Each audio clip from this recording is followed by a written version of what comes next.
Okay, I got the broadcast live. Checking my channel. Sweet. Intro.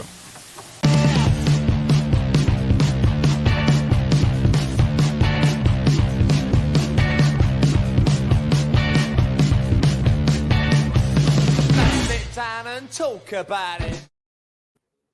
Okay, seeing it on my screen. All right. Hey, everybody. Thanks for tuning in. So this is something a little bit different and hopefully a little bit more productive than the last few conversations. I hope the We're hell trying to do so. something. Yeah, I would hope so too. I've had a few more conversations with you than I had with either Bob or Ed, but yeah, I got a good feeling that this is going to be much more productive on both of our behalves. I don't know, both of our sides. But yeah, welcome everybody. It looks like we are actually live. Sweet, nice, Excellent. cool. So I'm pretty sure if you're seeing me, you probably know who Vincent Martin is. But if you don't, you should check out his side, his channel. He's got some really cool content on there. I've done a bit of content with him as well, but yeah, I think if you're liking what I'm doing, you definitely like what he's doing. Some of it. I consider myself sort of a mad scientist of YouTube. I like to experiment with different topics, different genres, all the big Japan. Hopefully, I'm going to stay with sort of what I'm doing with currently, but occasionally pop out a different video to spice things up.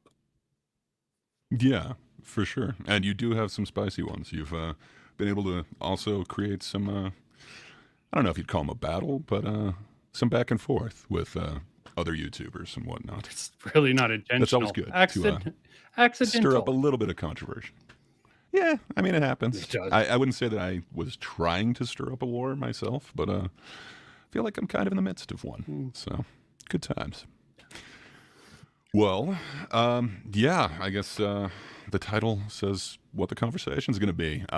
We're talking fantasy versus sci-fi. And yeah, I think we both have a little bit of strong feelings on this, but I don't think either one of us hates the other genre or anything like that.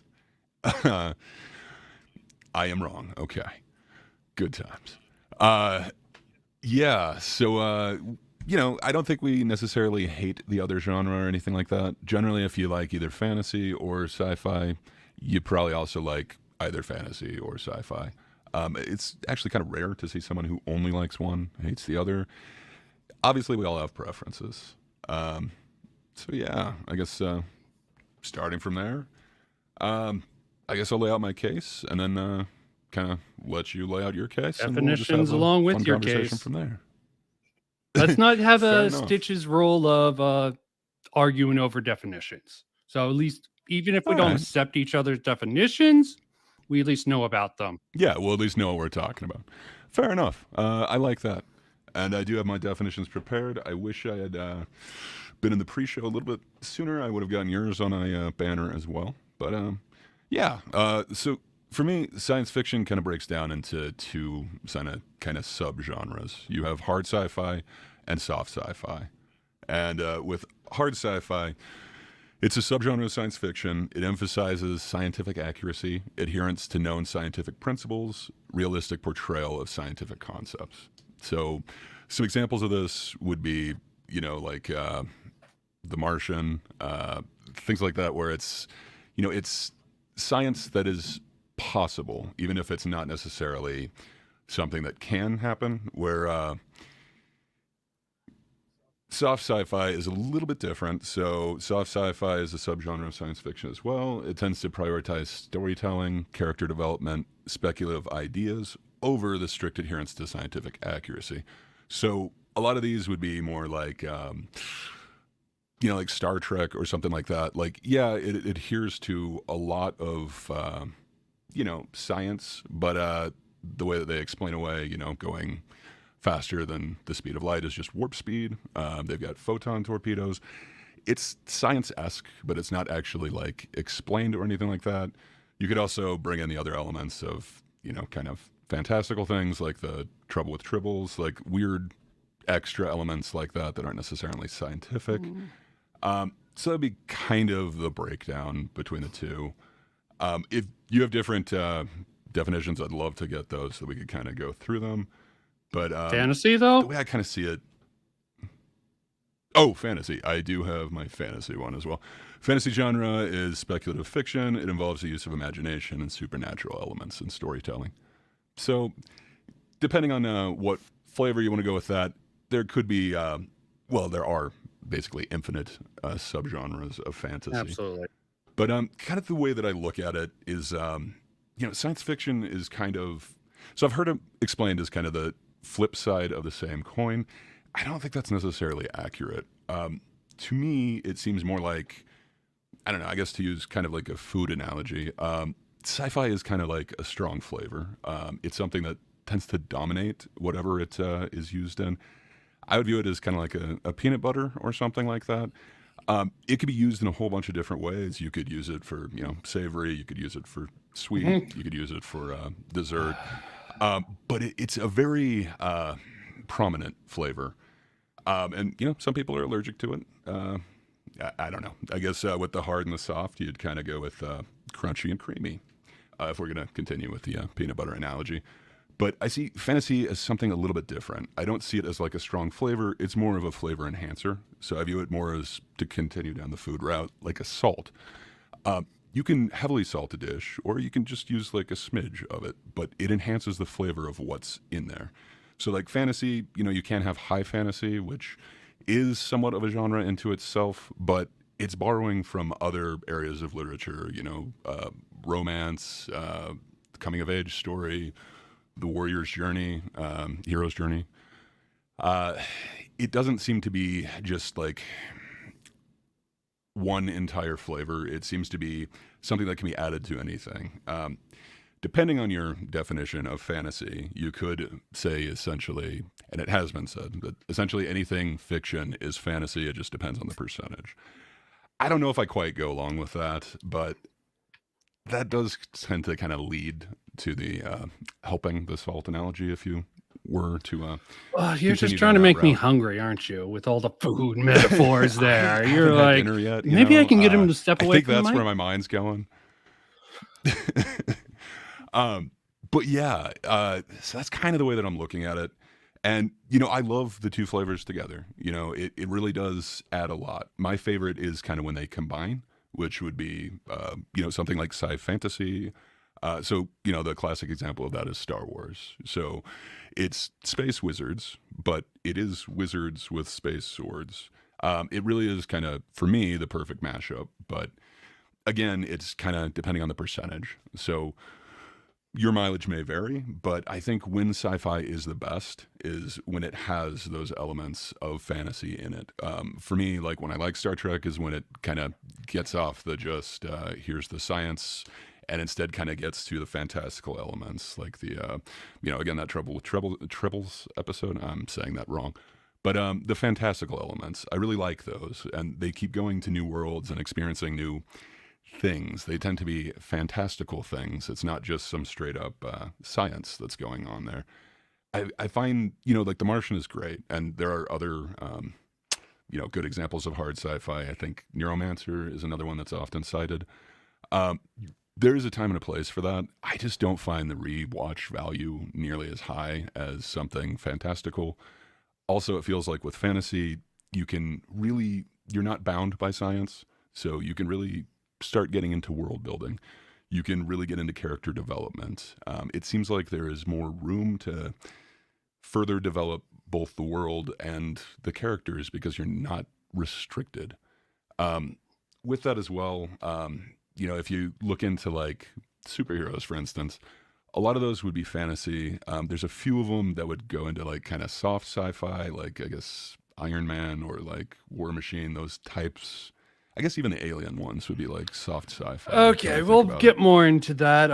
Is that part of your argument? But sorry, no, I'm just kind of fleshing out that like fantasy. Yeah, we're going to flesh it out as well as a subgenre. I'm not trying to derail so that's you. basically my argument. You got your arguments out, man. Mine's going to be real simple. Sure. Sorry, I'm a man of few but profound words. At least that's how I want to make believe I'm in a my man of head. neither. Definition of really fantasy versus sci-fi, much simpler. I meant Dream Wizard said the basic earlier in the chat, not this chat, previous chat we were in, that fantasy is typically about the past and their beliefs about the world of the past and them trying to make sense of it and them using really creativity to sort of make sense of their world.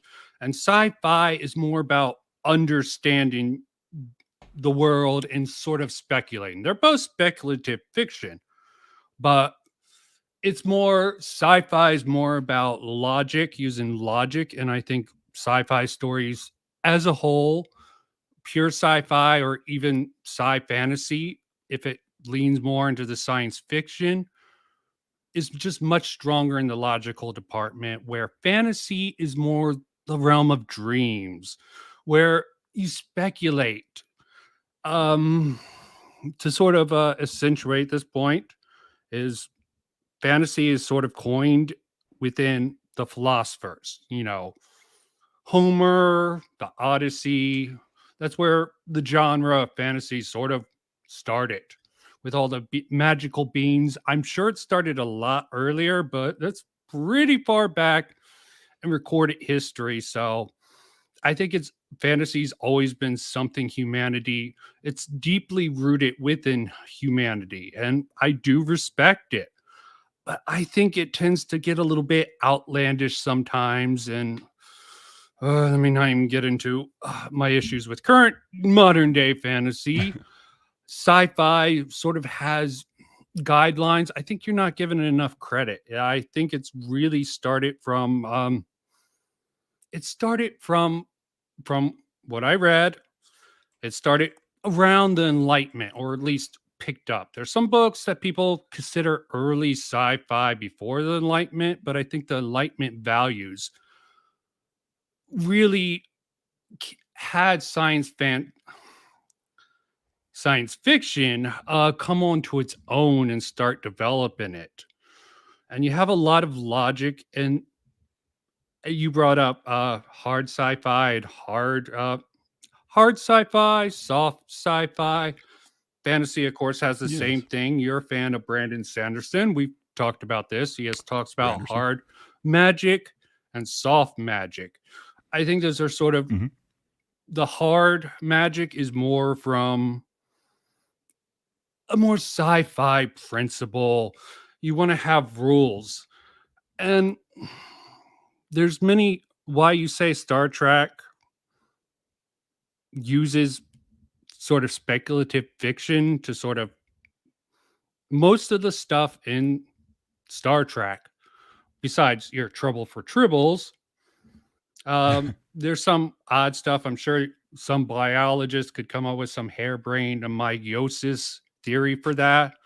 But in theory, For sure. warp travel is possible. It's not explained very well in the show, from what I know, but I've looked through it before. Plus, culturally, it's about looking ahead, where fantasy is about making sense of the past. Both have their value, but moving forward, I just think science fiction has more value to humanity as a, that makes it sound a little bit, not saying fantasy doesn't have its place, but it's a comparison of like alchemy comparison to science, or philosophy compared to psychology. One's they both serve similar purposes, but one's more refined and of ideas, why the other one's more unabashed. And you can why early sci-fi doesn't really go into, you were talking about fantasy fleshes out characters much better. I think that's more of a superficial A trait lot that of I it, yeah. see in fantasy more. A lot of science fiction, at least of current day, tends to go more introspection. Like you brought up The Martian. It's one man stuck on Mars, and you get it all from his, not all from Mhm. his point of view. You get a little back and forth. And Mhm. it's more about the thought process, logic, logos versus almost a sort of pathos. emotional. I think that Mhm. I probably went on longer than I wanted to with that starting argument. Do you have any disagreements with sort of my view? Yeah, I've got a few things. So I would definitely agree with you that sci-fi is traditionally the future. You generally don't get, sci-fi of the past. However, you do get into things like steampunk or whatever, where it is, an alternate past thing. Like, it is arguing whether it's kind of science fantasy or, like extremely soft sci-fi. I don't know. Like steampunk is a weird Yeah, genre in its I own, will but agree with you on it that. does seem like there is a little bit of past in some sci-fi, generally in that type of area, area of the genre, I guess I would say. But fantasy, I don't know that it necessarily has to be the past is the thing. So I mean, like there is urban fantasy, modern day stuff. But I mean, like, would you say, are you familiar with like His Dark Materials at all? Uh, Familiar with it. Not the biggest fan. Sorry.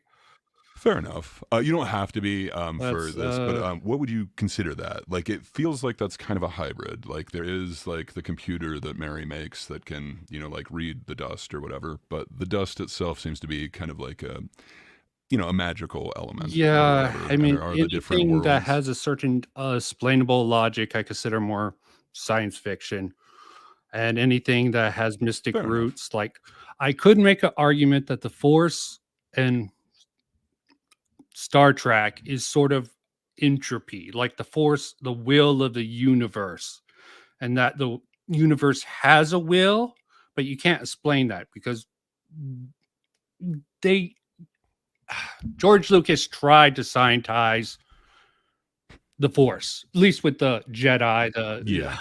people hated that. And for me personally, the prequels, I wish they did not exist because I loved it when it was more soft sci-fi and it was just magic. You didn't have to learn about like the kyber crystals. You didn't have to learn about Yeah, the sometimes midichlorians. explaining I stuff don't know. When you ruins it try to for you. bring that in, I completely agree. And that's why I prefer fantasy. You don't necessarily have to explain it, but when it comes to hard sci-fi, you do. Mm. So I'm trying No, to I think don't like think you what. do. You have to have the logical consistency of sci-fi. You need to have it built. The characters, So I think that's where it kind of. if I don't if you know. could, I think that's where it kind of changes from soft to hard. So what would be your definition of? So do you agree that sci-fi is basically two things? Like you've got hard sci-fi, which is strictly limited by the science itself, and then you've got kind of a softer sci-fi, which isn't necessarily limited by that. I think these Do you genre, agree, or would you change these that? distinctions are sort of a little fluid. Like a lot of people say, Fair maybe we'll enough. I mean, have like it's warp definitely a bubbles degree. and have all this technology. I know in theory, at least teleporters could be done. It would be really hard. Warp travel, when you get into the sort of subspace theory, it's theoretical. There's a subspace, space folding, puncturing. There was a whole horror movie about a ship that folded space and went through the sort of inner this layer that lived between the two, subspace or whatever you want to call it, the void. Yeah, It's all theoretical, just sort of like wormholes. There's a lot of theory behind it. yeah. Well, so what I was getting at with the whole like hard and soft thing, I would assume like the best example of sci-fi would be a hard sci-fi one. So like the ones that are classically chosen as like the examples. Of course, there's The Martian, but another one is Jurassic Park. I don't know if you've ever read the book, but like 20% of it's like science, like why they were able to bring the T-Rex back, even though like it's theoretical, it's not something that we can actually do at this moment. Yeah. They're still considering that hard sci-fi because of the painstaking lengths that Crichton went to actually like put the science in there. So that would be like my purest form of sci-fi. And then if I were going to go like my purest form of fantasy, I guess I'd go, if we're not talking like just any fiction is fantasy, I think I would go like high fantasy. So something like Tolkien, for instance. So when I like compare, like Tolkien, like if you want to just go, I don't know, I guess The Hobbit's a bad example. I was going to say if you just want to choose like The Hobbit, so that's like a single versus single. I guess Crichton did do sequel to Jurassic Park. He just didn't want to. Um, but I was just trying to think, like, if you get like the purest form of each of them. So I guess it would be Lord of the Rings for me. I have so much more rewatch value, reread value in going back to the Lord of the Rings than I do with like The Martian or even, well, I guess Jurassic Park. That's not true. I have so much nostalgia for it. I've probably seen that movie like a million times. I've only read the book once though, where I've gone back to Hobbitland many times. To me, that's why I like fantasy more. It feels like you can get further development of the characters. Like if we're going The Martian, for instance, he's already like a botany expert. He's already like the person that needs to be in that situation. Well, that's a bad comparison. Comparing the Fair Martian enough. versus like a hard, yeah, like the Hobbit, ultimate, along with the trilogy. I mean, you would have to compare it to Fair something enough. a lot longer. Yeah, I was trying to think of like another good example of Well, hard sci-fi. I guess I could Google a Well, couple other you ones. don't. But, Technically, I think Ender's. There's but a I'm lot trying of to give it a. there's a lot of I guess concepts in Ender's Neuromancer is Game the other that's one that stuff. always keeps coming up, but fair enough. I do like Ender's Game, but I feel Okay. like there are some somewhat fantasy elements in there, like especially when you get to like the new world with like You have so to they get into can the there's new one, telepathy, but there's like the bug creatures. You're right though, like the first book of Ender's Game, it's pretty scientific. I don't know if it would necessarily yeah, be a the difference Ansible between is the what two. you talked about being a little fuzzy. That doesn't really become an issue. Yeah, Subspace and usually theory. it's not, and it's not an issue for me. I prefer soft sci-fi, Yeah, but but there's a lot of I'm just trying to get concepts like a that good are comparison. in sci-fi that are just theoretical that get proven, like the submarine, 10,000 Leagues Under the hmm Sea. George, And that Geor- one's always kind of seen, and he went to painstaking depths to action. I know we're talking about 10,000 Leagues Under the Sea, and then I'm going depths. I don't know. That was a weird one. But he really tried to put in so much science into that. It's actually, I can't remember which military, but they were actually using that to train essentially some of their underwater, yeah, just I don't know, things that they could encounter and whatnot. It seems weird, but you're right. Like that one was always seen as like a classic of sci-fi. But I think that one's a great example because even though like it's somewhat fantastical, it seems to be based pretty much in reality. Um, I don't know, like yeah, and I even think Star when Trek. sci-fi is its best is when it has little elements of that. Like so you mentioned with Star Trek. So the reason why I don't think it is hard sci-fi, why a lot of places do, so I have seen it classified as hard sci-fi as well. Why I wouldn't personally is those fantasy elements, and those are the things that I just absolutely love. Like when they go to new worlds, when they see these completely different. Oh, and then how fantastical is it that everyone is like humanoid shaped essentially? I don't know. That to me seems like a Well, very that's more of a fantastical idea. trait of For strengths sure. of But acting wise. It's just fair enough. I went to a weird tangent on that, but sorry. I was just trying to say my favorite parts are like when it does have fantasy elements. Like we mentioned the Tribbles episode. I can't remember the episode. The guys who have the same looking face, but the colors on the opposite side. Like half white face, half black face. It's obviously an allegory for what's going on with race relations. But I don't know. Those are the episodes that kind of stick you're with me, bringing and up that the seems to be original like a Star Trek, which fantastical. was I am more because based I off mean of the I don't know. It Western. gets a little It different. was pretty much Yeah. told as a Yes. Western in space, and that's how it's got done. And you had the Next And I Generation, love that. which tried to keep it up, but it wasn't keeping up. So that had a rough time Yeah. adjusting. They had a pretty solid cast, and eventually they grew a beard. That's where the terminology. Riker grew the beard. Everyone hated I mean, Pulaski. it's Okay, they got it's rid of when Riker her. gets better though. Everyone hated Data having sex with that one chick in the If first only they could season. have gotten. Okay, but They should have gotten rid of Wesley. but Just oh, saying. not everyone agrees, but most people should agree that Wesley should have been sidelined and not Gary Studified in quite a few episodes. But that's besides the point. Let's not go into that route right at the moment. But yes, but even the original Star Trek, I think that pushed ahead the development of cell phones. The communicators, I Yes. think it's credited as pushing that ahead. Sure, cell phones would have 100%. came out. Also, the iPad. Yeah, there's many things that came out because of the theoretical structure. Ah, Sorry for speaking over you. I feel like a jerk. oh, completely jerk. Gray, I know. Gray, stop being such an ass. Okay, but I can't. It's my it's your essence. nature. Your It pedantic is. nature. What can I say? But yes, there's many different. So one more question then. So you also mentioned fantasy being the past. So Tiamat brought up Wheel of Time in the chat. How would you define Wheel of Time? Would you consider that to be what genre would you think that is? Well, I'm not as familiar as Wheel of Time as all of you. I know the basics. There's a magic system. Is it rooted in it? Is there? Does it have good rules? Hard magic? Would you say solid rules for the magic system? From what I know, Yes, there are. Yes, there.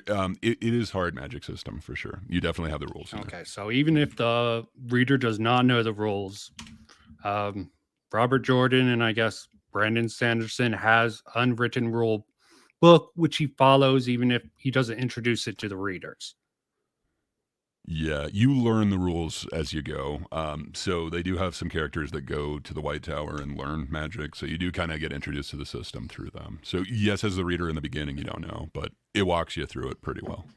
Okay. But what I was getting at with that is, so I'm like, it's definitely got fantastical elements. You know, like it's got fantasy in there. It's got magic. It's got wizards, horses, swords. But not to be like a huge spoiler, they do show it, I think, like in the 3rd episode or something like that. And it actually starts with a flashback. But the flashback that it goes to is an extremely future for us society. It would be something that we would consider extremely advanced. Well, that was the last turning of the wheel. Everything has gone to hell since then. And now they're basically back to a medieval setting. But it's the future. Yeah. Oh well. So what would you call that one? So to me, it is fantasy, but it's definitely a future fantasy. It's not past. Okay. Well. It is kind of its own world. It's not necessarily Earth. Okay. But I got my I own don't know, like, where example would you for that. come down on that type of? Okay. fair Okay. enough. I'm probably way more into anime and other things, Mhm. and there's a rather fantasy series called Scrap Princess. Looks like a Nice. fantasy, completely just acts about this one girl protected by her 2 adopted brother and sister. She's the prophet to destroy the world, yada yada yada. You go through it. The brother gets in contact with a sort of spirit like thing. But if you haven't seen Scrapper Princess or have any I enjoyment of it, haven't. I'm just gonna spoil it for everyone. Fair enough. You've been Basically, warned, everyone. You could turn it off now. yeah. All If right, you're spoil interested away. in Scrap Princess, do not continue to watch. But yes, basically the world got invaded by aliens. They do flashbacks, as you said, where they're fighting against aliens, Mhm. and the aliens pretty much beat them and just lock humanity away in this small little area and sort of limit their technology.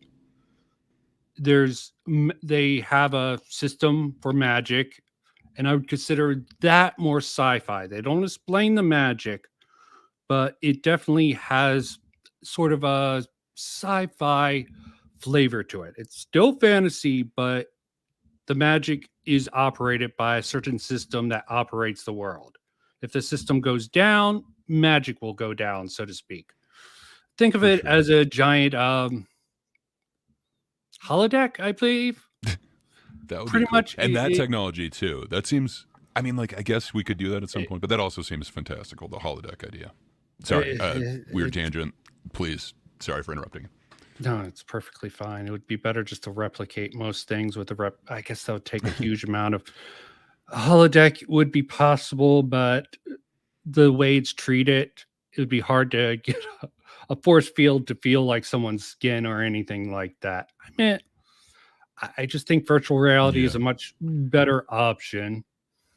But yes, that It concept, seems like it. I've seen that in a lot of things that seem like fantasy. Even Dean Koontz had a book called Twilight Eyes. There's a whole bunch of these beings called goblins who sort of preyed on humans, basically sadists as hell. And this one guy had a special ability to see these beings under their human mask. And you go into it, basically the world got destroyed by all these people and humanity started rising again. And these creatures who mimic as humans has a lot of hate, remember from their past, and they just started terrorizing people. Wasn't really super. You could say there's a cool, supernatural sounds like aspect to a They it. Live type of vibe where you can see the creatures or whatever. Yeah, he had a sounds really special. cool, There man. was psychics developing. It was set in a circus. And then you get that psychic power. Would that technically be something that we future might be able to get, or would that be kind of more like a fantasy element? I believe it's really hard to say, but the untapped potential of the mind. Theoretically, I'm sure That's true. I mean, there is that one movie with Scarlett Johansson. there was Blanking on something. the actual name of it now, but yeah, if we could just get 100% of our brain, we can do psychic shit. There was a manga / live action called Homunculus. Say, I know a lot of stuff. So basically, they Homunculus is drill a pretty hole in awesome. his head. This dude, rich brat kid, wanted to drill a hole in this homeless guy's brain to sort of release his tension on his brain. And he sort of saw people who had trauma in weird ways. They explain it that his subconscious somehow picks up on it subconsciously. Yeah. It's a little bit weak. So it's kind of like Scanners. That is kind of weird. Like, Scanners to me was crazy. I loved that movie, but sorry, that picking up on like the subconscious thing just kind of reminds me of On the, an unconscious that level. scene in Scanners.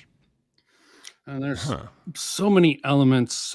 There's also, of course, the eternal return or eternal recurrence idea by Nietzsche that I've seen done a lot, both in more of a fantasy and a sci-fi setting. Basically, Yeah. the universe, if you know of it, the universe, Big Bang, it lasts out, the universe collapses, goes into a Big Bang, and it just keeps on going on.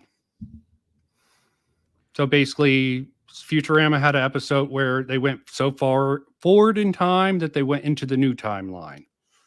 Yeah. And you see, I love that because I don't know, even time travel. I mean, I suppose it's theoretically possible, but kind of the more science we've gotten on it since we've had a lot of these, like the time machine, for instance, since we've kind of had these stories about it, we've kind of learned how hard it is to actually achieve something like this. And the fact that we haven't seen it yet probably proves that it's not possible.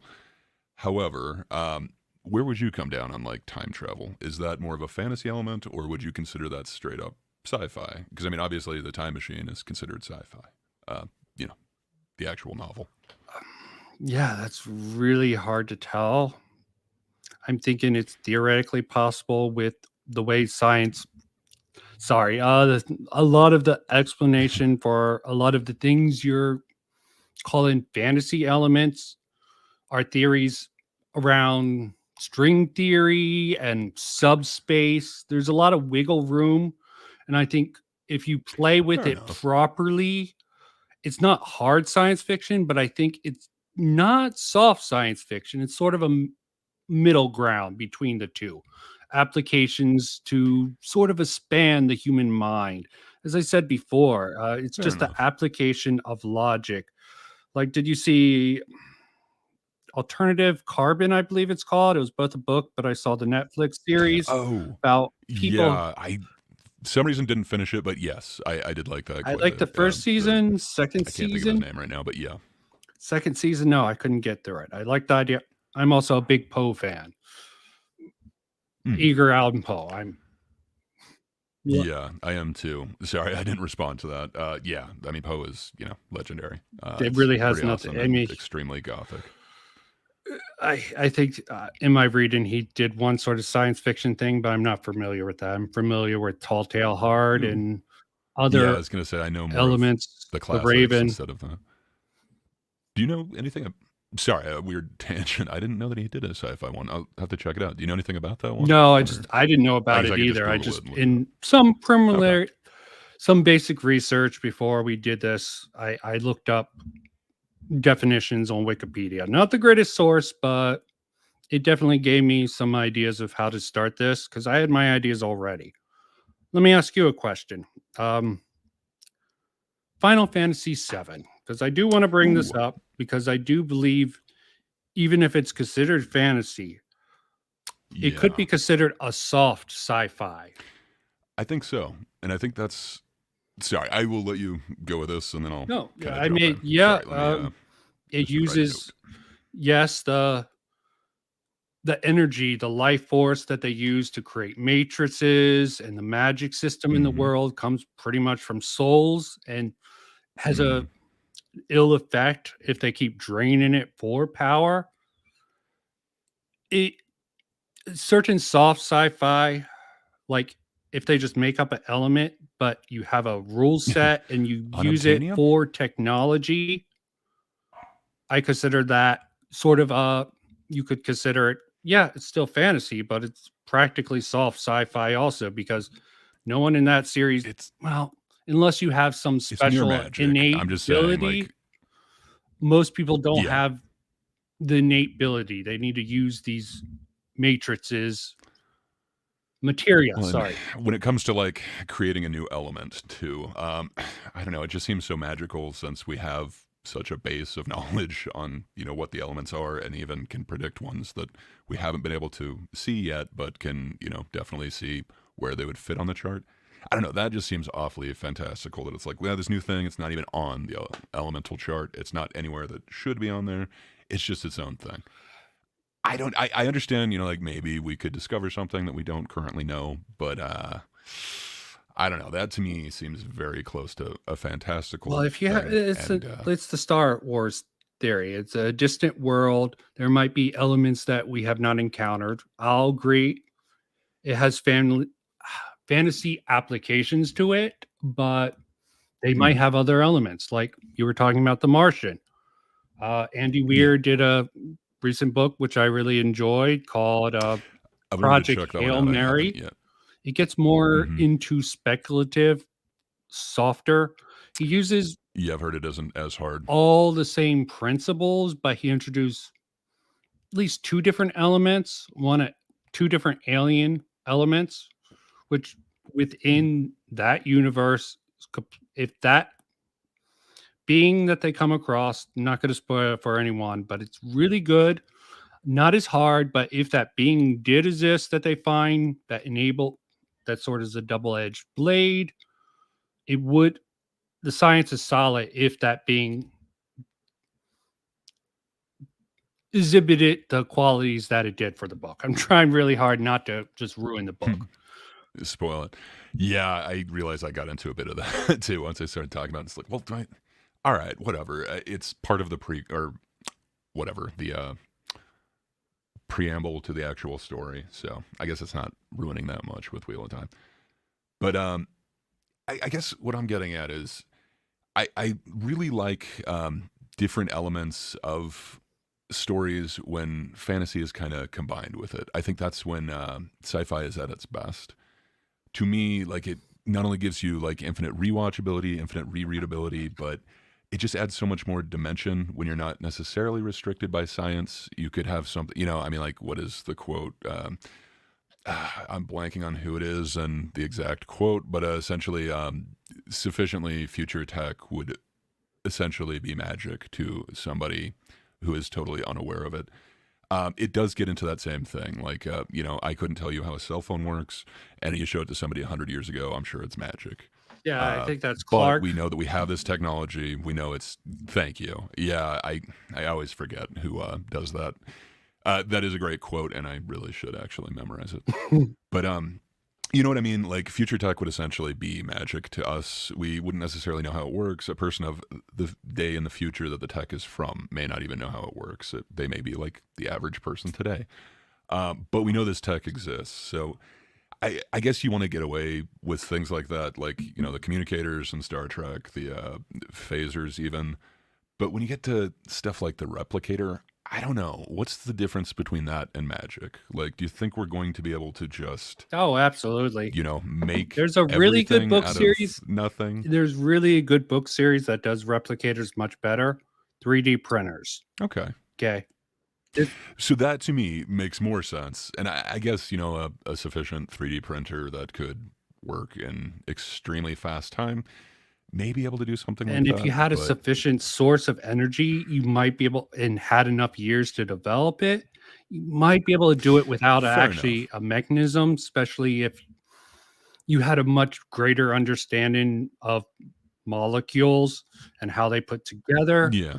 Plus, I think I think quantum physics actually gets into some really interesting applications. Like there's, sure. I can't get anyone into this book probably because of the name and the fact that they sort of shit on Christians a little bit in the beginning. I don't know why. Horrible name. It's considered the Babaverse. Really good book series. Reread it plenty of times. It's very light, very POV in your head.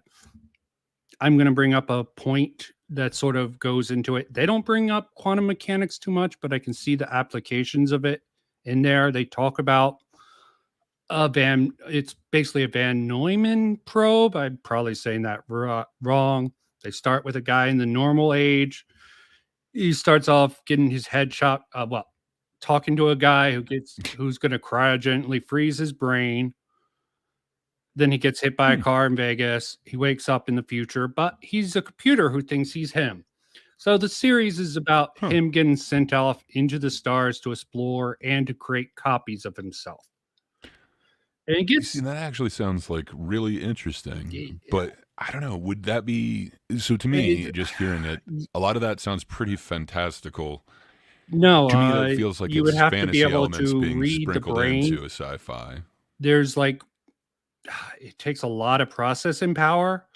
Like there's a place where they've mapped out a complete little mouse's brain. I think it took a couple of months. They had to cut it up into slices and scan it for a couple of months, but they can create a whole new model for a mouse's brain. And that's not anything, but if quantum computing really is at the level it is, it's just going to open up processing speed and processing capabilities. If what I know about quantum computer, and they can make it more practical. We can just basically do virtual. Quantum, it's going to be. You can have virtual. Sorry, I didn't mean to interrupt you again. Not fine. You can have virtual models of brains, brain structure. You can replicate the brain and do experiments in virtual reality to get a much greater understanding of how the brain works without all the ethics of slicing and dicing someone, really. But that's if the technology pans out. I'm hoping for it. I'm hoping before the AIs take us over, that new level that we will have. Once we get quantum computing down, though, it's going to look like night and day. From what I understand, it is just going to be amazing. And then once you get AI hooked up with quantum computing, I don't know, it could make everything that we've done so far look like child's play. So I get it. There are a lot of technological possibilities that could happen in the future that would seem somewhat magical to me. So maybe that's why I'm classifying it as fantastical elements of sci-fi. Yeah, the weakest thing in the series is the subspace, because they use subspace as plot convenience.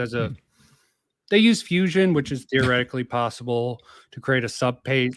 Yeah. But they use real Einstein mechanics. They keep bringing, thanks to old Einstein. I'm like, Einstein didn't invent it. He just came up with the theory at the far. But nitpicks. But yeah, the time dilation but subspace is one of those weird things, very theoretical. I'm fine with people using subspace things in stories like they do. They have to develop it based on subspace theory, so they have to work for it. I come up with my own theory on that, but I'm really into the sort of a world of that. But I've probably been babbling. Well, I think that really sounds awesome. I would like to check out that series. That sounds really interesting, like kind of coming back as a computer or a computer that thinks it is Yeah, you. unfortunately, the writing's really That weak sounds in the really interesting. beginning, but so was Ah, Dresden. that sucks.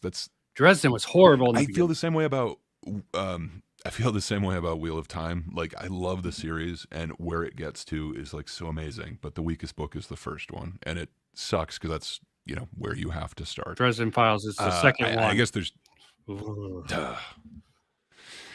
and it sucks because I mean I guess you don't get to where, like a series like The Wheel of Time gets to without writing a book that isn't as good as that. Like you generally do have to keep working your way up to it. But yeah, that's always horrible to recommend a series to someone and like the start of it is not great. That just doesn't make someone, want to continue the series. I started Dresden Files at book 12, weirdly enough, and that's why I continued. See, and it probably made more sense. I remember it from the old show. I know they've got reruns of That horrible I know show. that that's not the same. Yes. And I know that's not the same, but then that got me into the books. I think I've only read like 3 of them, but I like them. They're really, really fast. But something like that. Like it's definitely got, well, I don't know. So you were saying, like fantasy is generally the past. What would you consider Dresden Files?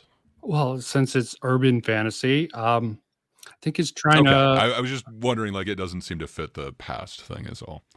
But It takes cool. If you're elements still of the considering past and fantasy, put it just in the urban. present. It tries to make sense of the past. For sure. Like Mab, Titania, they're both characters and they give them sense. Really like what they do with the vampires in that. They sort of even work the Twilight vampires in. The Yeah. white ones are pretty much Twilight vampires, really pretty, but they're not technically vampires, they're incubuses or succubuses. And they have more traditional, the black court and the red court. It's like trying to see, I think that has like scientific principles applied to it. It's still fantasy, but it has some really hard rules and it has some limitations. That's one of those gray areas. They treat magic as a science. And you learn more and more. Even the main character learns more and more about various magics. And it is weird because, sorry, I never addressed it before when you talked about like hard and soft magic systems. You're totally right. So if they actually like explain a magic system thoroughly, that's considered a hard magic system. If they never do, like it's just magic. He just magicked his way out of the situation. It's a soft magic system. Yeah, Lord of the Rings. Not every fantasy. Sorry, go right ahead. I was just going to say, Lord of the Rings is probably one thing Gandalf pull out some credible things, and you're like, okay, I don't understand. It's cool, but I don't understand. They don't explain the magic, and sometimes that wonder works better in storytelling, not knowing, as you said. But I would rather know the mechanics. This is why I couldn't get into Harry Potter a lot because this is just magic. Pretty soft. Extremely soft and I like it, but I don't know. I got into those audiobooks and just both versions of the audiobooks are just amazing. Sure. I don't know. That performance is better than the actual. Oh, you should see the Ender Game live cast reading. I mean, Orson Scott Card was originally theater. Oh, he even had one sort of a fantasy story. It was for young adults, but this was years ago called Ruin, which was quite interesting. That does sound kind of cool. I'd kind of be interested to hear what. It was really weird. Obviously, he has kind of an iconic take on sci-fi or worlds in sci-fi. Yeah, Orson Scott Card. I've tried his fantasy. I just can't get into fantasy as well as I can in sci-fi unless it has some strict rules. There's some fantasy that just defies that, and some that are just so iconic, like Lord of the Rings, that are just so iconic you have to know about it. Well, that's the thing. Like, I didn't want to, take like The Martian and put it up against Lord of the Rings, but I don't know. When I'm thinking of like fantasy, I'm trying to think of like high fantasy, and then it's like, what would be the most? I don't know. The most well-known high fantasy would probably be like Lord of the Rings. What do you think like the most well-known sci-fi would be? Would you be going like all the way back to like like War of the Worlds or something like that? Or No, that was a I little know it's hard weak. to like compare. Yeah. Uh, Well, I'm just trying to think like what really caught like the zeitgeist of the time because it feels like that's what like Tolkien didn't invent fantasy, but he kind of reinvented it. I'm just trying to think what would be that with sci-fi. yeah, there's Like just so I'm not exactly much. saying War of the Worlds was groundbreaking, but it definitely kind of shaped sci-fi to come for a bit. There's just really so much. You have the Foundation trilogy, which, eh, I mean, it's definitely very thought provoking. It's definitely not Hmm. great writing. None of the older sci-fi really is. Ender Game, I think, really was probably Well, one of kind the of once you know strongest that writing twist ones. in like the first one, have you gone back to like reread Ender's Game or anything like that? I've only I've read it personally read it once. I a did, couple watch the times. movie. I got both into Ender's Game Okay. and in Shadow's Game. One of my favorite series. Well, Mhm. I like being a little bit more. You have the hero who sort of burnt out, but then you had the much smarter but less charismatic, less loved character who stayed on Earth to deal with stuff, dying from the what genetically was done to him, and him dealing with the aftermath of dealing with his brother Petra, and him just at the end trying to help out the Earth, but be like, I'm going to go out into the stars so I don't die. I can survive. Maybe my children, the children that were stolen Yeah. from me. I think that was really one of the strongest sci-fis in my recollection, and that's just book Fair wise. You enough. talk about Yeah. freaking some of I the mean, if you talk about like the sci-fi. adaptation, I don't know what would match like the Lord of the Rings adaptation. Uh, I I I have don't know. Like, problems has there with even been Dune. anything that's for sure? And I mean, it would depend on like which version of Dune, but the elements that I love of Dune seem to be that like sprinkling of the fantasy elements. Yeah, It, that to go with that definitely is salt more analogy, one of those gray area I ones. yeah, because I mean, like there are, I don't know if you'd call it magic, but like you do have the again mind reading, and I guess the now I'm blanking on what the religion's called, but I guess Yeah, the she does sister have kind of order. magical Bene, yeah, Bene Gesserits. I can't remember exactly what it's called, but yeah, they do have like essentially magic powers. I don't know if somebody could transform physically into something as big as you know character. I'm trying not to spoil anything Okay. since I guess I the do second understand your version of the argument for movie's coming out. fantasy.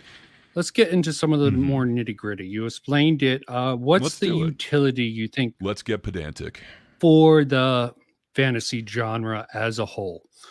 What, as I said, science fiction, I see speculative Hmm. fiction based off of science theory. Sometimes it's stronger, Hmm. sometimes it's looser. Stuff like For sure. submarines, cell phones. Maybe one day we'll have virtual reality as bad as freaking Sword Art Online is the anime. If you look at it, some of the science fiction in that,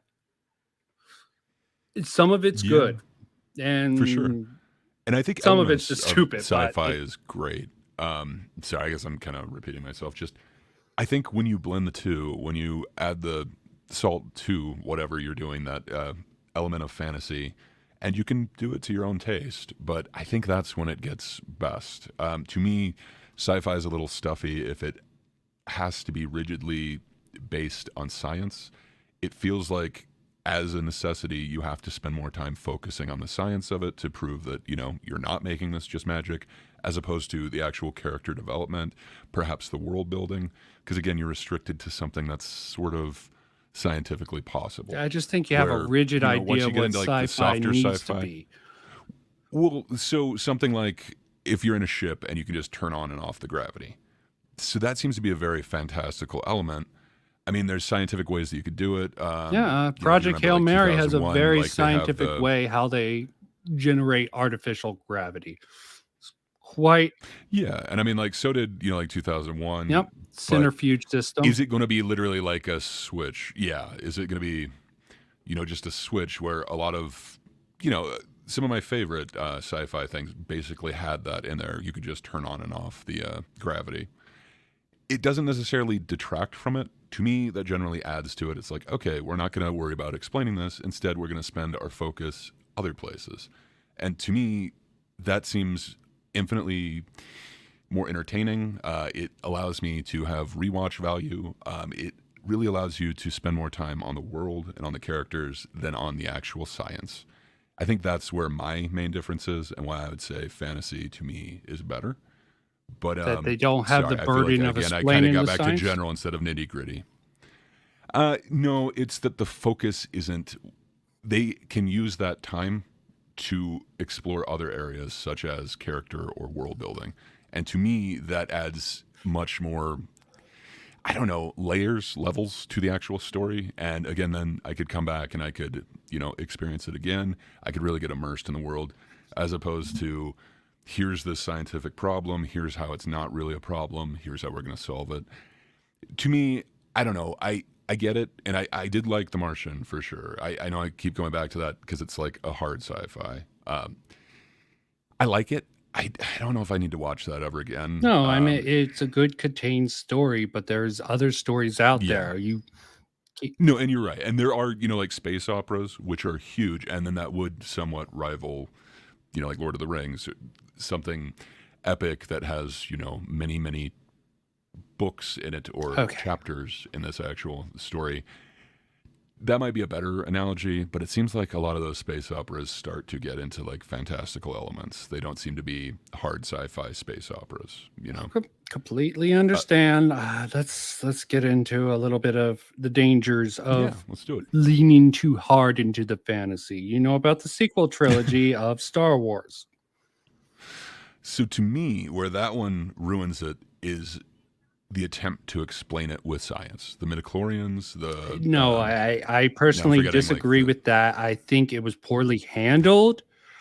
I think it should have been considered a legend more than something that's established. Because if you go into Star Wars lore and things like that, maybe it should have been more of a theory. I mean, I don't think it ruined it. I think just the application of it. I would have rather been a theory from the long past that's only within the Jedi, that the Jedi know. Yeah. And it's sort of passed on. That wasn't the problem with the sequel. The prequels. I think the prequels was a good idea. Not really suited. Sorry, did I mess that up? Were you talking about the sequels and I went to prequels? Sorry about that. Well, I fully agree with you. I just misheard you. I think I thought you were saying prequels. The prequels have their own problem, but that's also a problem of George Lucas trying to take too much control. For sure. He redid the entire trilogy politics a little bit more with he redid the entire trilogy with CG, which almost everyone hated. He just with the original you trilogy, didn't want to see the singer dance in the cantina. It's so amazing. Yeah, I'm and sure. Then when you get to see Han Solo walk around Boba Fett, so good. Oh, they had to change it that Han didn't shoot first because he had to be a good guy.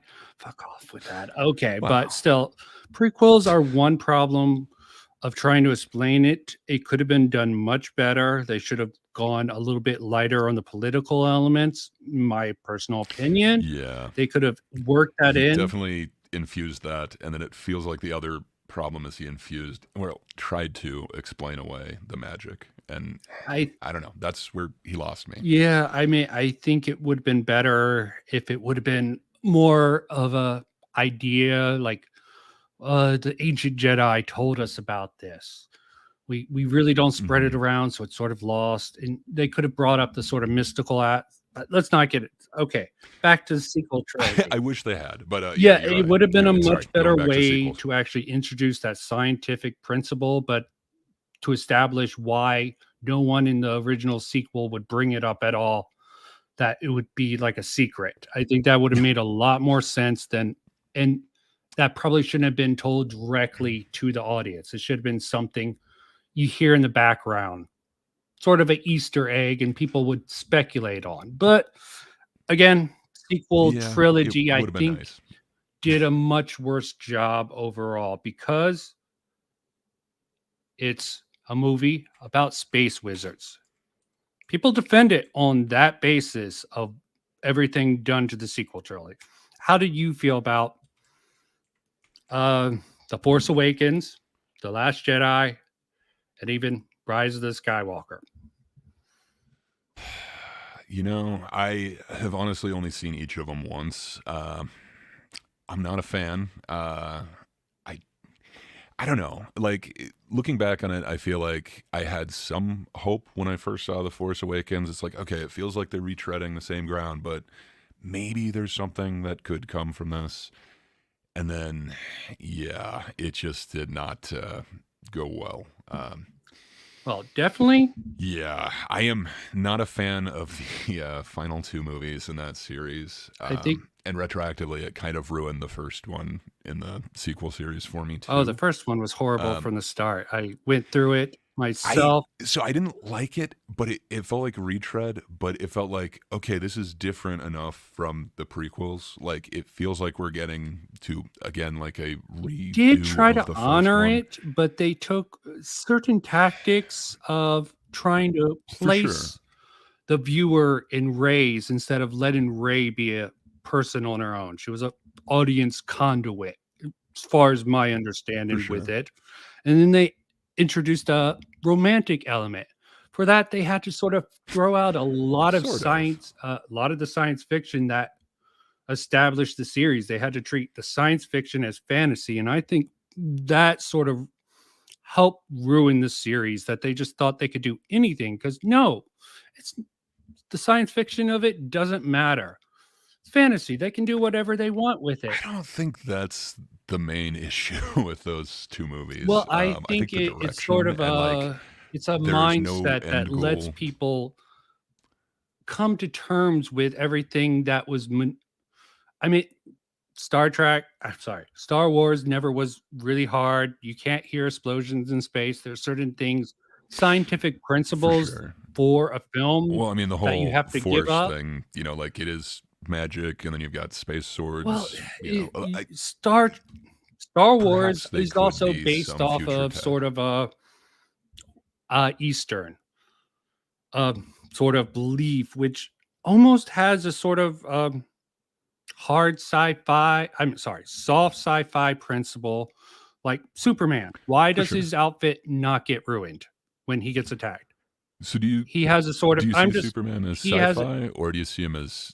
Let's Because I not had get kind of into heard that right like, you now. know, when you look at like DC, like Batman would be sci-fi and Superman would be fantasy, I but don't know about that. he's an alien. So would that actually? So that's why I wanted to ask you, because like I've also heard alien means Yeah, it's sort of sci-fi, a. not fantasy. Why would an alien? So, I don't know. Well, they do explain it.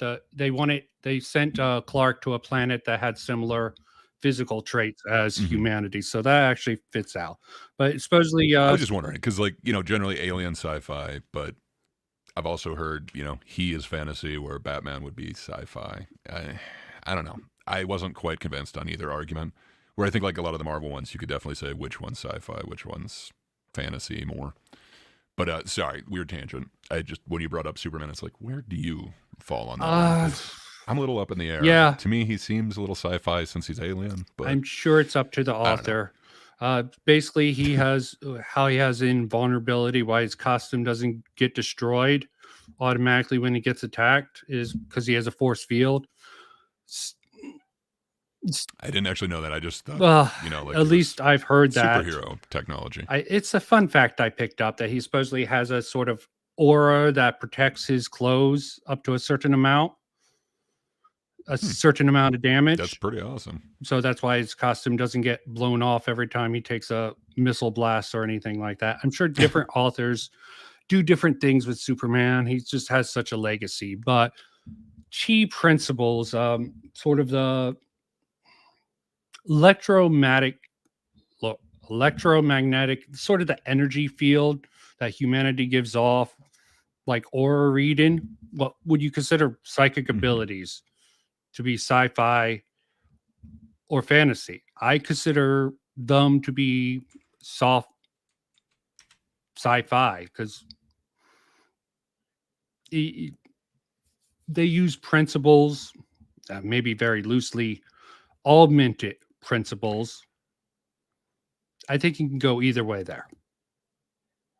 Yeah. To me, it would definitely be soft, but then, like, you know, would that soft contain elements of fantasy? For me, that would be a sprinkling of fantasy on there. Again, to kind of go with that salt element. You keep sprinkling it in to taste, so it doesn't necessarily have to be overpowering. But yeah, to me, that's when it makes the most sense. I like when they're a combination together. I understand, it's completely subjective. It's like taste. Not everyone enjoys the exact same thing. But yeah, I would. I don't know. I just think when sci-fi is at its best is when it's mixed with somewhat of a fantasy element. Can you think of one that doesn't have like a fantasy element that would, I don't know, kind of refute that? What, the psychic abilities? No, just that when sci-fi is at its best is when it has a fantasy element added to it. Would you have something that would kind of change it? It's all a matter of what you're considering fantasy. You're considering anything that can't be explained. And I think Well, there can be scientific principles, as you were saying, soft sci-fi and light sci-fi. I don't think it would necessarily have to be can't be explained. If I go back to that one definition, it's kind of more, it prioritizes storytelling, character development, and speculative ideas over the strict scientific accuracy. So I feel like for it to be hard sci-fi, they need to explain the actual science that's going behind it. I feel for soft, they don't need to worry about that. They'll just, it's future tech. But I find when that's the best is when it has elements of fantasy in there. That's when it really captures my attention and really gives me that like kind of rewatch value. Well, Ender's Game, of course, would be mostly hard sci-fi with a little bit of that soft hot sci-fi with the Ansible. And they For sure. I think as this series goes on, it gets a little bit more soft because they have the Yeah, void. if you want to, the creatures themselves, like the psychic abilities. I mean, maybe again, if we could learn to optimize our entire brain, we could have something like a psychic ability. Yeah, but I mean, there's legends about yogis being able to do incredible feats, mind over matter, float. I don't know if it's true. I've never seen it before. I'm skeptical of all those people who make claims. Some people say the pyramids were built by psychics or stuff like that. They had powers like that. I sort of doubt that, but maybe there's a hint. Do you take that as like a science fiction? Like I'm not sure if you're familiar with like Graham Hancock or anyone, but they have like the whole ancient societies kind of. They're calling it a history, but I don't know. It seems like it would be a science fiction to me, but I don't know. What would your definition of something like that, like the ancient aliens theories and stuff? Yeah, that definitely would be sci-fi. I mean, it's hard to imagine in a universe as large as we exist in that there isn't other evolved life out there in the stars. It just seems mathematically improbable that we're the only life forms with intelligence and abilities to reason, and that we're the pinnacle. Seems highly unlikely. I just think, unless we are chosen. oh yes, the god. I mean, eternal return or godlike creature. Well, like the Q. Okay, there is a possibility if there is other states of reality, other dimensions like string theory. I mean, there's a lot of science fiction going all around string theory. One I really hate, which everyone touts as hard sci-fi, and a 3-body problem. But let me not get into my problems with that. Yeah, I haven't dug into that one as much as I want to. I keep hearing stay away from it.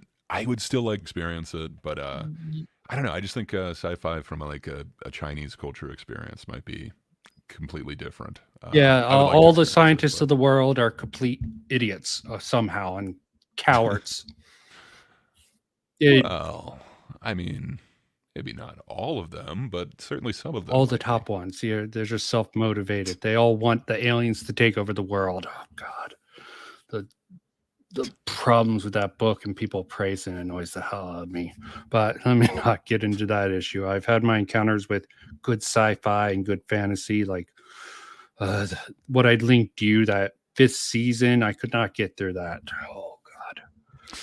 But yeah, And I've definitely experienced fantasy and sci-fi that I just couldn't get through or anything like that. And I understand it's going to be a subjective thing, but for me, the ones that I keep going back to, they have some sort of fantastical element and some sort of world building beyond just, it's like our society. I guess to me, like that real world building is the element that keeps kind of bringing me back. I don't know. Once you start getting into world building, wouldn't you say it kind of leaves the hard sci-fi, kind of starts going into more of like a well, there's plenty of soft sci-fi that has world building, so I guess that wouldn't exactly be fantasy, but it feels like you're getting more fantastical elements as opposed to the rigid, here is the science behind this, let me explain to you how this is going to actually make sense. I don't know, maybe it's just me dealing with like nitpicky people, but it feels like anytime you're going for like a hard sci-fi, people are just looking to tear it apart any way that they can because this isn't accurate. I don't like how those many people things has Neil because deGrasse Tyson kind of said like this isn't real, like this couldn't happen. I don't know. I think I guess that kind of ruins something for me if it's supposed to be somewhat realistic, and that would be like what hard sci-fi is, and then it's the scientists tear it apart and saying this is not possible. Whereas if I don't have that, I don't know, preconception that this is supposed to be real, I can just truly experience it. I don't have that judgment. okay, this might be a weird tangent here. Do you believe there's a God? Are you an atheist or are you a theist? So I'm definitely agnostic. I think I lean really close to atheism, but to actually say that there isn't, Yes, you I don't can't know. disprove God. I don't believe that there is, but I could not disprove it. So depending on your definition of agnostic, I'd either be soft atheist or Okay, agnostic. I'm also agnostic, but I lean more towards the faith side of things because I think there's so many things that we do not know. We don't even know the bottom of the ocean. There's so much unknown about the life down there. Our Yeah, own brains. Psychiatrists throw drugs at people, so and much. half the time they're just seeing what works for certain things based off of that. That's Yeah. why I said quantum computing. If we can create a model of people's brain, sort of like there's a video game called Soma, and they sort of played with that where Mm. they made digital people. They made a digital copy of the brain and they went through different things to try to cure it. And instead, he Hmm. woke up in the future pretty much as a copy of himself. It's sort of like Bobaverse, but he ended up in That a robot sounds really body. cool. I would. Yeah, Soma Oh, isn't okay. a great play game. Could be considered a walk-in simulator. It's got some decent puzzle, but the story is very thought-provoking. And why I I do mean, it sounds really similar to like a lot of fantasy things. Like, for instance, are you familiar with like Full Metal Alchemist or anything like oh that? yeah, I got on the Full I Metal mean, it's not Alchemist exactly the train. same, but like essentially you become, instead of a robot, this time it's armor or whatever. Yeah, but that's I mean, definitely there's other elements in there. it uses hard sci-fi. I'm sorry, not hard sci-fi. Hard ma- Yeah, they do have hard magic if you Definitely get magic. It within is the magic. Brotherhood. The original series a little Yes. more iffy because they were going off, but they explain in Brotherhood they do end up explaining how the magic system worked. It's definitely Mhm. magic because it uses some weird energy from either from the magical source, not magical, but souls, sort of like Final Fantasy Yeah, VII, or the Eastern, which exactly. doesn't rely on that, uses energy from tectonic plates, but it uses a very Mhm. scientific principle. That's one of those soft sci-fi, but more fantasy things because it adheres to scientific principles. But sometimes you can break it within certain circumstances. That's what makes it definitely more fantasy, at least in my opinion. And I think that's what makes it like more entertaining to me. Yeah, I can I see don't know. that. It just feels like that rigidness of like we have to explain this away, and therefore we're taking the focus away from the But there's character always a or cost the when you're actual. trying to Oh, for break sure, the for rules. sure. And a lot of people, like if they were to give one criticism of the Wheel of Time, it's Robert Jordan doesn't stop explaining anything. It's just explanation upon explanation of, like what's in the room, like the scenery. Fair enough. I could see how people find that tedious, kind of the way that I sometimes do with the scientific explanation. Again, it's subjective, it's individual taste, but I've definitely heard that criticism of fantasy as well. It's not like that criticism only exists in sci-fi. Okay, but we went. I guess it is kind of a personal taste, but it does feel like they are definitely related, and the categories, generally, like we were saying at the start, generally if you like one, you'll probably like the other. You might have a preference for them, but I find it very rare that somebody only likes sci-fi, absolutely hates fantasy, or vice versa. It does seem like they kind of go in a similar vein, just how are we going to explain this, and how much detail are we putting in that explanation? Absolutely. There's a good balance, and there's going to be bad examples of good sci-fi, bad and good sci-fi. I hear Terry Kindheart. I'm not a big fantasy guy, but I know some people go really hard on Terry Kindheart series. I think it's Good Kind. Is it Terry Goodkind? Yeah, as I said, I haven't read his book, but I've seen people be like, he's overrated, horrible, grim dark fantasy, and yeah, I see a comment. I might be talking about somebody else. I know he was the one that I was talking about, Terry Goodkind. He happened to be like a competitor of Robert Jordan, so I know people were kind of in one camp or the other. But I'm not sure if we were talking about the same guy. I might have just jumped down a weird tangent. Oh, that's absolutely fine. But yeah, but back to the principle, the spirit, sort of the supernatural element, something like God. I hate to bring this up because it's quite an interesting thing in the Babaverse series, the 4th book. If anyone's getting into it, watch out. They sort of get into metaphysics somewhat with quantum theory. Basically, since they're copies, they're in the beginning of the book, he sort of has a crisis. He's an atheist, but he's concerned about his soul, and other people are worried about when the book goes on, other people get a chance to become these computers who think they're them. They're not, they're copies of them. So they're worried about souls. And later on in the book, they have a theory, no clone, no delete theory from quantum mechanics, saying complex quantum matrix cannot be destroyed. I think they can be created, but I think there's. I was going to say, are they able to be created? Because they can't be created identically. You can't have the exact duplicate as someone. So when they replicate this digital copy of this human's brain being ran by software, there's minor variations that either creates a soul or maybe pulls someone of a similar from quantum mechanics, because the souls can't be deleted, so they have to go someplace. And this is all, I looked at it, it's all well that it's a solid theory on in quantum mechanics. Also, even the laws of thermodynamics sort of, I'm pretty sure this is a fact that you lose a certain amount of weight when you die. Some people will say it's waste loss, but there's been studies on it which are dubious about the afterlife. Yeah, I'm skeptical on unethical. Yeah, I'm skeptical on that. I want you to die on this table that has, a measuring device on it to tell me just how much weight you lose the second. It's a little unethical for sure. Okay. But yeah, that is where you get the, what is it, like 21 grams, or I can't remember exactly what the weight of the I think soul you're is correct. supposed to be, but, They've done stories about it. I don't know how true it is. I also watched the old Tales from the Crypt. A lot of those had some interesting theories. I love that one. Well, so yeah. So where do you kind of come down with like, I guess like the quantum verse or whatever? That seems to be something that's quantum mania, very popular now. It's kind of that type of deal, but like parallel universes or whatever. Sorry, not quantum mania, not string the actual theory or movie, but like multiple. Essentially that. But I mean, like it seems to, Yeah, I saw Patrick talking about how he likes Loki. Now.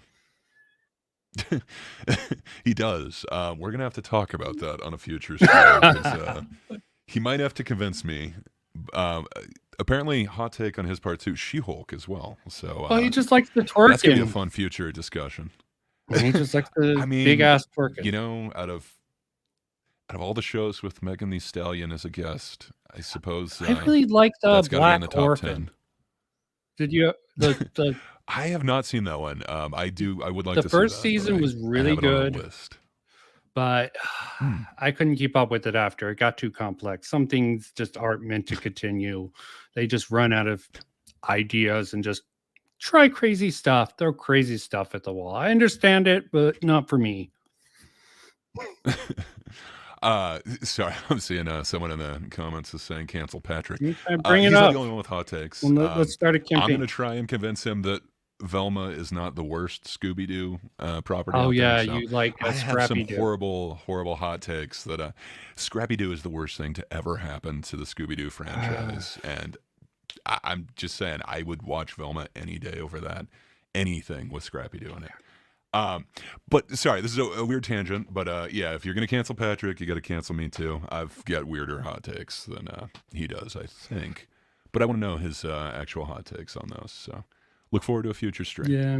Well, But sorry, getting back to like the weird parallel universes or alternate realities. Where would you come down on that? Would that be like a sci-fi idea, or would that be a fantasy idea? To you? yeah, it's a sci-fi concept. I think some people play too fast and lose with it, like Loki. Yes, like Okay, yeah. I've seen it So done. that's kind of where I was going to go with it. Like, would you consider that more of like a fantasy show or a sci-fi? If you were to like go percentage on it. Loki? Obviously, it's got a combination of both. Yeah. That's really hard to say. They use technology to do everything they do. Can anyone do the sort of interdimensional travel without it? I didn't actually finish it. I had the 3-episode rule, and I gave up on that one. And then I liked the first episode. After that, it started going downhill fast. Interesting. Yeah. I definitely liked the first half of that season a lot better. I don't like where it came to, but I did only watch it once. I'm open to just my the taste I was left with. The ending on that one is kind of what sours me to it. So Yeah. Well, I'm interested to hear other takes on that. But I did during my to me, it attempt for feels the like it's very EFAP fantasy. video. I did comment on a couple of concepts because I think they were too harsh on the first episode of Loki. I agree overall it turned to shit, but I think some of their ideas about science fiction and that I was using that as a warm up before going into Mauler. It was a weird video, but I have both my a sort of take on Star Wars and Probably should Loki's check first that out at some episode. point. But yes, I think how Loki tried to would you apply consider it more fantasy or sci-fi? Because like they definitely tried to bring in science fiction elements. I don't know. Like again, it's not future sci-fi. They tried to go with like a '60s sci-fi. Well, I think they were trying to copy vibe, the but aesthetics from Umbrella Academy. Okay, I really think that's what yeah, it was. maybe. That's how it felt to me. They were trying to do some weird metaphors that didn't work with that episode, and frankly, none of the science fiction like time travel and Endgame just was completely maddening. And that sort of, But I mean, you do. So I understand, like superhero is its own genre, but if it is kind of broken down, a lot of the times they call it like superhero. well, it's very, fantasy. very just the science fiction in the Marvel universe is always framed within time travel. The Quantiverse to For sure. time travel. I mean, I guess you've got like War Machine. Like there are certain ones that aren't necessarily like, super powered or anything. Maybe I don't know the entire history of War Machine, but from what I understand, it's just like a soldier in a suit. I mean, I don't in like the Iron Man suit, I personally could be for wrong. time travel and even for probably alternate dimensions, I think more the transferring of consciousness is a better idea. You wouldn't need to have a tangible, because frankly, for any of that, you would need to have a wormhole or some dimensional gate, and that might call it from a scientific perspective. Possibly, if you could create a wormhole, it would warp space enough to take you to a random location, sort of like sliders. That was It's actually Yeah, one of the I shows remember that Sliders. after it got canceled, I sort of got off of mainstream TV because I liked Sliders. It was stupid when you take a look at it I liked it in the beginning. If I remember right, towards the later seasons, then they on the have Jerry Science Fiction O'Connell's Network, brother. you're Or, saying, where they replaced almost yeah. everyone? Yeah, everyone hated it. Okay. I mean, I liked it in the beginning. You had Gimli and Rembrandt in there. There were some fun characters. Yes. I can't remember the guy's name. Reese Davies, the dude who played Gimli. Yeah. Anyway, I really liked that show. It was a weird show, but Yeah, yeah, I super got it was into soft that. It was after its run, because, but, yeah. frankly, that portal definitely did not seem realistic enough that you would need. I mean, if I was taking For a critical sure. eye to But, it, but it was like a good concept, good soft but it was fun. sci-fi. Yeah, like And I really liked the way that there were all these different worlds. To me, that seems like a fantasy reality, but maybe that's the way that I classify it. Just like I'm assuming there aren't infinite worlds that have infinite options. I know I've kind of heard scientific takes that there would be, but I don't know. To find like I'm trying to remember what weird worlds there were. I know there's one where like mathletes are the thing. Like you have to do math problems while you're in like a jersey and you kind of move on like weird yeah, if it squares. doesn't make a And lot, somehow we had that as like the highest pinnacle of what you could be in our society. they definitely I went don't into know if I really see the a world. fantasy realms just to explore really weird Yeah. concepts. I've heard it explained. So I love that type of stuff where they don't really explain it. You just go in with the conceit, like, okay, so it's kind of fantastical. You can slide between different universes. Cool, let's go. I like that, but to me, that's sci-fi. Like the portal gun, like in Rick and Morty. Like, I guess technically, it could be future tech, but It would be. It's I very don't know. soft To me, that seems sci-fi. very fantasy. Yeah, and to me, that's the sprinkling, the dusting, the salting of fantasy. You're just in trying to there, and that's inject what makes fantasy that. everywhere when some things are more I just am, logical. and I think it's like salt, where it just adds. It's a flavor enhancer. I'll agree. To Sci-fi is me, great that's what. everywhere within horror genre also.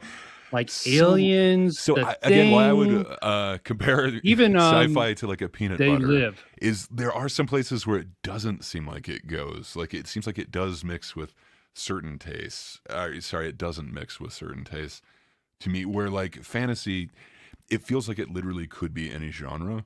But like you're saying, I love it when sci-fi gets mixed with another genre. Like you give me like a Western sci-fi, that is awesome. There's Firefly. probably going to be a I dusting think of Firefly fantasy. might Yeah, have been hard. Firefly is No, awesome. I don't know if that. I think so. I can't think of magic specifically, but it has some fantastical No, elements. she was genetically engineered. I It might be might be blanking it, hard sci-fi. I don't know but about that this. could be. I don't know about the I ship think that could be trouble. sci-fi because, like, with superheroes, they consider like Captain America to be sci-fi because he was enhanced through technology Yep. or whatever. So I could see that still being sci-fi, but it does seem a little fantastical, and it would just be that dusting, just the salt to taste. To me, like I really like that, and that's why I'm a huge fan of soft sci-fi as opposed to hard sci-fi. And I think it's when they bring in the elements of fantasy, the like character building, the world building. Well, you're You're sort not of so confined with saying that reality those and are science. exclusive properties to fantasy. No, those are exclusive properties to storytelling No, it's in definitely general. literary properties, And but yes, a lot of I think with rigid-minded people did start the science fiction genre, and they didn't concern themselves with emotions. And a lot of those I things, they have just wanted to explore. Okay, flaunting the little cup. I Make don't sure know. to The bring cup out is your like pinky when weirding you people drink. out. Sip on it. Yep. Okay. Got to get that out. But yes, sprinkling. I understand. But I don't believe what you're calling the sprinkling of fantasy is. I don't know why you're saying world elements.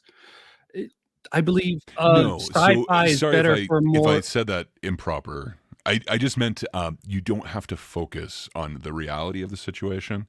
Instead, you can focus on, hey, here's this new world. Let's create this. So I'm sorry, it's not that you can't have world building in sci-fi.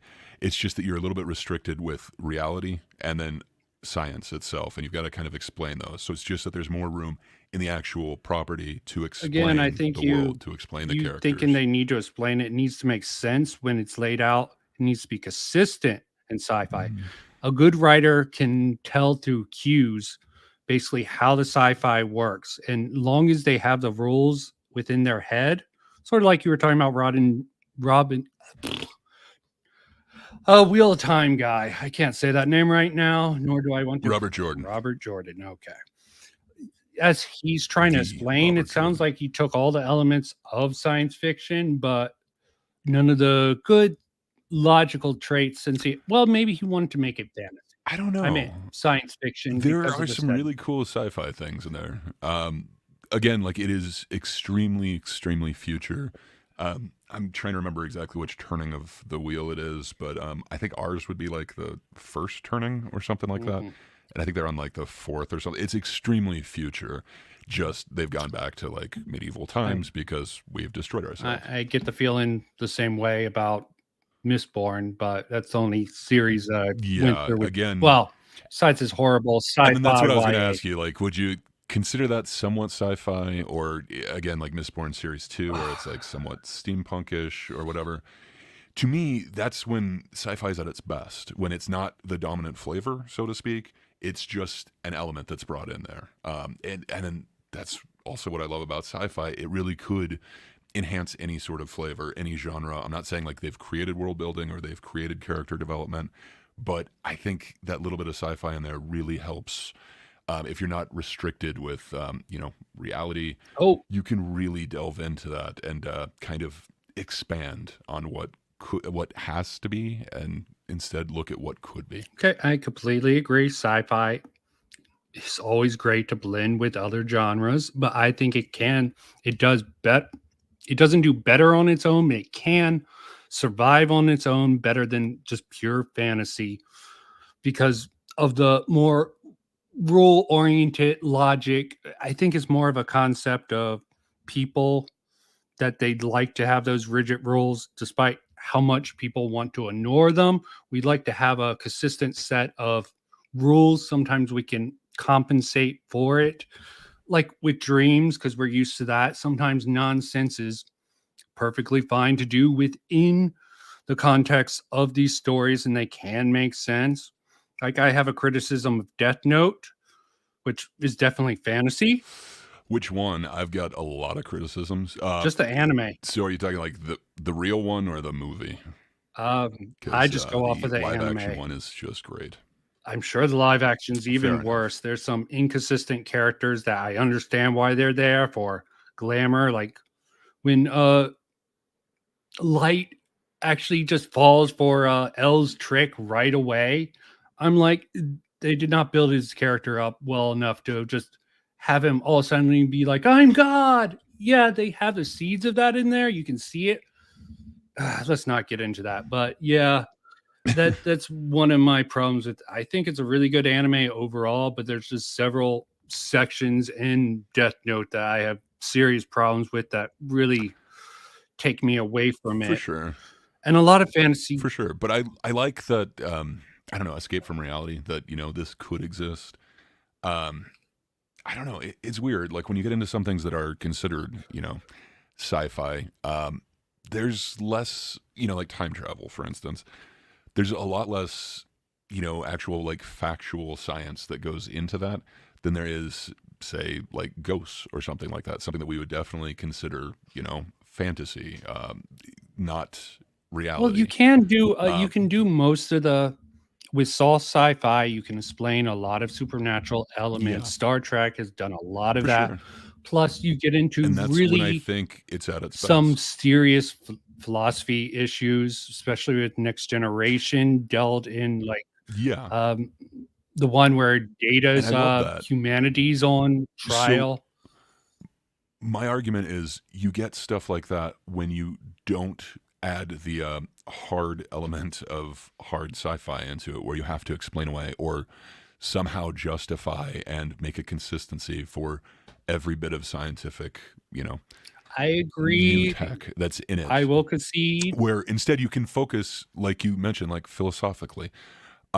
So I know, I guess I'm a Branderson stan or whatever, but yeah, like what Brandon Sanderson, what he's been able to do with like the Stormlight Archive. I don't know. There's some really cool philosophical ideas in there. I don't know that he necessarily got them all correct or anything like that, but I don't know. There's some really cool ideas that can happen when you're in there. You're not necessarily constrained by reality. You can, make new worlds, magical abilities. I don't know exactly what to call this stuff without it, but essentially, like dreams can be much more than just a dream. Something like that. It feels like you could really explore a character. You could really understand them in ways that you couldn't if they're only put into realistic, like 100% accurate situations. Your dream metaphor is completely dreams you can explore completely in sci-fi. It's more of a psychological Okay, thing. fair enough. Looking The at it dream from a would be more okay. analytical, I mean, if you're saying you can So what I'm explore the getting at is world of it's not dreams, actually a dream. then you have And the other something one like though, Inception, where you, I don't know how hard of that's definitely soft sci-fi that explores the I concept. would say so. I mean, like they're not going to explain it, but isn't it fun? You go ahead and what do you want to call it? Suspend reality for that moment and just say, okay, I'm going into this. You can go inside someone's dream. Okay, let's go. Yeah. Like it makes so much sense, and I think that is so. Maybe I'm labeling it incorrectly, but to me, that is that fantasy element. Like, okay, I'm going to go ahead and suspend disbelief. Like here, sprinkling. Let's salt this. Okay, that flavor is great. Let's go with that. To me, Just that's setting it in why modern fantasy is day, better. I think that technology, Mhm. I really think virtual reality and sort of, I think it's simplified for this. I even have a story concept in my mind, which is a little bit fantasy. It's a theory about, I've seen theories about basically how to live forever. You know, as I said, Bobaverse, they take a I was gonna brain, say, is it they the scan it, robot and thing? they digitize it. Digitize it. There's plenty of stories like that.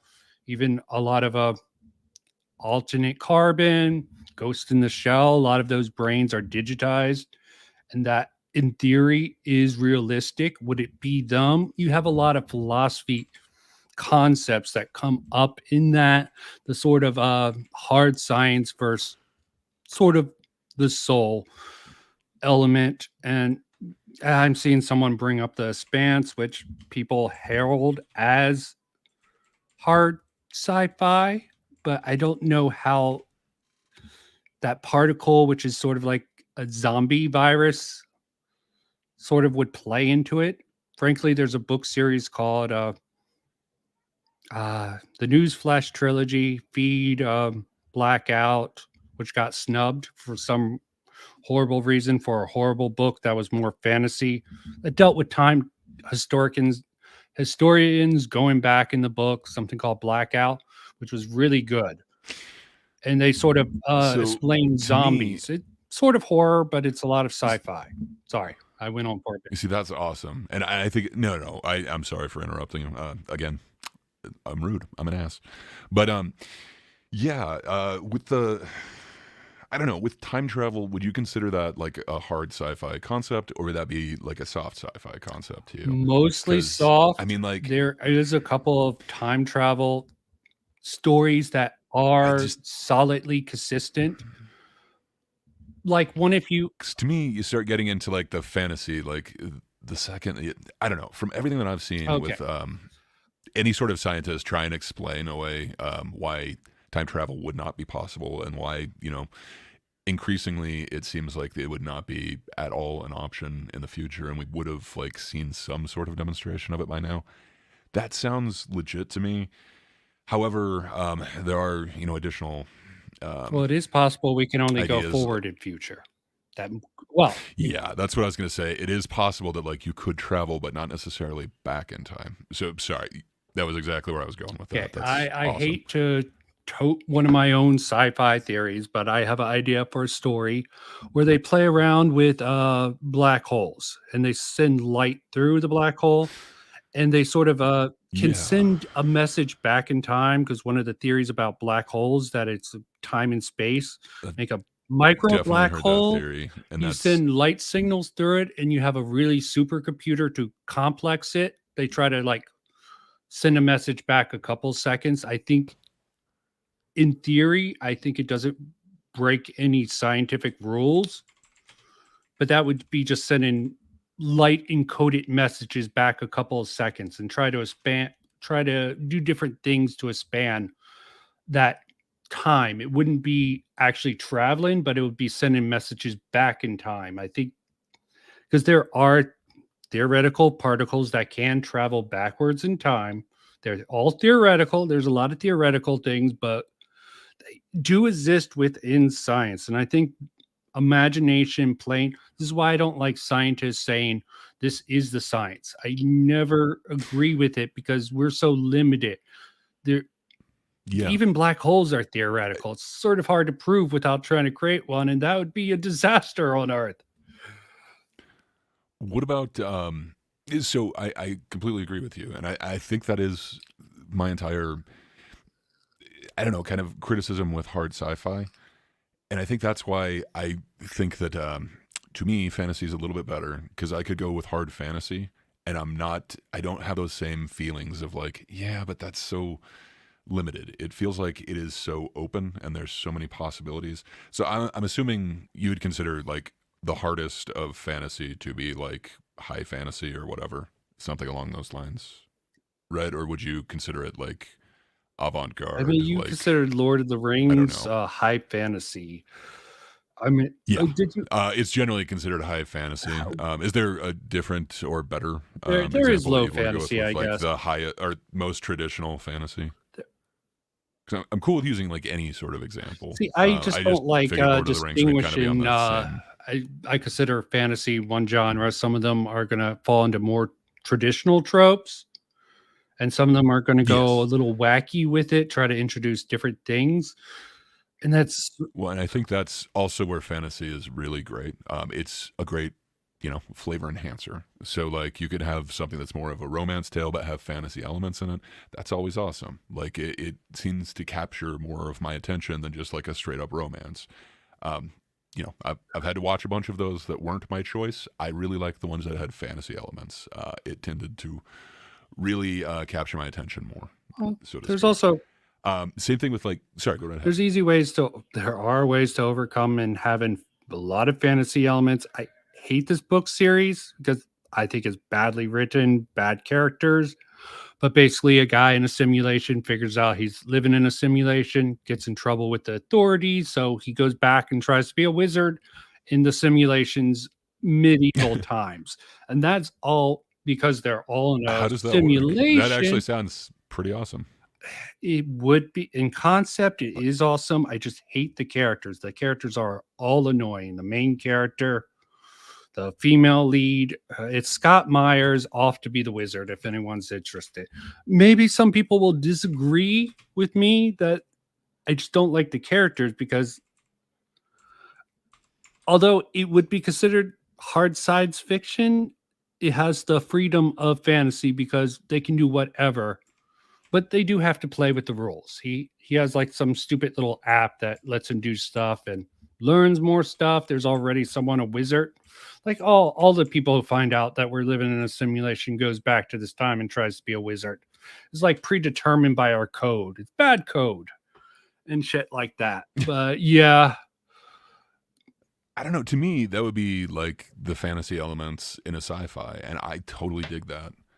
you To might kind of like go with it. like the classic, yeah. It sounds really interesting to me. It sucks that you're saying it wasn't done that well, but it's like that sounds amazing. You basically have like a lucid dream, but you can actually go to like whatever time you want and have whatever powers you want. Like Not that whatever sounds powers. badass. There Like are to be honest. rules. You have to learn how to Oh, manipulate the okay. system. The more you can manipulate the code, Still, like when you say he's going to become a wizard, it's like that.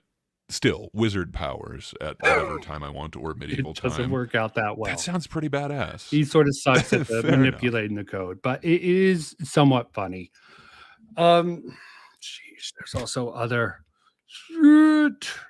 So what about so kind of a classic sci-fi one that I'm pretty sure everyone is aware of, like The Matrix. Yeah, Matrix Do definitely a good one to bring up. you view any of that as like so I would say that there's a whole bunch of fantasy elements in there, but I don't know. Do you view that as so I'm assuming it's not hard sci-fi, right? Like we don't think that humans can actually be batteries or Well, anything like that. they can. It's just very impractical. It doesn't seem like something a computer would think is a practical source of energy. I I think I've seen the science of it. It just would be impractical. In I theory, think so. That's why I think that would be a fantasy element. Like, I guess in theory we could be anything, but I don't know. Like, there has to be animals that would produce whatever we produce at a much greater quantity. It would seem like. So I don't know. I just can't see us even being the best it, source if it's completely impractical and you could most get it from likely an animal. unrealistic unless they found a fantasy-esque way of hyping up the energy output. So yes, that one aspect, completely soft sci-fi, bordering on the fantasy elements. But if humans did, let's say, alternate universe where you could get more juice out of humans, because the alternate universes, I like what I brought up with Final Fantasy VII. They have different rules for the different world where people's souls Yeah. just return to the earth and can be mined in a source. They have Again, different rules I would within call a lot that of world. the fantasy element. Yes, the world would be a fantasy world, but the story would be a science fiction one based in that. And I think that's when sci-fi is at its best, when you are willing to put elements of fantasy into it. And I think there's certain I seen circumstances Nico where in that the chat works. was asking if it's. Sorry, go right ahead. I didn't mean to speak over you. You were saying there's certain circumstances where that works? Yeah, there's certain circumstances where that soft sci-fi mixed with the fantasy element, world building definitely works very well. Sometimes can go off the rails or fall into tropes. There is one thing I wanted to bring up, just writing wise.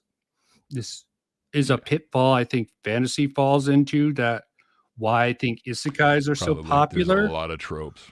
Why isekai is getting so popular in Japan and even isekais in America for anime and manga, because you take someone from our world, our modern world, where we can understand their circumstances.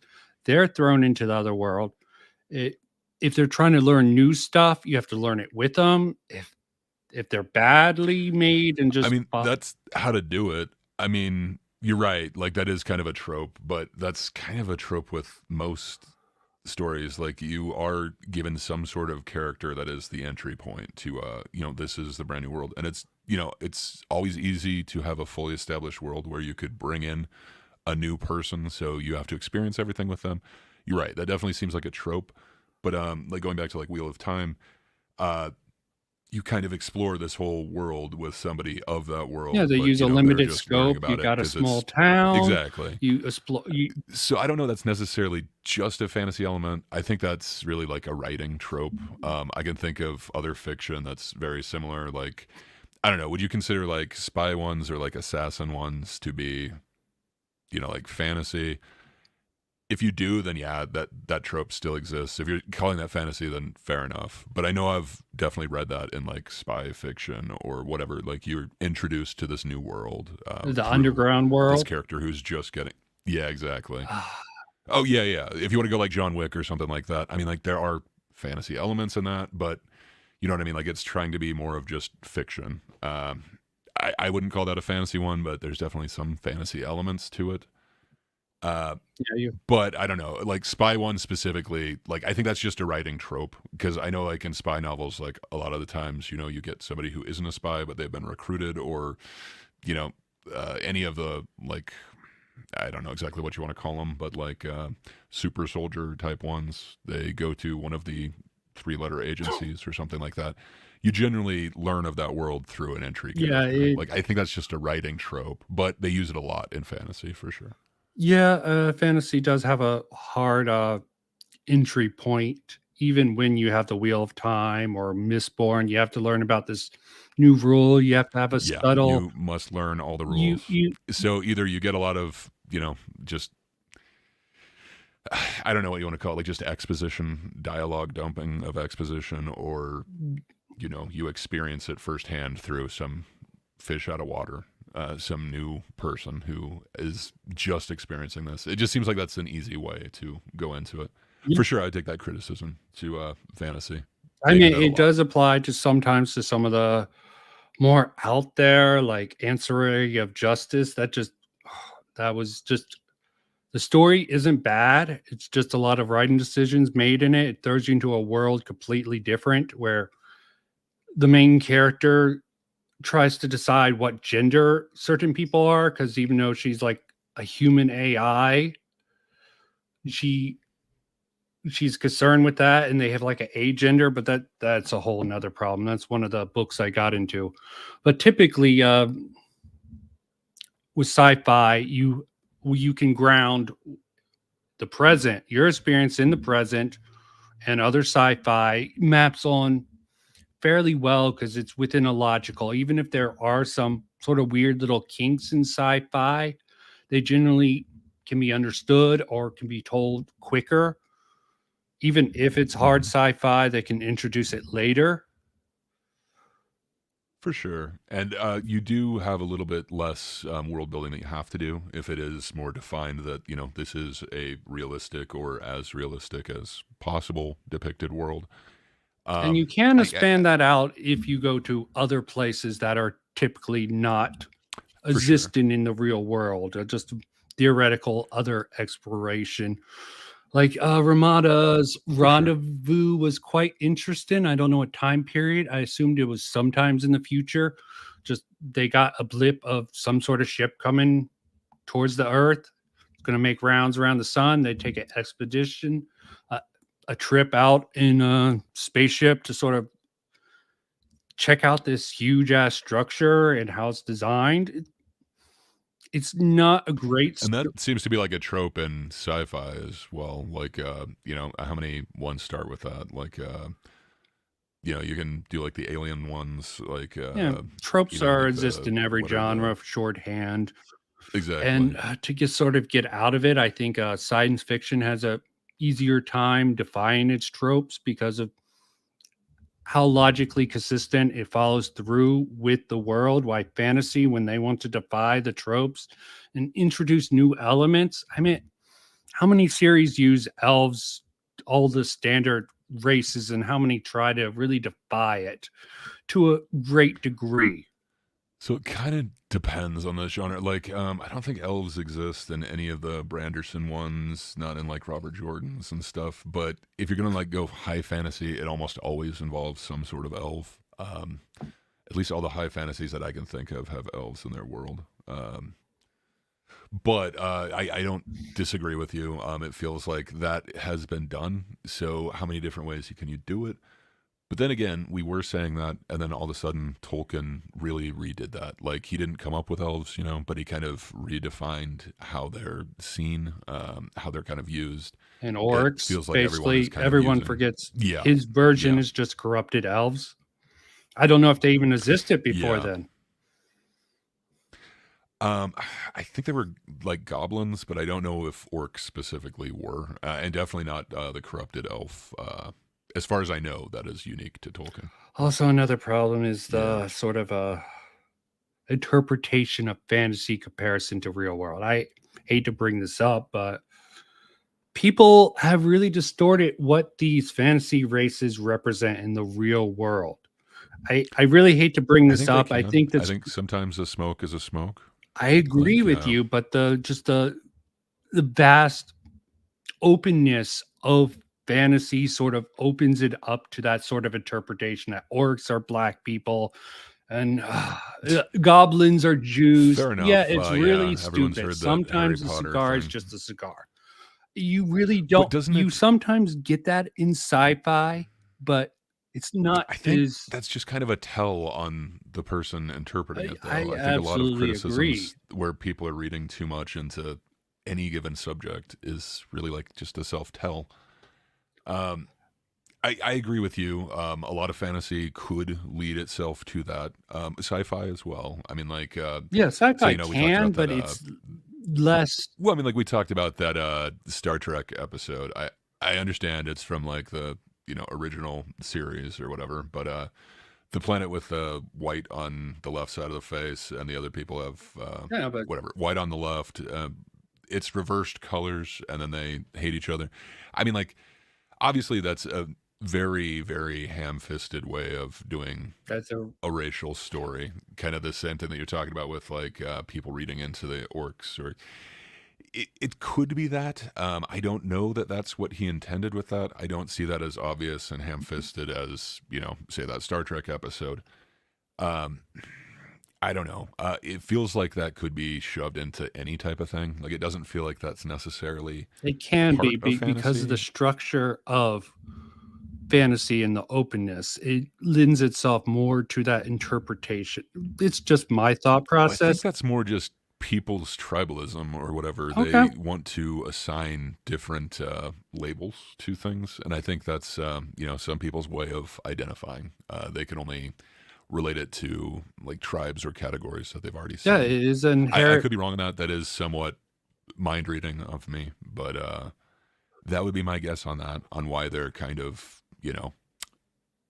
putting that framing on something that doesn't necessarily need it. But my point is, fantasy lends itself more to that because of the sort of openness of it than science fiction. I'm not trying Fair to enough. say that. I can definitely see that. You're right. You're creating. Well, And a lot of these bread tubers sorry. aren't. I was just thinking about like, what about all the alien species and stuff? Like, I think you would lead yourself open to, Bajorans are clearly. I'm trying to think of like any other one. Klingons clearly represent. I think you could, You can, come but up with kind of the same thing. Yeah. Again, I think it would be a self-tell. Like, to me, I don't even know like what stereotype either but of humans those are would be. humans, like the sort of thing about there's so many Yeah. races in Star Wars, but that they are pulling that off But I still. mean, I would say sci-fi has those exact same elements, and you could do the same thing for the aliens. Like, these aliens clearly represent white people, or I think it's a bigger your stretch. race I of think the choice. rules, the basic rules that constrain I don't science know. Have you ever fiction. seen the movie Enemy Mine? I've heard of it. I might have seen it, but So it really seems like it's very similar to what you're kind of saying that people could do to, fantasy. It's a sci-fi one. I believe it's like we're at war with these aliens, and somehow one guy, one human, and one alien ship both get shot down, and they both are crash landed on this planet, have to survive together. It feels like you could read in whatever you want to that. And then they happen to give the alien certain features that kind of lead into. Sorry, I just saw Patrick's comment. He's familiar with the movie. Anyway, it feels like something like that is open to that same exact criticism. That this is just a cheap way of saying X race or whatever. I don't know. I don't think that is necessarily only open to fantasy. I feel like sci-fi would get that exact same criticism based off of aliens. Certain people can read whatever they want into, but the point is just the openness. Agreed. The loose rules typically associated with science fiction. Science fiction comparison to fantasy. It's just a minor point that I think is slightly, because I'm trying to actually argue for science fiction as something that's slightly better. I think you even conceded that science fiction adds to almost anything. Are you going to make the argument fantasy? I would say it's a strong added? flavor. Can you? So yes, 100%. I would say fantasy. Again, I would view it like a salt. Like a bit of it goes a long way, and it really does enhance the flavor of whatever it is. Say romance, Western. You add a fantasy element to all of it. It seems to get better to me. It seems to infinitely grab my attention more, and the rewatch value just goes through the roof. I believe it was Nico in the comments kind of pointed out that, he kind of got me, that apparently I like escapist fiction. Escapist fiction, kind of more keeping you in fantasy present. For someone who I wants think to he's escape. Totally right.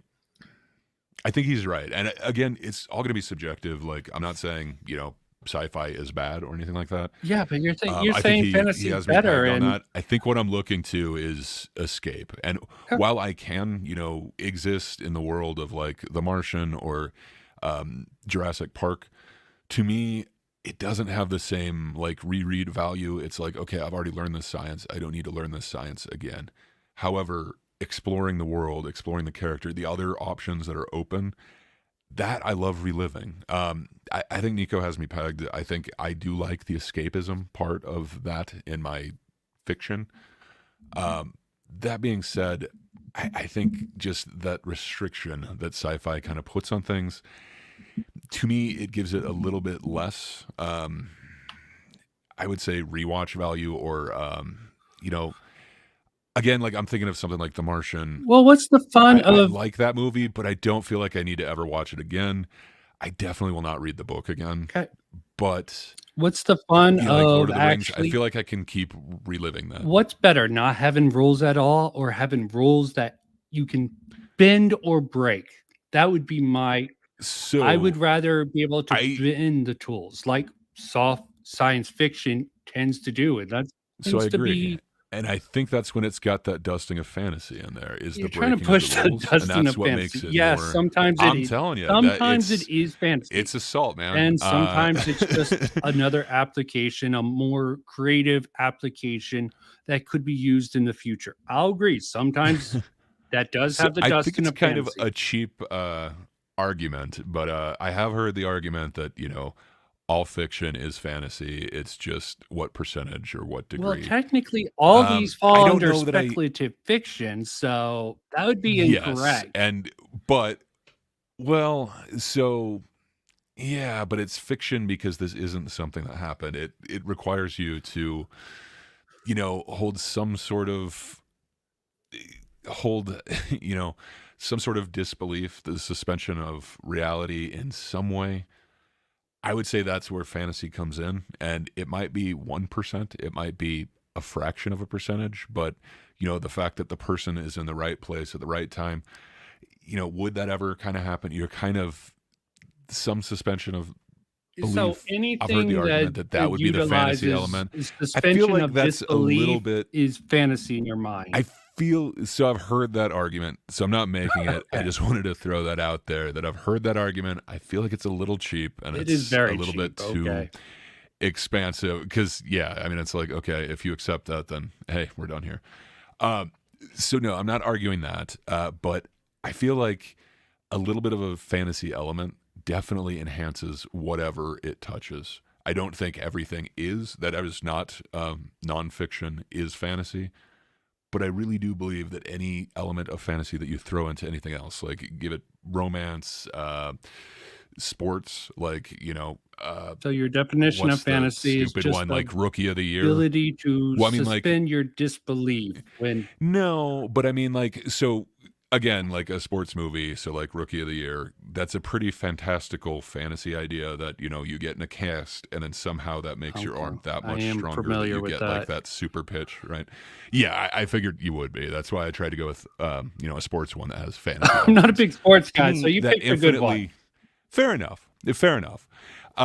To me, that makes that so much more than just a sports movie. Like I could watch. I'm trying to think of.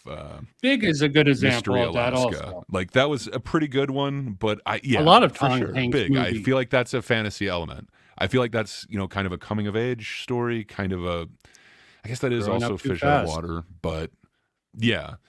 But to me, that is that, fantasy element. I see other people mention things like, I think Frequency. That to me is like a fantasy element. I guess it could be sci-fi, but to me that's really fantasy that, like a radio or CB radio could somehow talk to the past. Like that seems like an awesome, fantastical idea, but to me that seems like an element of There fantasy. are and a scientific dusting of it. principles that at least talking to your past self can be But applied. your past father and like give him information and I think stop him from, I don't know.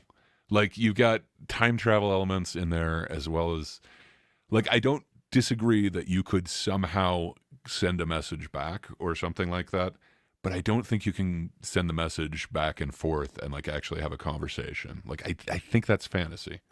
I mean, Maybe there's a principle that could work. you're just loosely defining fantasy, but that's fair enough. But that's what I'm saying. Like, so to me, that's that fantastical element. That's why I'm saying it's like a flavor enhancer to me.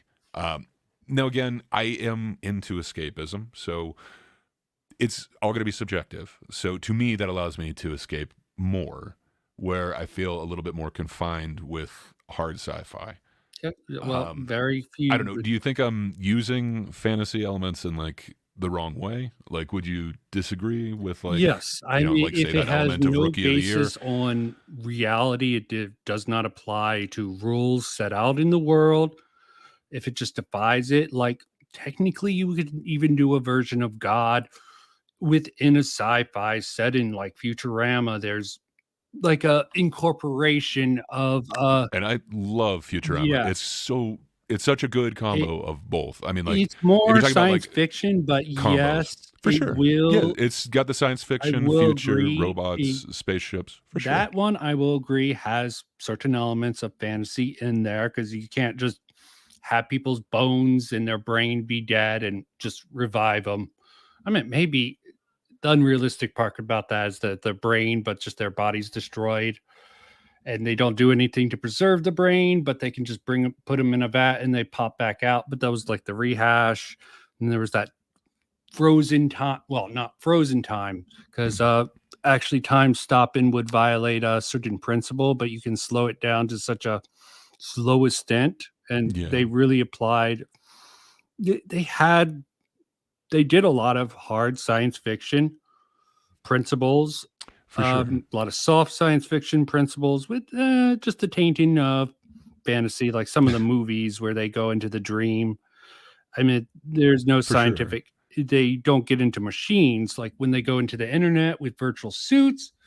That's possible. That would be hard sci-fi.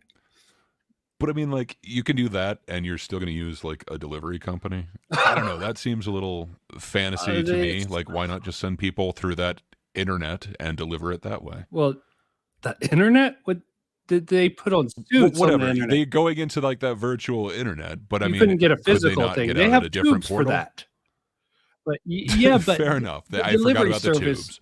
delivered things. I'm just saying mainly there are upward. some fantastical elements Oh. in there. That's Yeah. I mean, it's great. I love that show, and you know, like some of the best episodes that still stick with me, like the dog one, is just amazing. Like, God, that's a tearjerker. But yeah, I really like Futurama, man. Like, that's a great show, and I feel like that is a good blending of the two. And I feel like think that's when you're sci-fi's trying to at its give best, when you have fantasy elements of way too much fantasy in credit there. in Futurama just because you like it. What about something like Fifth Element?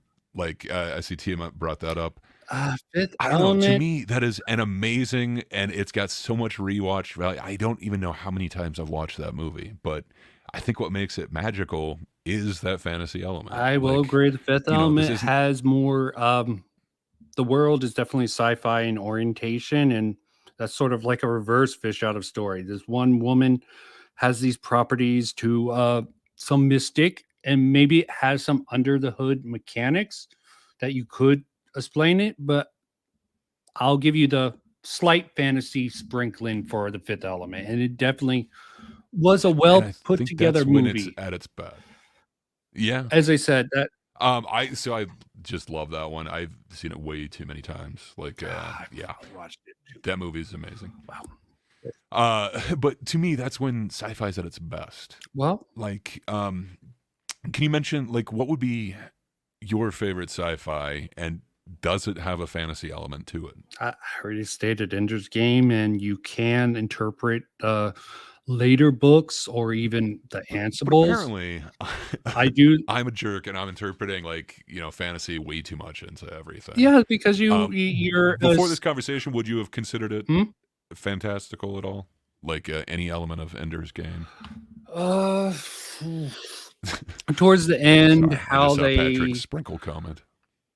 I don't believe I really believe quantum entanglement can explain, but they went with a different route towards the end, the void, and how the sort of computer companion of Ender ended up being created. They ended up going with a more fantasy route, but from the start, and even what I prefer, um, Ender's Shadow series is pretty much hard science fiction. They don't deal with any of that. Yeah, I'm not as familiar with that one, but I did read kind of a breakdown, and it sounds like it's a little bit more hard. Yes, definitely more the hard elements that I would fantasy, consider and like I'm kind more of attracted fantasy to are that. If you kind of more notice, the but then they ruined it Mhm. by having Bean die and some stupid stuff with his kids. I try to block that last book where Bean dies out of my head just because I remember it being so stupid. But all authors fall off, and that's just something you have to accept. And they have a whole bunch For of other sure. And stuff then written you with kind other of hear people. about the authors too. And I don't know if that affects you at all, but every once in a while I start hearing about the actual author, and it's like I want to have death of the author, Oh, like completely separated. I But understand. I find it hard to do that, especially with a lot of the stuff I heard about, like Orson Scott Card. But I don't know. No, I'm actually fine Still, with that being that. said, like Ender's Yeah, I know he's against gay fair enough. marriage and all, but it's a religious principle. I Yeah, mean, I don't see it come through in his perhaps because books. of my beliefs. I just don't. Yeah, I'm not seeing that I'm nearly as much. It just seemed like kind of. I don't know. It was more things he said. It's like, I guess I'm fine with like characters in a book saying it, but when I hear like this is what the author actually thinks, I really try to separate myself from that, but it's very hard. yeah, you have to put yourself in a life in Mormonism. Okay, it's going to be sort of hard to For sure. disengage from that religious. Were you ever religious? Were you grown up? uh, so yes and no. My mom was really searching when I was a kid. So, like, I was baptized Catholic, then she switched to Episcopalian, and then we went Jewish for a while, then Quaker, then Unitarian. I don't know that I ever actually believed in any of it, but I experienced like almost everything except for Eastern religion. And then, like, I had a friend whose dad was a Lutheran priest as well, so I went there a bunch. Okay. So I'm very familiar with religion, but I don't know that I've ever believed or anything like that. Yes, you have a assortment. I don't know. That's so weird. Yeah. One of my favorite authors that I found on a Oh, but yeah, I'm also very familiar with Mormons, by the way. yeah. So yeah, never one myself, but family members were. I had a friend who introduced me to anime, Ramen One Half, who was Mormon. That seems a little weird that he's like, watch this Ramen One Half. You can watch the DVD here, borrow it. And I got into it that way. But that's besides the point. I probably had a raised Catholic. Might sort of have an effect on our subjective viewpoint. But also my mom was weird. She was into ARE, which believed in if you know ARE. My family's weird. Mine is weird I in more know I've heard strict that. way. Which It's basically Edgar Casey supposedly thought he was a prophet. He believed in reincarnation, Christ consciousness, did readings, sheesh, did past life readings and stuff like that.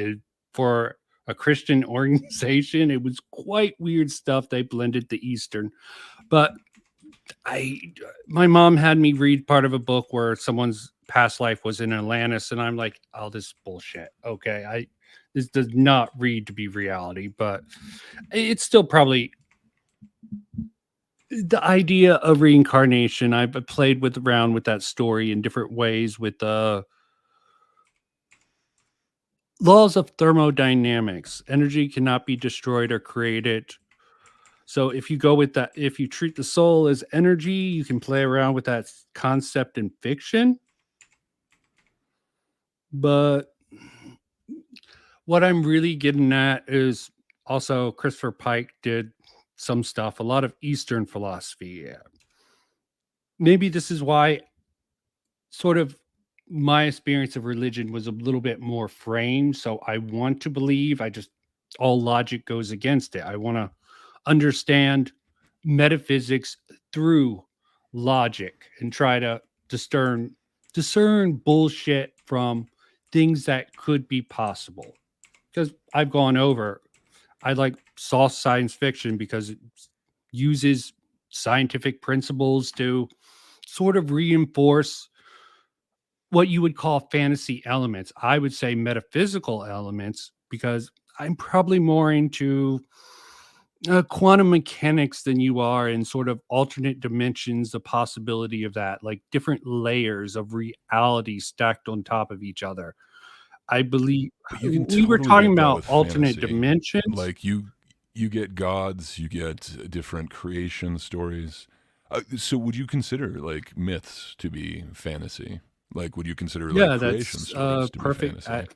Going back to my original argument is fantasy, what I consider fantasy, is people trying to make sense of the world through sort of intuitive knowledge and trying to create these stories to make sense out of things.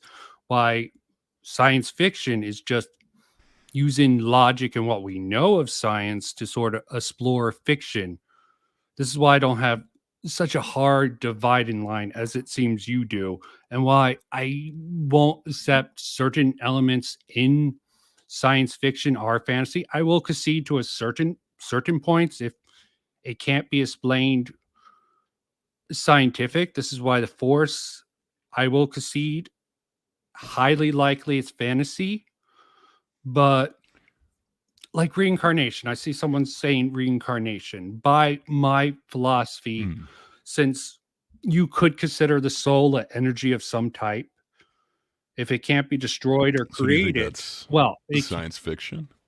it- Because to me, that seems like a fantasy you're element. using scientific principles to explore metaphysical, not fantasy.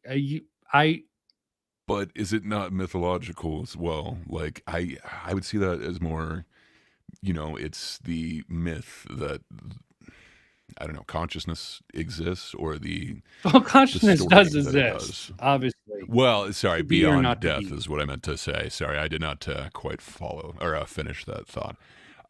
Beyond your death, like that it could live on, that it could be I believe it's perfectly like the rational soul to or say whatever. consciousness could exist. It- It just might not exist. It wouldn't exist in the same capacity. And I'm not saying memories would transfer Yeah. over. You would need to someone brought up the reincarnation in isekai. You would need to have a direct transfer. Did you ever read Old Man's Yeah. War? This is a good one that I didn't prepare you for. I'm not John sure. That Scalzi. title sounds familiar, but off the top of my head, I'm kind of blanking. Okay, Could you it's tell me John about it? I might Scalzi. have. He did Red Shirts, whole bunch of stuff. Overall, I don't like his I know I heard work. the name. I don't think I have read it. Okay, it's probably his only book worth reading. Basically about Mm. the Earth. They have a colonial defense force, and they recruit old people from Earth to join up. I think I've heard about this one. I think I know where it's He going. goes into space. A whole bunch of old people go. They basically grow these new bodies, and they transfer the consciousness from the old body to the new body. And that's completely reasonable. The theory behind it, they match it Yeah, up, sync it up, then they cut it off. What about like Avatar? Like it's kind of similar, like Yeah. you can create these avatars with these different bodies. It would have Surrogates. your memory or whatever. Yeah. To me, that seems very fantastical. I can't see how that isn't like an element of magic in there. Like I understand it could be future tech, but His virtual like that reality quote that we were talking fantasy about from to you earlier. also. So no, like virtual reality would be, well, I mean, I guess it depends what you're doing in Really? virtual reality. You're trying to like, make for well, I mean, like, wouldn't it be fantasy inside there to like do magic? Am I looking at that weird? But it's they like, could. Okay, I guess it kind of it's depends on what just it going is. into So a, it's technology to me. Like, of course, I'm not saying like we're doing magic by being in there, but when you say like, is it fantasy? When if you go in there, you can do more than your fantasy interpretation. if you're in like the holodeck. To me, like I don't know that it would ever be that. Like I think it would be more, like Ready Player One type deal. Like you're wearing something, not everything around you turns into it. So well, that if we feels like a little understood the brain fantastical, enough, but that could be my limited imagination for sure. the brain is just Again, like that quote that we were talking about, like sufficient future tech would seem like magic to somebody who is not of the Isaiah time. Clarke, I think. For sure. I wouldn't say Andrew and Clarke, I'm butchering it every time. Yes, Andrew Clarke has this really famous quote. This other really famous quote. Yeah. Besides patterns of But behavior. yes. But I don't know. To me, it seems like fantasy. But again, it could be my limited perspective, and I'm just not seeing that as a possibility of future tech. But to me, it seems like fantasy. If you're talking about like holodeck, if you're literally talking about like Ready Player One thing, like no, that seems like tech to me. Like that would be. Well, sci-fi. that is actually it sort of. I know it's like slightly different, but it's not. It's like a horrible the room becoming book, people, but the room becoming the sci-fi is pretty solid in that. Yeah, and I mean, like, I wouldn't knock that either. I do feel like You bring in like all the cartoons and like nostalgia, like I don't know. To me, that does seem like it's a sci-fi one. There might be fantasy elements, but I'm not willing to like die on that hill. That Yeah, I think it would because lose the you've got all virtual these 80s reality icons. one. It's not Okay. exactly. But sorry, I wasn't trying to be pedantic. But like when you're talking about virtual reality, if we're talking holodeck, where you can like touch and interact with like just Well, I'll even concede people that are there. the I don't holodeck. know. Like that seems a little fantastical to me. Same with the what do they call it? The matter maker. Now I forgot the name that we talked about earlier. The replicator. They use it to make all their food. Replicator. And 3D printers can actually do that if you expanded on that. I do remember that part of the conversation. I just totally forgot the term, the replicator. Okay, yeah. To me, that seems a little fantastical in its application, kind of like the holodeck.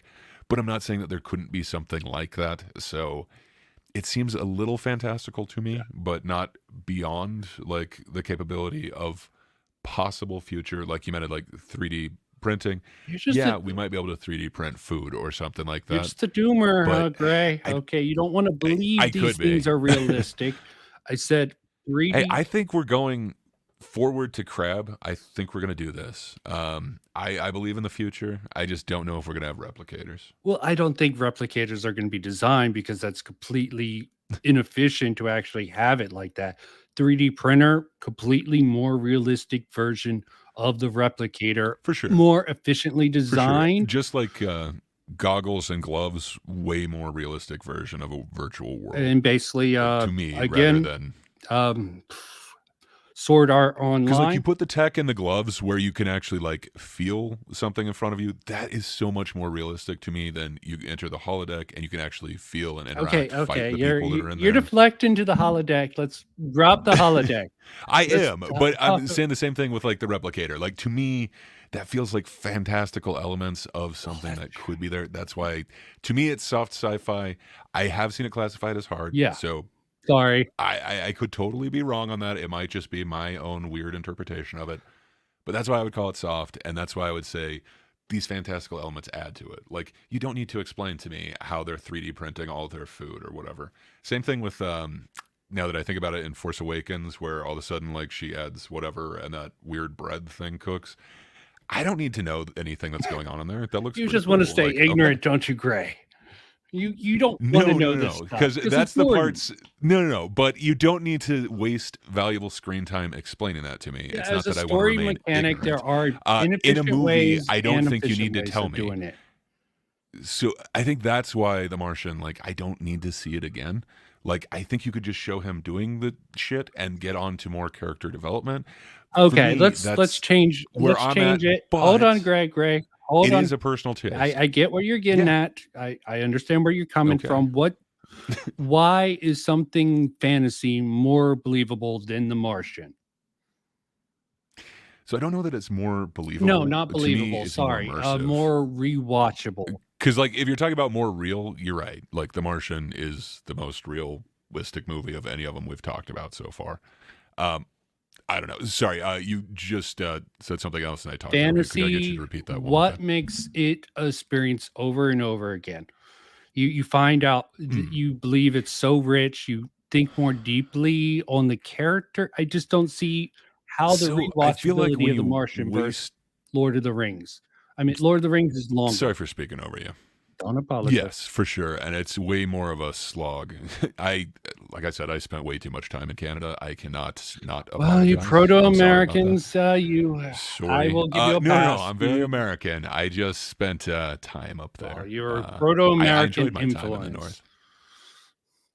Okay. But yes, what about Lord of the Rings does really... So it's not that I want to remain ignorant or I don't want things explained to me. I feel like it's quite the opposite. I feel like with sci-fi, hard sci-fi at least, they try to explain or justify the tech. Okay. And I feel like on rewatch, your focus is on sci-fi. What about fantasy? Well, to me, that is a waste of the actual time. Where with something like fantasy, they're more interested in world building. So I'm not saying you can't have that in after you sci-fi. understand the world. But generally, it goes a little bit more towards like space opera when you really start getting into like big worlds, expansive worlds, Where in fantasy you can, I'm not sure if you're familiar with like the Cosmere. So I know you're familiar with some of Branderson's things, but like the Cosmere, how they're all kind of Yeah. related.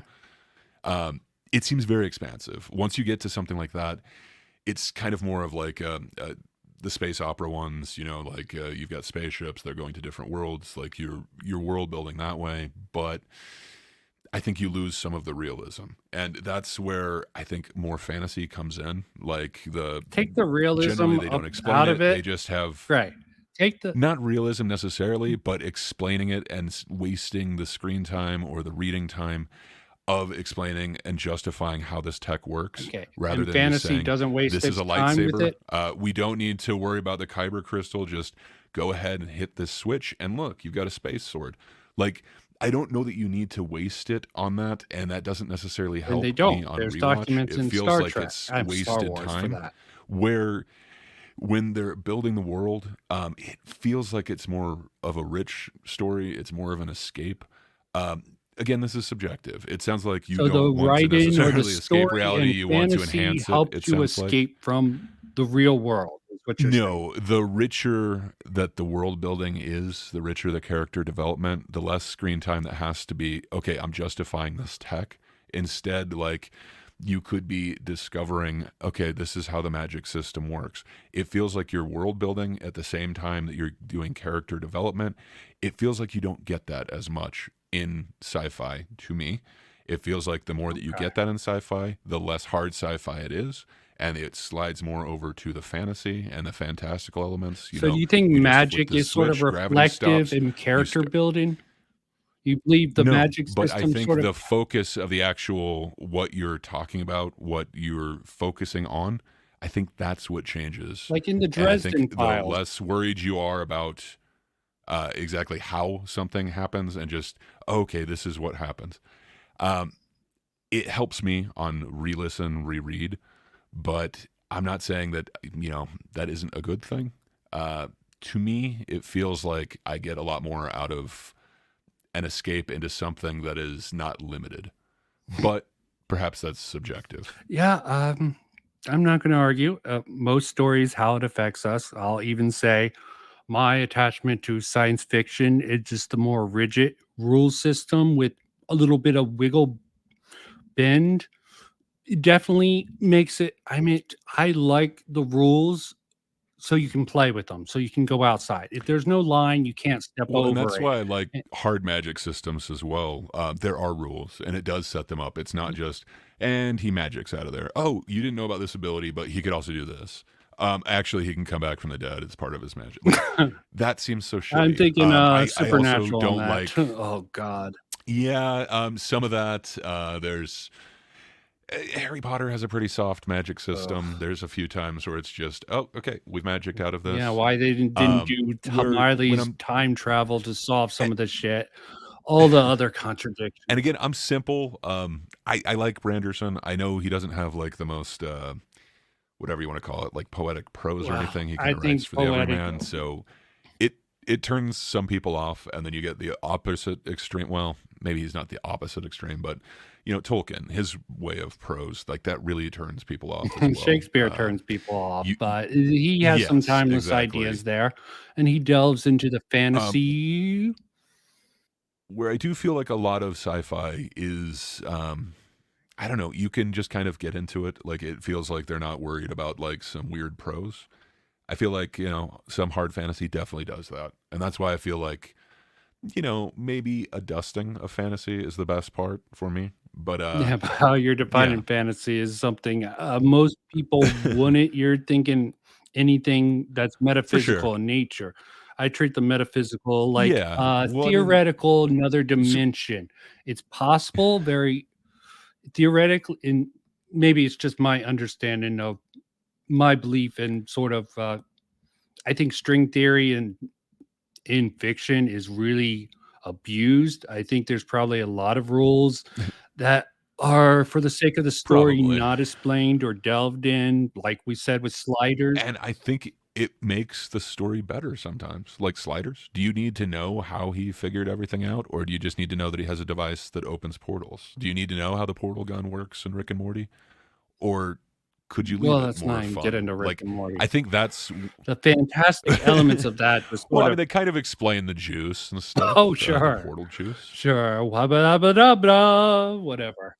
I mean, they use. I'm just saying, like, you know, like there's some things like, okay, so you know that it takes 21 or 1.21 gigawatts or whatever, but do you really know like what powers that thing? Like, okay, there's plutonium in it somewhere, but you know, isn't it just like, okay, you accept this is the thing, like it runs on whatever plutonium, he needs it to get back, and that car is a time Well, machine. I think the principle Like, to me, behind that's that awesome. is loosely based around E equals E square. You have speed, Okay, but then you're mass, going real loose with that. and energy. Like, Yeah, it's it's really pretty loose application, and fantastical. they don't explain it. You just accept it as fact. That So that's why isn't I'm saying, like, that seems like a sprinkling of fantasy to me. for Now, that one. maybe I I'm looking will at it agree. wrong. Okay, there's definitely a sprinkling of fantasy. Maybe even a cup full of fantasy makes the medicine go down for that one. Hey, you got to salt to your taste, man. But You and your yeah, salt. I really like it. I'm going for it. I'm going all out with that metaphor. Okay, fine, That's fine, the only fine. practice I'm I glad I did for ate this. before we had this talk. Sheesh. Well, late enough. I'm done. I haven't yet. I'm looking forward to it after we're done. But I don't know. I don't disagree with you. Like, again, I think we said at the beginning of this, you know, neither of us hates the other genre or anything like that, and it's probably going to come down to preference. And you know, I don't dislike sci-fi. I just think sci-fi is better with fantasy, and I think fantasy is better on its own than just sci-fi on its own. So for me, I think fantasy stacks up better. See, But it's personal taste. it's just the rules of what you're trying to include within your fantasy is just so vast. Well, You're just completely leaving fair out enough. of theoretical physics out of your equation here. And yes, they use some very Yeah, but how liberal. theoretical are these physics? Like, You don't respect theoretical I understand what physics you're is? Ah, no, I understand. I had but an uncle mean, who is a rocket you know, scientist, some of the Ray. time Okay, travel do and not stuff. dismiss the harder Okay, sciences. okay. Okay, Fair yes, they're enough. theoretical, but I mean, like, you do get some really fun ones in sci-fi that are definitely more sci-fi than fantasy, where it's more like the soft sciences. So, you know, like psychological explorations. yeah, That's really like fun. the You cell can where do that the in chick goes fantasy. into the guy's Yeah. head, or we already went So over cool. Inception, which would be And soft sci-fi. it would probably, you're right. And it was probably my weird definition of it, for sure. And going back to But the I would see that virtual as like fantasy reality, elements. you kept on bringing up holodecks. I was like, virtual reality, holodeck.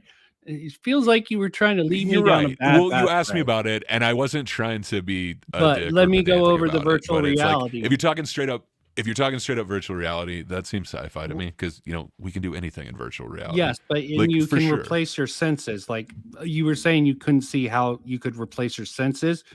You could put the theory is Well, you I mean, put like, your stuff you know, to sufficient tech. yeah, you can replace ears with sufficient knowledge on the brain. There's probably so much. Something like Ghost in the Shell, I think, fairly Maybe. solid sci-fi.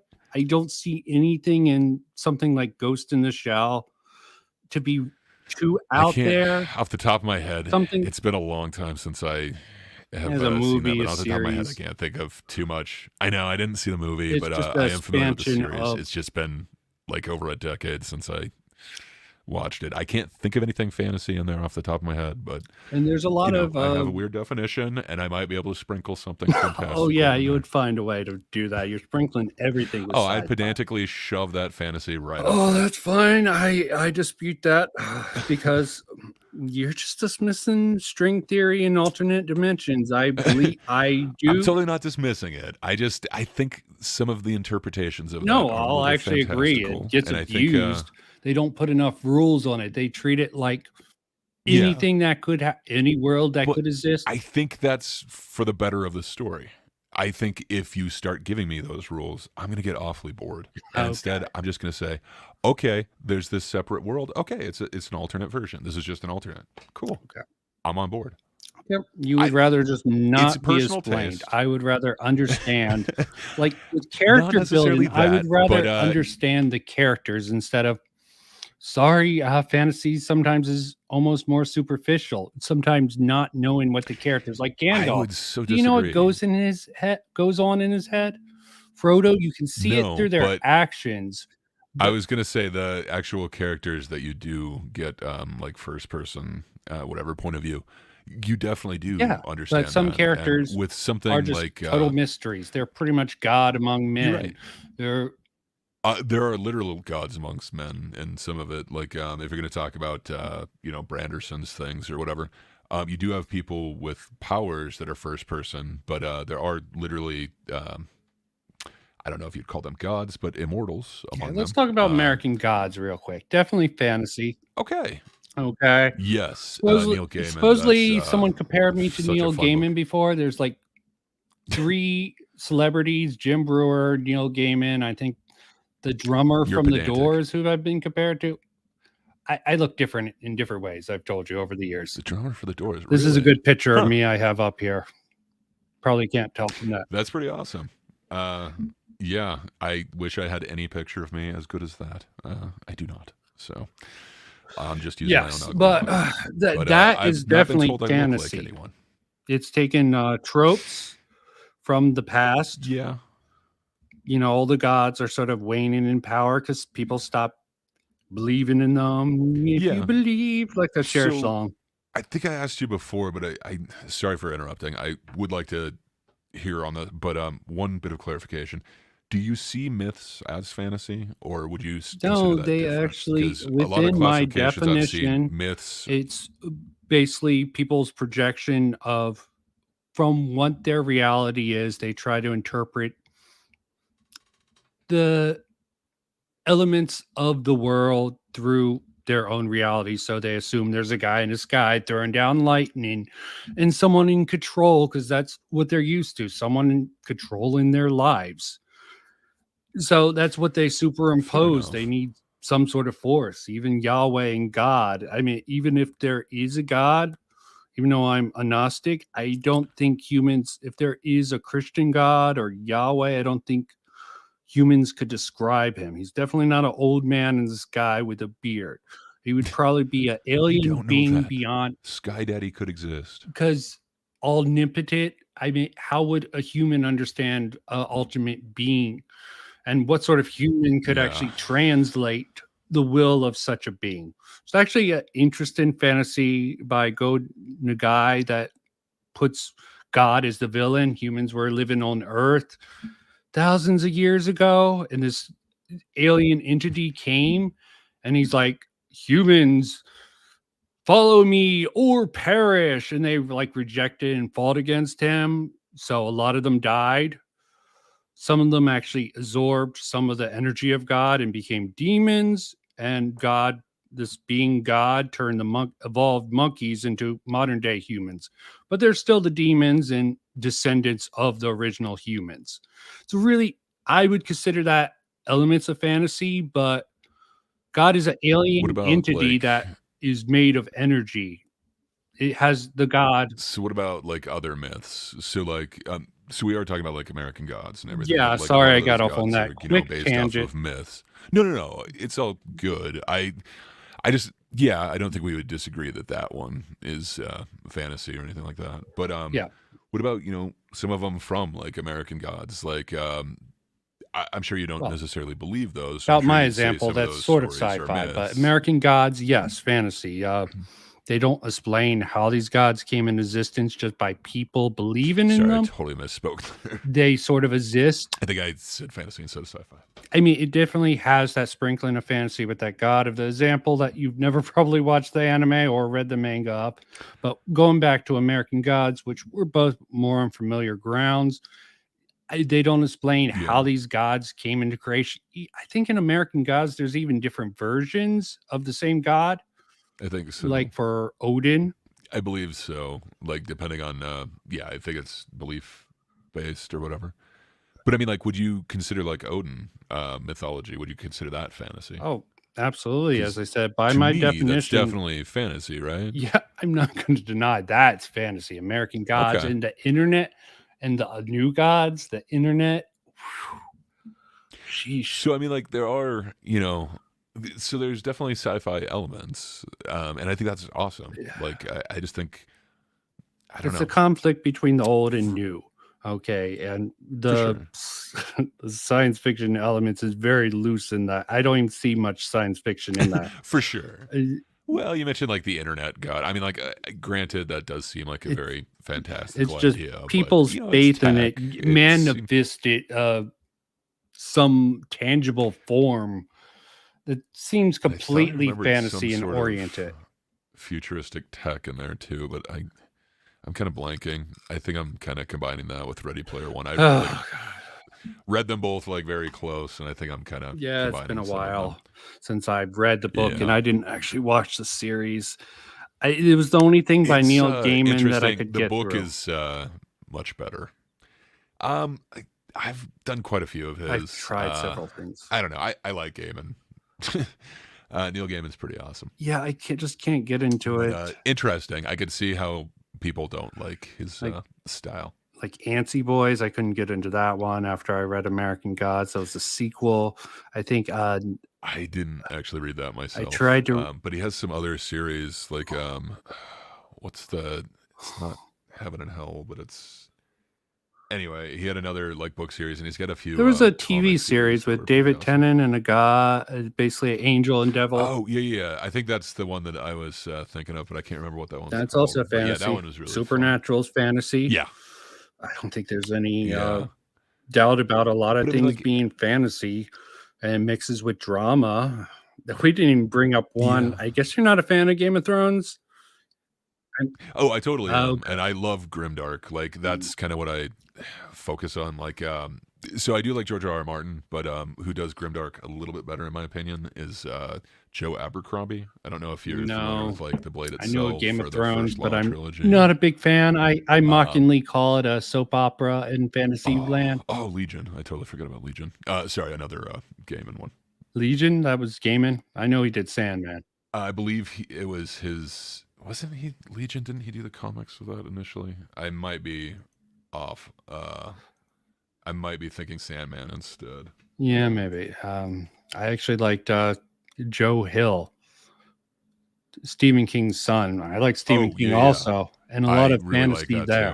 too. He's But that's the awesome. horror genre, and I like horror fantasy For better. sure. And I think horror mixes really well with fantasy. And I think there are some horror sci-fis, but I don't feel like it has as much rewatch. I think or the whatever. good. No, Like, I think I don't know. I'd kind of consider like Sunshine or Sunlight or Eternal Horizon. Spotless. I don't know. Like there are. Spotless Mind, where Jim Carrey and his girlfriend I get guess their. that is kind of sci-fi, Yeah, and it is kind of that horror, but that is very I don't know, sci-fi. that's also kind of sci-fi It's not even. drama. I wouldn't Like call it I don't. That's horror. just an awesome mashup one. Like I really like it. I think sci-fi pairs better with I don't know. To me, psychological that's horror. horrifying. But you're right. I don't think it was intended as a horror.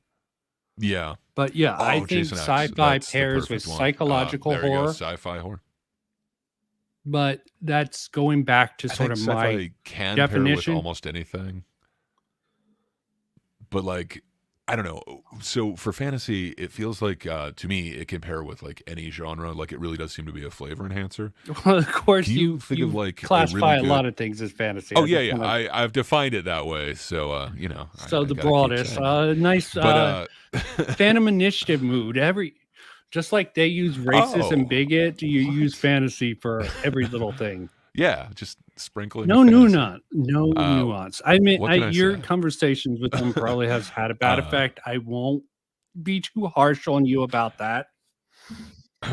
fair enough. But to me, it feels like it pairs with like any genre, like fantasy comedy, like Holy Grail. That's just amazing. Fantasy romance. I'm trying to think of a bunch of them. Like, well, I guess would it be like sci-fi? The like, what's the one with the mailbox that goes back in time or whatever? I've seen memes about You that. know what I mean? Like, The girl putting yeah. her I mean, hand like, through and giving. my handy through the mail. Yeah, like, is that futuristic tech of a mailbox, or is it just fantasy? To me, like, that seems like it's fantasy. Like, it feels like you add that element to any genre, it seems to improve it. Like, I guess it could be my weird interpretation of it, but to me, that's also a fantasy element in, like, Rookie of the Year, where he magically can now Okay. throw, like, 100 whatever mile an hour fastball. To me, that seems like, it's over the top, it's magical, Yeah. but hey, it makes the story better. We're not going to worry about it. Like, okay, the doctor has no idea what's going on, but hey, the story's better for that. To me, that's why I really like fantasy. And when you add that into sci-fi, I think it makes sci-fi better. Well, you But think fantasy makes I get everything I'm better. defining it that way. But Yeah, by it definition, does. it's hard to avoid. Except for nonfiction. I don't think fantasy improves that. Okay, I will concede that a little bit of fantasy, when I will consider it fantasy, does pair better with something like comedy just because of how silly it can get. And the rules can That being said, sometimes I mean, work out sci-fi with comedy's fun, comedy. like Red Dwarf or whatever. It can work out also I'm not really saying it's the well. greatest one, but It can work out really I well don't with see anything like magical in there. romance. But yeah, I think Yeah, I mean, there's definitely space romance. Like, I'm not gonna knock that. Like, that could definitely happen. I think there are even elements in a lot of weird ones, and I mean, there's obviously like psychological exploration that goes on in sci-fi. Like, it doesn't necessarily have to be. I think sci-fi just on its own does much better. It pairs with certain genres like psychological horror to such a greater degree. I will agree that fantasy can be paired up with a lot more things. It's more Well, I would just say, broad, but I think can you when find you a have a genre that good fantasy science wouldn't fiction, improve? it just simply because of the rule set, the logical consistency, just the framework of it works much stronger when you have a really good story. It's harder, but you need to be a superior agree. writer to And I pull think off. how you improve that story is you add the fantasy elements in there. You don't worry as rigidly about how does this work You consistently don't need with. to add the fantasy, but you do need to take a certain liberations and keep some things hidden because back you can understand your whole world completely and not write a single line explain it at all. I don't think there's anything that you could do in sci-fi. It would be a little hard to not explain anything at all, but you can get away with Yeah. very loose explanations on things and still have a really solid sci-fi story that stands on its own without your little sprinkling of fantasy. And yeah, fantasy probably pairs better with some things, but on its own, I think it's weaker than a good science fiction story on its own. Okay, but the real question, Patrick brings it up. Now, Chocolate or vanilla ice chocolate, cream? okay. I don't. Are you going to say vanilla, I gotta go Gray? with that as well. No, no. I am not deluded enough to think that vanilla is the base of everything. Just regular like cream or whatever is the Well, base it of would fit everything, into but, your vanilla is fantasy an theory. added. It wouldn't. In this case, again, you'd want to use a little bit of salt because it'll melt the ice and the ice cream will freeze faster. So you Did want you a little salt bit of your brain too fancy much? with your. No. I've been accused of Hitchhiker's too Guide much to the hair Galaxy. gel. Sorry, it's probably too much fantasy in that. Ah. Someone brought that up.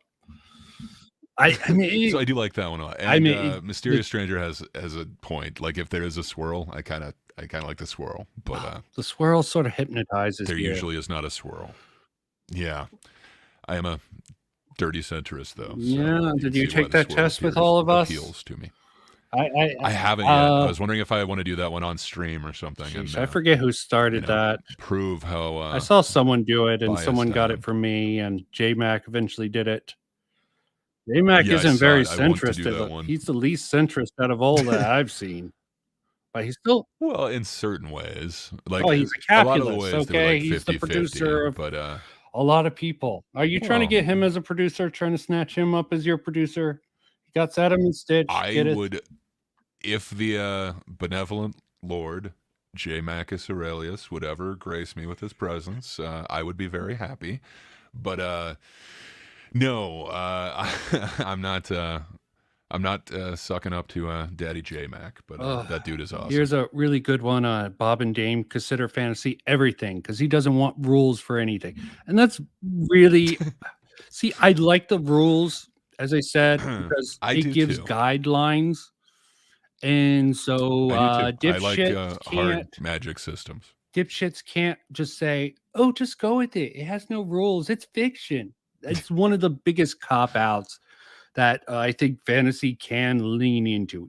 You said that they could try to pull some mental gymnastics to try to get something that is meant to work logically. I'm sure they would try to argue some things, but shit. Comic books are definitely more fantasy than sci-fi for the most part. There's a lot of sci-fi I think elements. so. I mean, like if you classify it as just like superheroes or whatever, I guess it's not. But a lot of the times it is classified under fantasy superhero. But you know, it's all semantics and where you want to draw the line. Oh. As you mentioned, I'm drawing my line in a weird place, but I would include that in fantasy. It seems like it's magic. There are certain sci-fi ones, you know, like there is Cyborg or whatever. I don't think he had any magical or supernatural powers. I think he's just a cyborg. No. If I remember right. He has like cool weapons and, you know, can obviously take on a lot of damage and stuff. But yeah, to me that seems rather sci-fi, not necessarily fantasy. So it seems like, you know, you could break up individual characters. I think we talked about War Machine before. I think that's just a dude in a suit, if I remember right. Same thing with Iron Man. For the movies, that's what I understand. Iron Man is definitely he's technology. you know, got that like special heart thing that runs on. No, that's So it science. changes Okay, that's depending like on- a really weird. Okay, but like the fusion heart or whatever, like it's a little bit of suspension of disbelief, but fair enough. It could be sufficient future technology. Yeah. But I don't know. When you get into like he makes a new element and stuff, like I don't know. That feels fantasy to me, but fair enough. You say fair enough a lot. It's not fair. Nothing you're doing is fair here. Trying to That's inject your true. fantasy I am everywhere dirty. with your I am sprinkling rotten. of salt. You grind up fantasy and it becomes nothing. Hey, if I say it enough times, you'll start believing that Oh you know, yeah, fantasy is a flavor enhancer, I've- and it works on comedy. It works on romance. You know, any genre you can think of. Is there one genre that you can think of that isn't enhanced with a little sprinkling of fantasy? oh, sheesh. I was thinking about it, like even the cop ones. Like what was that Will Smith one where he was a cop with like orcs and stuff? Oh god, that horrible was thing. a great movie, but like you know that seemed like a police whatever you want to call it, like Training Day style movie. I would but, say you know, a lot of sprinkling the fantasy. gritty It stuff. made me watch it. I would say a lot of the gritty stuff, like film noir, doesn't work really well with fantasy because people want that down, dirty, realistic feeling to it. Ones Right. that That really was the one. accentuate from sort of hyper realism. It's sort of you would Yeah. probably consider it fantasy because it's a distortion of reality, but that's all fiction. I think it's just Apparently I hyper consider reality. everything. Well, that's what I mean. Like, And so I I wouldn't don't think consider that so. fantasy.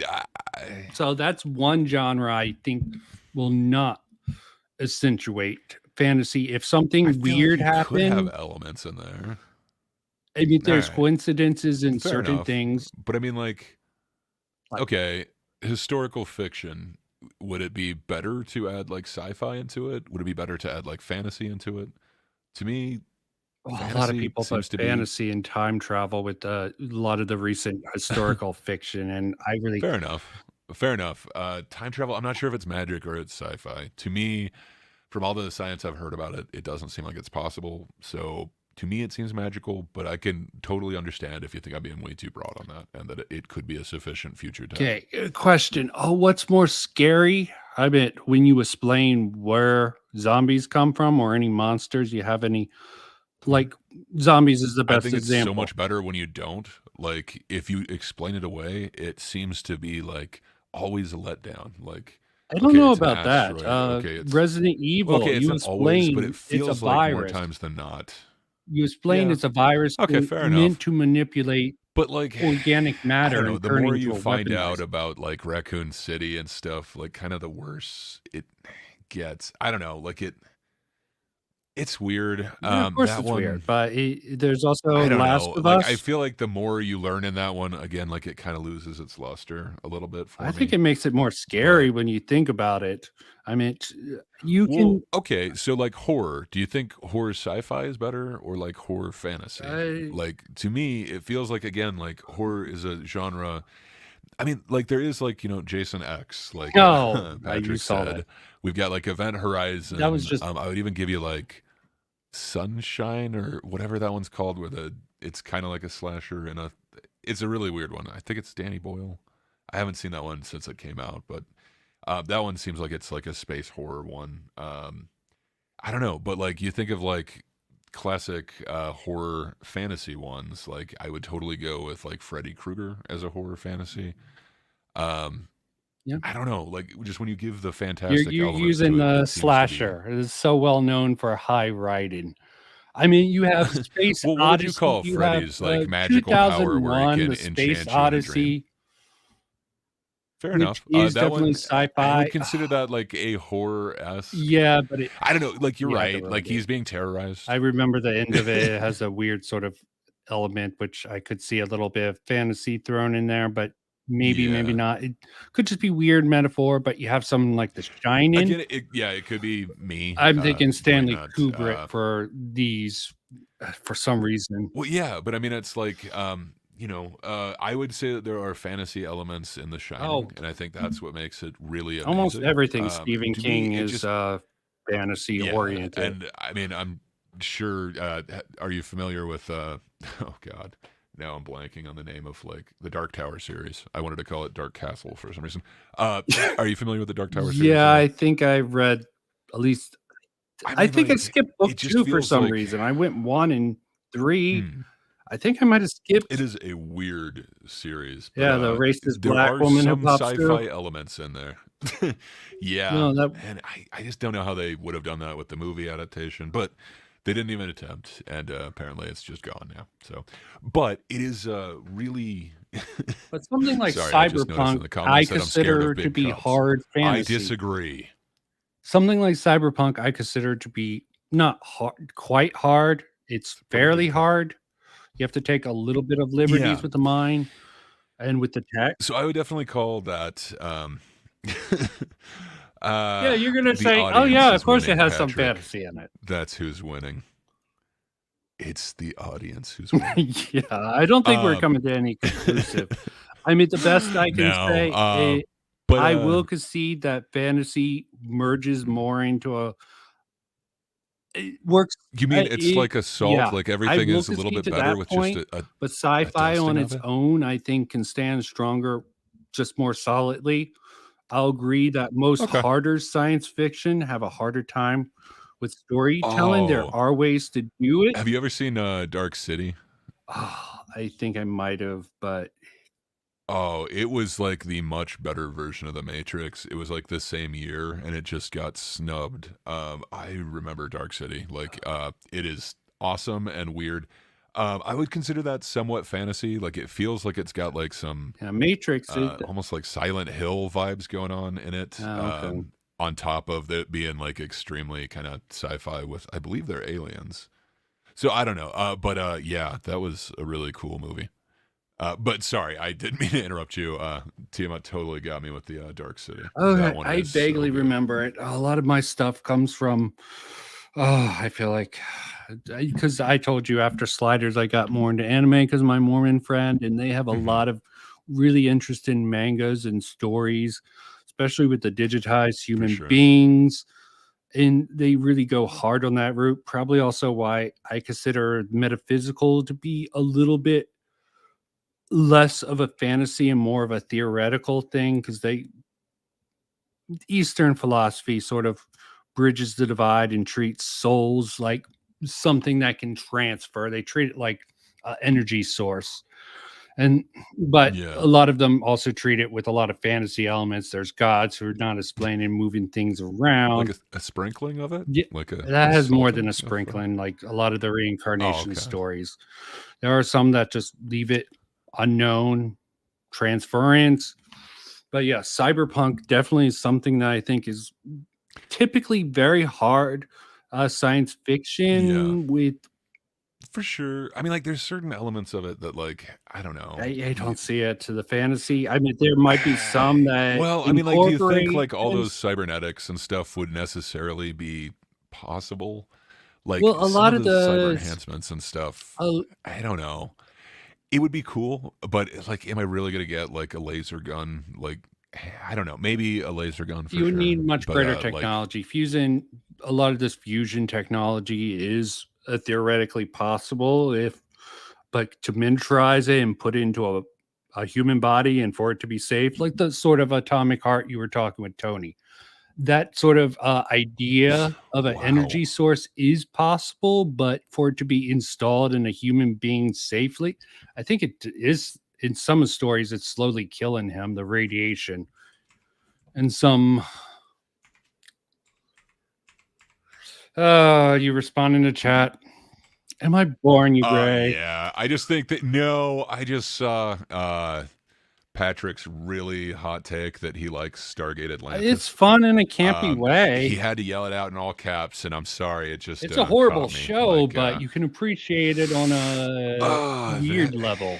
if we're gonna keep going with the series, I think he's gonna have to justify that to me that it can't all be bad because I got I loved Stargate the movie. Oh, of course, Like the I started movie was watching some of the great. show, and it was like I can appreciate when by the people time they talk got about to the series, Atlantis, I don't know. but I can't get into the series. I want to. I've tried like 3 times to get into any of the series, but the movie was excellent. How about that? The Portal. Yeah, I loved that I movie, will and give it to me, that's a fantasy element, but it's so good, and it enhances it so much. And like to think, so I'm not sure if, I guess it just all has to be these fake Egyptian gods or whatever. But that's such cool tech. Like, would you think that that's well, sci-fi or fantastical? Like the helmets that like it'll turn into like Anubis's head or whatever, and then go away, and you can just have this like thing on the back of your I head. think it has the To me, that seems fantasy super sort of fantasy. I think it has the fantasy sort of underpinnings behind it. There are ways you can justify it if you knew how the tech worked. They use alien hand waving for that. And yeah, if someone had a grasp of way better grasp of fundamental physics, yeah, I can see it happening. Would it happen like that? Probably not. I can't see it having the energy source with science. I really like diving. This is probably why I like science fiction. You try to think of if this is No, I realistic like or it not, too. given what I know, and you can research it and find it out.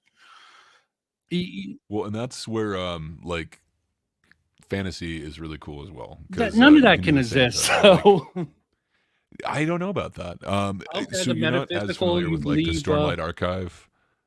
Are you familiar with the Stormlight Archive at all? No, sorry. I So again, like it's a different world, and it seems like perhaps they had future tech at some point, and now they have a regression back to like medieval type yeah, wheel of time sort of kind. stuff. Except for kind Turned into of the like it does feel like he wanted to do his own kind of version of that. But there is this stuff from the previous civilization that's like power armor. Like it essentially, you're it's fantasy, but it seems like it is somewhat like future tech. It's kind of like a mech suit, but it's like armor. They also have blades that are much the same way. They'll cut through stone and stuff, but it's future tech.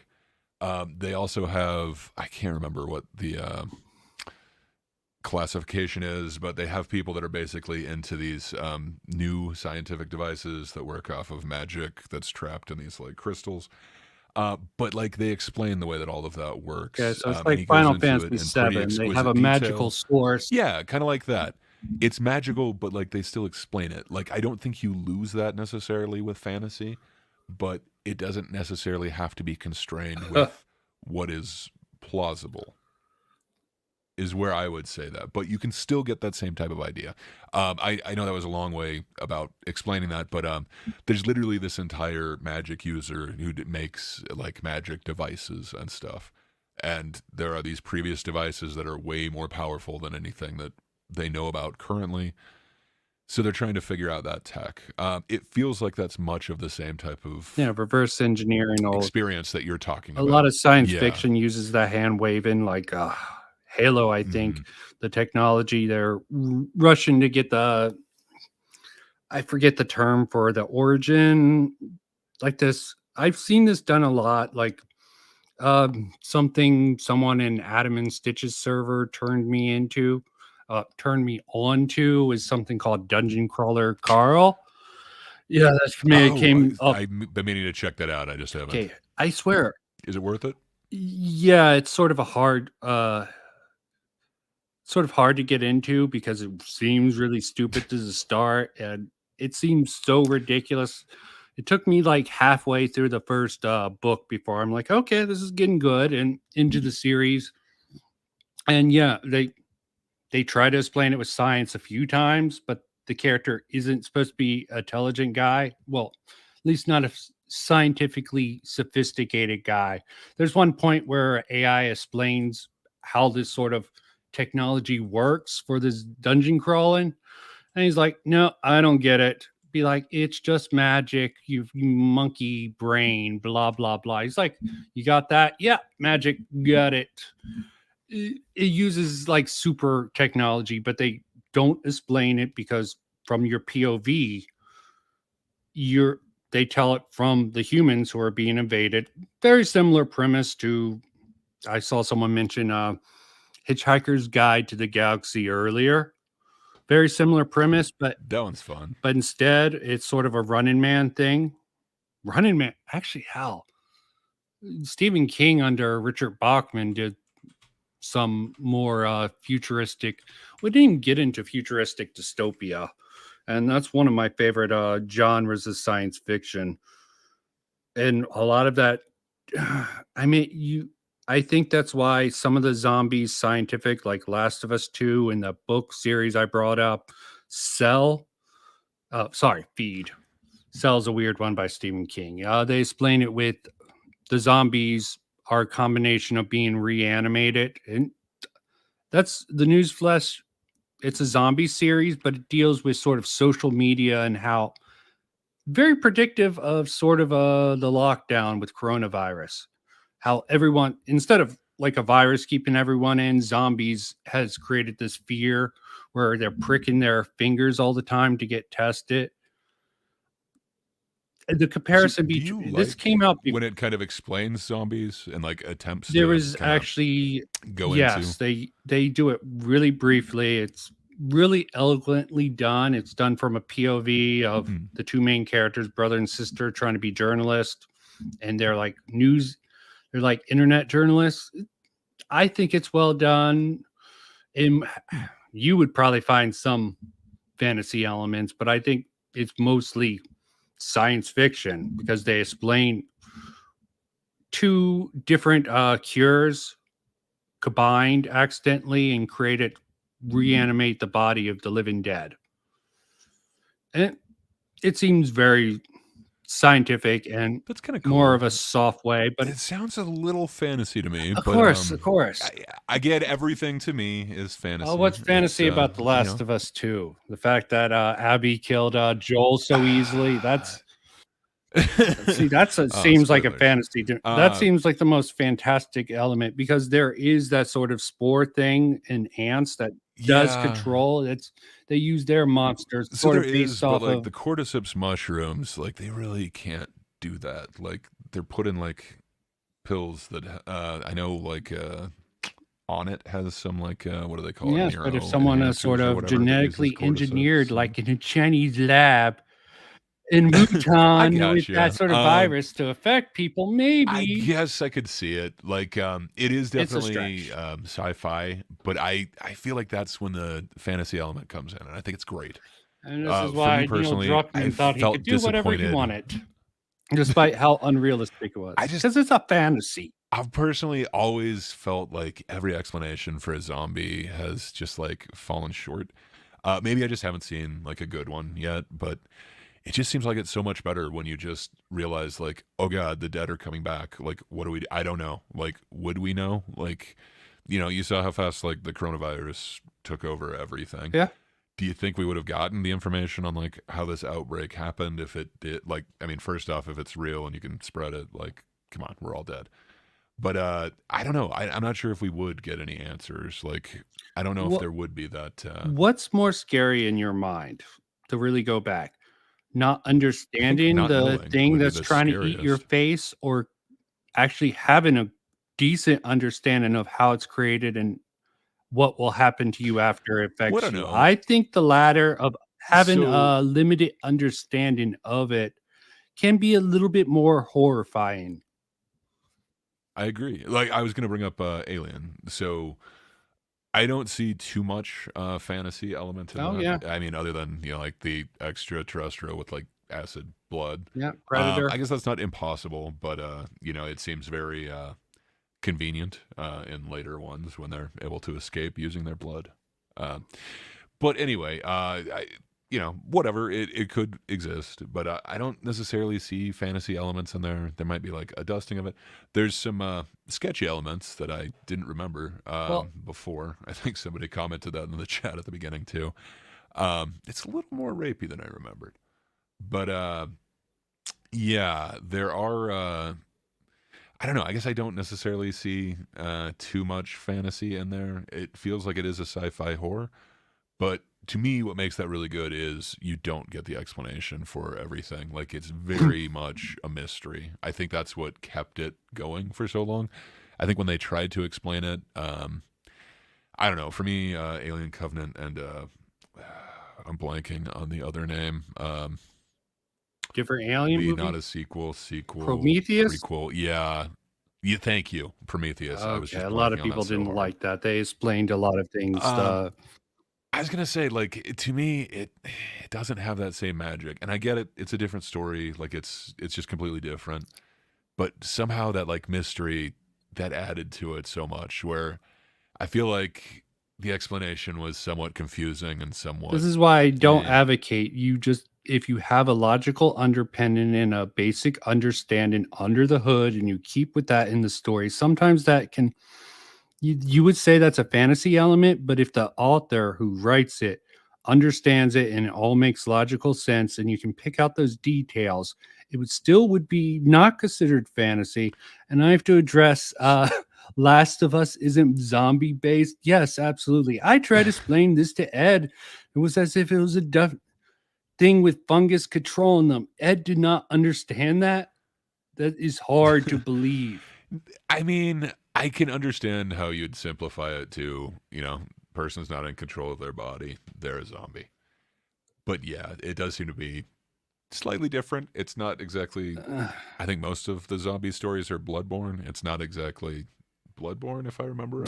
Bloodborne? It doesn't have to be like. Those were werewolves in Yeah. Bloodborne if you're talking about the video game.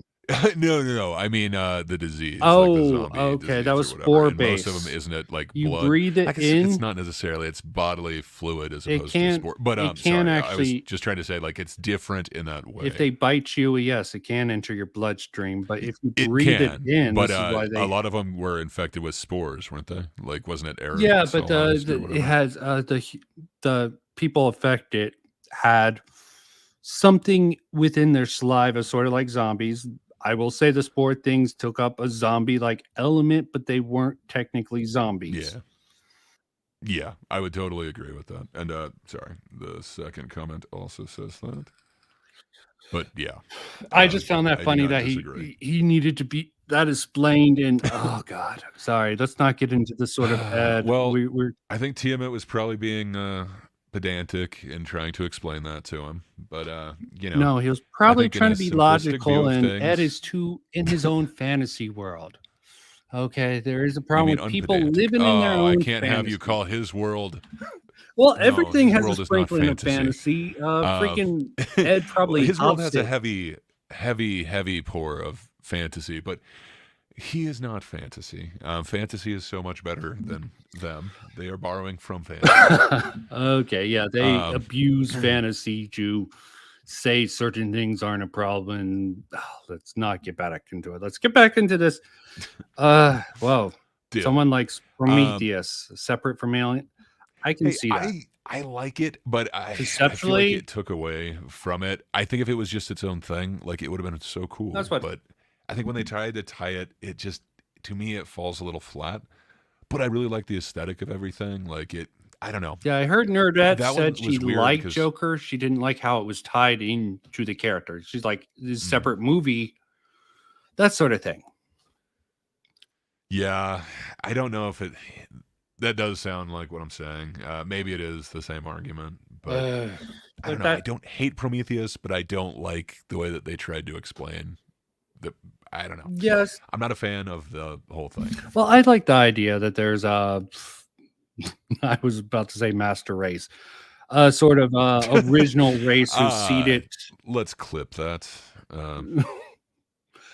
sort We of can make it say that origin you believe in race that. that sort of died out. A lot of science fiction Yeah, used it. yeah. I do like the idea of the engineers for Okay, sure. that was Like, what they that were is a called cool in that. concept.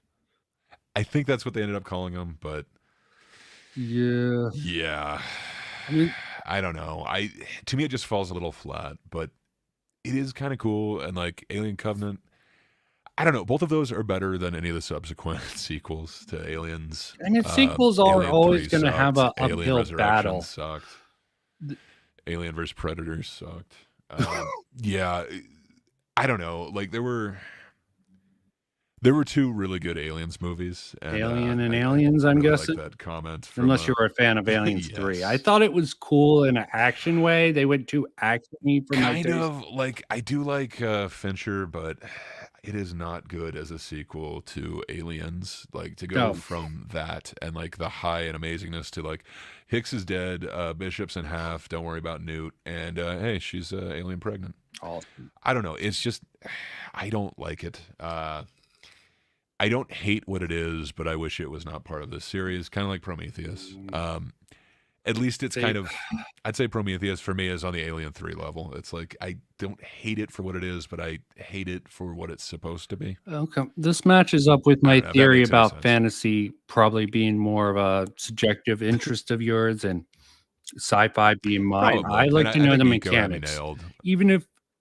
Even if I don't actually, even if I don't know everything about it, there's sort of a feeling you get from certain science fiction that it could be believable, even if they don't explain every concept in autistic detail.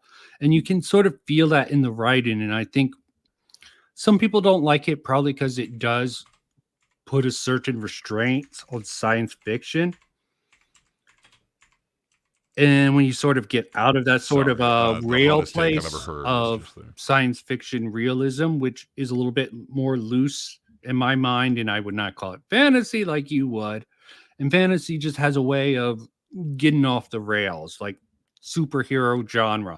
They always go with up in the character limit and not bringing it back down. They go with that high. So MCUs go into the multiverse of madness because they already saved the universe from Thanos. So they have to go into alternate dimensions and the multiverse. But their concept of both time travel and multiversal travel is just way too simplistic because of what they're trying to do. It's really weak science fiction. If you even, I will concede.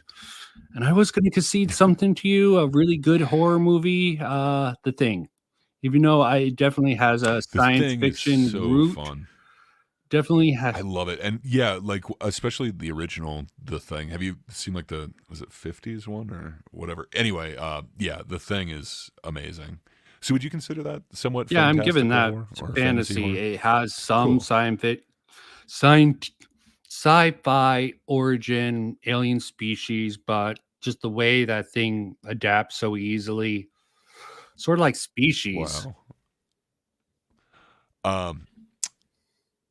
If this is true, Patrick, I think we gotta do the other one of It Can't Be All Bad on that, because wow. I remember it being all bad. Yeah, I don't know. I remember the first one being pretty Oh bad. no. Oh, for that reason, Patrick. Oh God. Okay. Okay. But But yeah, Well, I would like to concede to you that sci-fi is a great genre, and I really do like soft sci-fi. I think that's the way to do it. The one thing that I do want to have a little bit of contention, or I do have a little bit of contention, and want to give you a little bit of pushback, is when you're saying like sci-fi explains stuff and fantasy doesn't. No, that's I a really disagree with generalization. that. It just might be reality that they're describing, but like when you get into like hard magic systems, you get that exact same feeling, that exact same experience of here's the rules to it, here's your rigidness, and it has to be somewhere in between there. Um, and then like they explain how you can get out of whatever situation. As I said, I I don't know. I like feel like you can get Dresden that Files without that because they have that restriction. hard magic system. Yeah, for And sure. definitely Mistborn had I don't a know. hard magic system to a certain extent Yeah. also.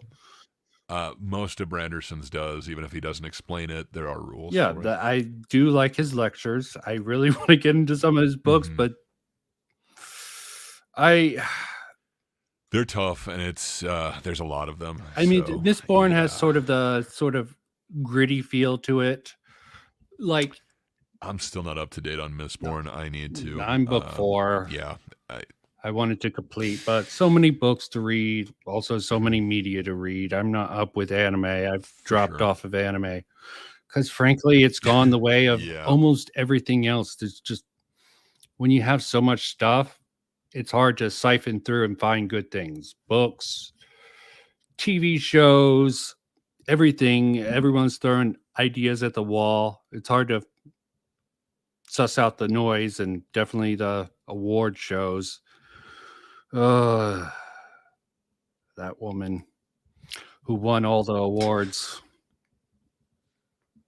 That woman. Oh, sorry, 5th season. I'm sure you haven't read her. It's actually fantasy, so I can place that at Oh, her success on yeah. I'm fantasy. trying to think of her name. I actually Inke haven't read that series. Namisha Yeah, that's the one. I was like, it starts with an N, and I have no idea how to Inke. pronounce it. I probably could if I was looking Yes. at it. I just can't visualize it because I think I have a reflective.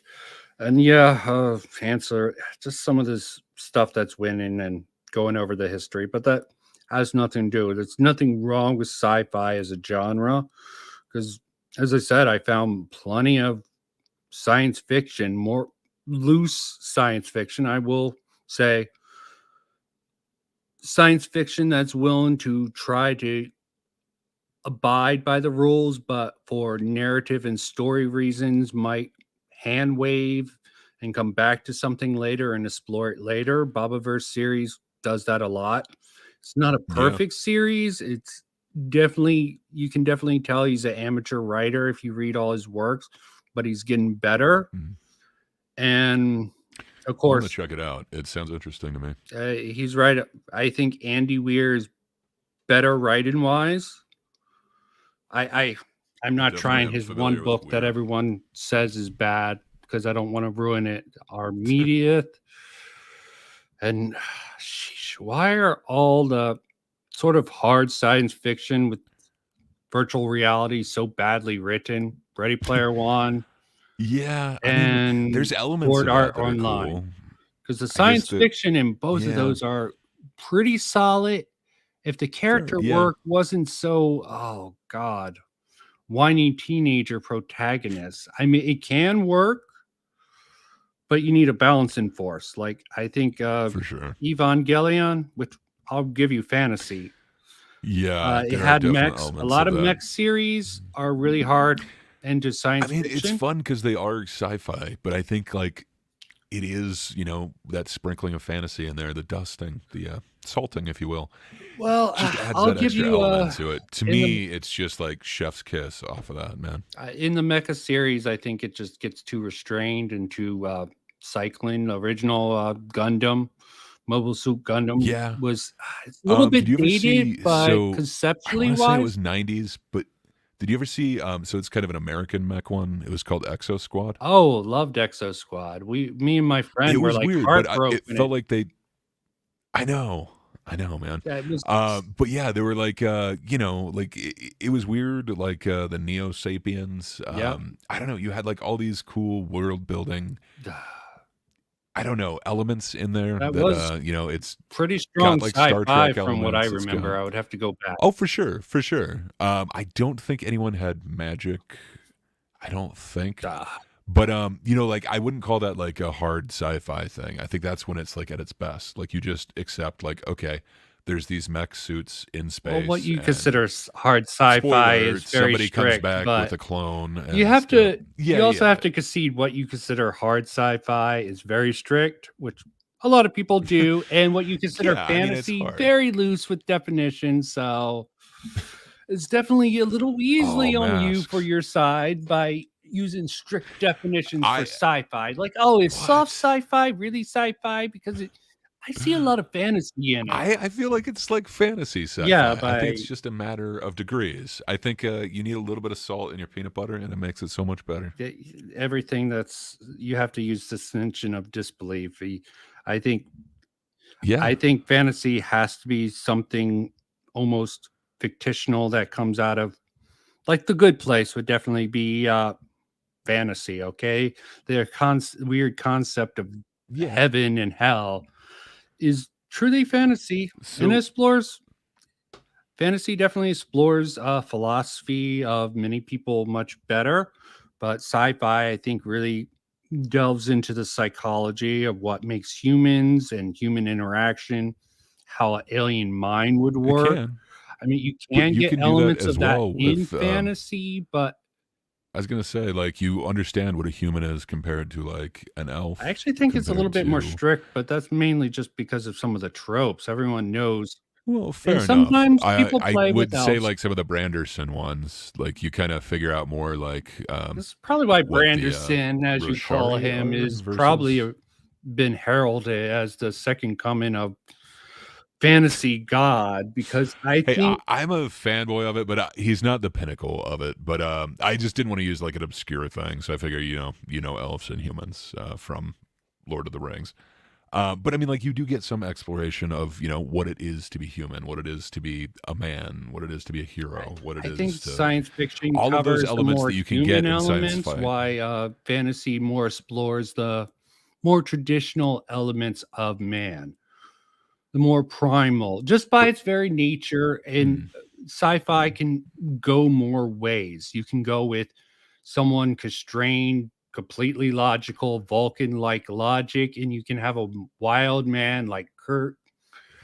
And you can have a sort of reserved person who like Picard. I mean, yeah, but when it gets the best is when you don't.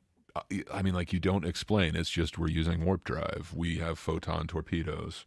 Uh, we've got these the Vulcan nerve pens. yeah, We but don't need to there's explain nerd. it. They It don't just explain happens. it, but Like there's nerds and documents no, underpinning a lot of this stuff. If you look under the hood, how fair scientifically enough. accurate are And they?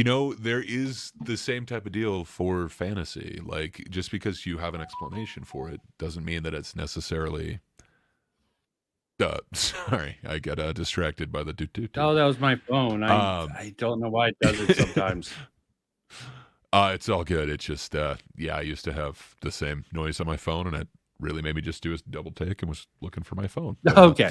yeah, I don't have that phone anymore. Sorry. Yeah, sorry. I think those fantasy elements are what really adds to Star Trek for me. Like, don't explain that stuff. And okay, if somebody wants to write it in fan fiction or in subsequent materials, cool. They had that for Star Wars too. Like long before the prequels, they kind of explained what like kyber crystals were and how lightsabers worked. If you really wanted to find that crap out, you could, but you didn't need that to enjoy the movie. And I think Yeah. that's what I enjoy. Like that's why I like Star Wars over The Martian. Like I could watch it 1,000 times. I have. You don't need to explain the shit. Just okay, you've got space wizard or space monks and space swords. Cool. Like that's enough for me. Maybe I'm simple, but I don't know. Like You I'm sorry that I keep going back to The Martian. Obviously, you're not here to champion The Martian or anything No, like I that. think it's And it's a a good film. solid Like book, there is but it was nothing his wrong with first it. venture. It's I yeah, think for sure. And I'm Project not Hail knocking it. Mary Like is it much is good. stronger. I don't think it's a perfect book. There's a lot of questions And in I'm it. not as familiar with that. And there also isn't a film adaptation Well, of there that might one. be I've Ryan heard that one's Gosling, I great. hear. No, you're right. I just mean currently. Like we can't. I've seen the movie The Martian. I've read the book, but I haven't read Weir's other work, so Well, I definitely need I to. keep on skipping because I I've heard. hear Artemis was bad. So Really? I I heard. hear So that I heard two different things that like it was really great, and then I heard it was really horrible. I think it's So probably you're somewhere in hearing bad between. too. I might skip it. Yeah, Yeah. I don't All trust right. certain writers to. I think you need to be talented to Oh, write the opposite sex. I think it's not a skill that everyone yes. can do. I think I've dabbled in writing, and yeah, I'm not great at that. Well, Not that it's like women are not understandable or anything like that, but I don't think my character was very realistic. But sorry, I brought up this comment quite a long time ago. Sorry, this definition, the fantasy one. So, do you disagree with this definition of fantasy? And then, do you think my definition wouldn't fit into this? I think imaginative is rather broad. I do agree with the It seems supernatural like elements we in storytelling. both agree it's speculative fiction. Yeah, well, fantasy For is sure. speculative I mean, I fiction. don't think anyone would Everything, deny the supernatural elements are. okay, the But that's imaginative. where I I was just going think with the imaginative part. But it does say "and," which would probably imply both. Where I would think the supernatural could be like, the fact that this 1 in a billion shot thing happened, and they're just there in the right time. They say the right thing. To me, that seems a little fantastical, imaginative. But I can understand if you're saying that's not exactly supernatural. it's a matter like of luck probability. It part of has to happen supernatural. at some point. It has to Oh, happen at some point in time. okay. So you have to give some Someone's granted. got to win the lottery. Yeah. Okay. To me, that seems like it would be supernatural, like supernatural luck as well. But if you're not going to go there, I could totally see where imaginative would need the supernatural element as well. Perhaps that I mean, supernatural element doesn't combined, meet I will your agree with criteria. it, but saying that other genres like horror and sci-fi aren't imaginative, I'm not saying that Yeah, it's a but I mean, bad like when you definition. add that, like, so It's more okay, imaginative so like than a other. horror one, like I'm trying to think like a horror one that's just straight that doesn't have supernatural things. Because I mean, like anytime someone comes back from the dead or anything like that, it seems like it verges on fantasy with supernatural. But I'm trying to think of just like a straight up horror one, like maybe The Hitcher or something like that. I don't know, like it's okay, but like you start adding the like this guy can take 1 million bullets and he keeps getting back up. Like what the hell is going on? I don't know. That fantasy element seems to add so much to it, the supernatural, if you will. I mean, if To there's me, that makes explanations it for way it. better. Do you need an explanation for Jason? Like, No, that's definitely supernatural. I'm not going to argue that's not supernatural. But you have like do Mary you need like Shelley's more explanation for like Frankenstein. Freddy Krueger? So I don't know. I wanted to ask you about that one actually. So like, it's considered like one of the first sci-fi Yeah, of ones, course. but like, isn't that awfully fantastical? Like that you could take parts from different people, sew them together, strike it with lightning, and then somehow spark life back into it. Um, I don't know. To me, that I understand. Like perhaps in some distant future, there could be some sufficient technology to do something similar to that. Like I guess if you're in like a Futurama type world, but I don't know, man. That just seems like fantasy to me. not fantasy. I think it's overly simplistic. One of my favorite authors did a sort of bring back the dead story. Woman lost her Mhm. boyfriend. She she like met up with an anime, not an anime, alien, and requested for her husband, her boyfriend, to be brought back from the dead. He came back. His soul came back, but he was still suffering from rigor mortis. His blood was replaced with embalming fluid, and it was just torturous to him. And I think that's more of a realistic depiction of how something like that would come back, even if you had the ability to reanimate the dead. There's several problems that Mary Shelley probably didn't cover in her book or simplified it. I don't remember the details of the actual book. I know I read the book a long time ago and seen several movie adaptations. It's a classic, but the idea behind it isn't out out of the Yeah. realm of possibility. Well, and I mean, I'm not at all arguing with Frankenstein, being classified as science It fiction. Like, almost sounds it's like you want to considered, like, throw if your not the fantasy in first, it's there, one of them. but you've been No, salting I'm just saying, everything with like, it. to me, that wouldn't be a hard fantasy, or sorry, hard sci-fi. Like, they kind of explain it in that, like, we've sewn this together, we're striking it with lightning. But I mean, like, to me, that would be soft sci-fi. Like, if you're gonna go off the classification, then it has to be like realistic. It would be soft to somewhat sprinkled a taste of fantasy in there to me. But I'm definitely not saying that belongs in the fantasy section, not the sci-fi Okay, by any finally. means. It just seems like it's a little bit more towards the Star Wars section than towards the Martian section to me. Yeah, I mean, I don't see anything inherently supernatural. Yes, the science is freaking weak sauce, To but me, also it in the borders on magic. I don't know. you Like, keep on I treading understand. everything Again, back like when we towards go back to that fantasy. quote, Yeah, I know. That's my goal here. but within the time it Um, was written, maybe she thought it yeah, no, it theoretically was could have worked 100% sci-fi, because there and it's still nobody is classifying it as fiction or as fantasy. you Excuse keep me. trying to Everyone's do that. You're classifying at it as least trying to fiction. salt your fantasy all over everything. That's all I'm saying. It's got a dusting of fantasy in there. I think And the what? That makes it the definition. better, and I love that story because of that. I think that definition you put on it needs a supernatural element of some type, and what you want to Well, what would you consider. call those horror characters like Dracula, the Wolfman? Like, they all seem like it's a bit of fantasy. Now, there might be Um, sci-fi explanations for it, but to me, that's all like all those classic horror creatures, the creature from the Black Lagoon. Like, it's is not really a science fiction thing. I mean, I guess it is.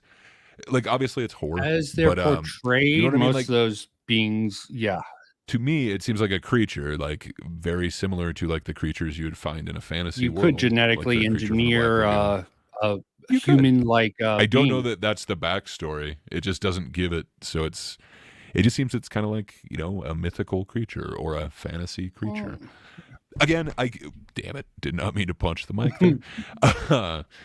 It could be me using it too loosely. It is obviously a horror creature. Sorry, if we're talking about the creature from the Black Lagoon. okay, there But is an I was anime just trying to that think of like sort all of those, does it with classic it. ones.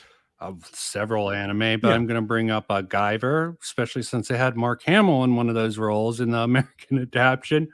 But Guyver had like Nice. a biosuit thing, which would be considered Oh, fantasy, but they I had remember that. I beings did not turn get into into Guyver, but monsters. I do remember that. They sort of metamorph into monsters. Yeah. They're It genetically. seemed like that was like just after Akira, wasn't it? Or at least it seems like it got It's been more done a popular couple after of that. times. The original one was really hulky, Mm. like Fist of the North Star. I don't even know what to Oh, classify that as. I don't want to touch that. Okay, super martial arts where you can press some pressure points and blow someone's head off. No, don't want to touch that. But fair enough. I mean, like, so yeah. A Cure, I will give you, I don't had a know. little bit of science fiction. That was more cosmic horror mixed with cyberpunk, though. They had Yeah, I definitely. mean, I kind of feel like there's some fantasy element. Like, are you ever going to become that like all-consuming creature? I forget what they call you know what I mean? Like, so if you're not going to call that fantasy, that is definitely some near. I don't know. Like, I just want to call it fantastical, but you know what I mean? Like, what would you call turning into like the all-devouring creature? Would you say that is like a science fiction possibility, or it's somewhat magical? You could come up with scientific explanations for it, but I will give you it definitely has a supernatural element to it. But uh, see, I don't know if I want to even concede that because it's the psychic powers. It just has a really supernatural flavor to it. I'll give you your salt on Akira, but that's also Alright, a little bit weaker of one because of Well, for sure. And I would say it's much more sci-fi, but I'd say it's got a dusting of it. that And one. I feel like it adds that much better to the sci-fi. Yeah, a lot of the classic movie And monsters. that's why I like. Yeah, I think a lot of them do have at least a dusting of it. But I mean, like, for sure, I'm not arguing that, Frankenstein wasn't considered one of the first sci-fi things. Like, it totally is. just to me, like a lot of those other horror characters, and I guess they all get lumped together, but it does have its own origin that is different from the other, like the Hammer horror monsters or whatever. Okay. Yeah, I'm just saying, like, there seems to be a fantasy element to it, but perhaps that's my loose definition. I guess we're kind of looping. I keep saying the same thing, but Yeah. I don't know. Ooh, sorry, I just saw the comment of Dark. Yeah, Man. that's love science Dark fiction. Man. I don't know if it holds up. I haven't seen that forever. It's a but come campy on, movie. the cool like mask that is it. I love Sam Raimi, so I hope it holds up, but I don't know. It's corny, if I remember correctly. Is it? I haven't seen it in like a decade, Probably and I remember it. It's got to be more than that now. But yeah, he has the mask. Anyway, I remember it being good, but I haven't seen it from. The mask has realistic proportions. It has rules to it. That's definitely science fiction. But like, yeah, but it seems so magical. Like it just like bubbles and like disintegrates after what is it, like 15 minutes or something like that? No, I mean, I don't know. Like, okay, I guess the there's artificial science that could be that skin restrictive, reacts but badly to sunlight. I don't see how that's unrealistic. well, it also dissolves slower, but Oh yeah, on its own. Like you can't just wear the mask forever. yeah. But it seems like that's imaginative and perhaps even a supernatural element Oh to me. God. Like maybe just a dusting of it or like sprinkling. No, of I'm it. not giving you a But, sprinkling for Dark Man. It's not that great of a movie that I want to claim it, but it's definitely not. In my mind, it is. Just 'cause you want Sam in my Raimi mind, in it. it is peak Liam Neeson. Okay. And I remember Well, his the Bruce acting might be Campbell cameo at the supernatural in end. a weird way, if you want to put it that way. He's one of those weird actors The that Evil I don't know Dead, if he's good or bad, but he's definitely Liam Neeson. It's like Nick. Well, that's Nicolas fair Cage enough. plays I himself. can't tell if it's good or bad. In certain applications, it's not good, but he is always Neeson. And I mean, sometimes like he's that. less Neeson. I mean, as Schindler's List, I think he pulled off a less Neeson character. Tiamat brought up Mask the cartoon. I somehow got like a weird bootleg DVD of that. It is so good. Yeah. It is I so weird. remember Like, I think liking it was it, designed just for toys. but I was a dumb kid. It was so weird. Yeah. Okay, I was I too. could be wrong. Oh, and then Patrick brings up Ghostbusters. Okay, are we going sci-fi or fantasy with Ghostbusters? Supernatural for sure, but is it future tech? I'd say it's sci-fi with a heavy dusting of fantasy. Okay, yeah, which makes I'll give all it the to better. you. I meant science fiction. I'm sorry, comedy. I will concede that fantasy is a better seasoning all around. I'm sure we're looping on this one again, but I mean, Well, do you that's see any my problem main with my contention, theory but I mean, that like, that I think science fiction can stand on its own much better than fantasy? I mean, do you have? I think it can, for sure. And I mean- like I have seen Star Wars. I don't know how many times. Like it is, and Star Trek. Like there's some of the biggest properties out there. Of And course, J.J. like, Abrams nobody's said, pretty much ruined both of them. Yeah. Impressive. Just Fair enough. Fair enough. But yeah, I mean, like, don't get me wrong. Like, there is a place for it, but my entire contention is just, when it veers to the hard sci-fi. it's that not might for sound you. weird clipped. When it gets hard, it's not for me. Okay, well, it's Pride Month, Gray. but that's a Okay, do you matter of really want to personal- take that? Are you really going It's to a make matter that of statement? personal taste, okay? Okay, I am making the Take the statement female that penis, Gray. soft is for me. That's what I want. I want soft sci-fi. Okay, I will And agree. why I like it is because of the dusting of fantasy, the suspension of disbelief, the fantastical element, if you will. But I will admit, sci-fi is awesome. In film and television, from everything that I've seen, sci-fi is definitely more popular. It looks like in books, fantasy sells more, and the kind of contention is, That's just how because of the can covers they film put on, compete with fantasy, and the women. So Well, I think that's so the too. I mean, demographic. the Women barbarian read more. covers, like, come on. Women read more. Okay, Fair enough. Okay, so Fair enough. and But fantasy. so it does seem like fantasy sells more in book form. I've heard the theory that it's because like your mind can totally create a fantasy world where it's much harder to actually put that on It film. is. Where a sci-fi one, since it's a little bit closer to our reality, it's a little closer to actually depict that.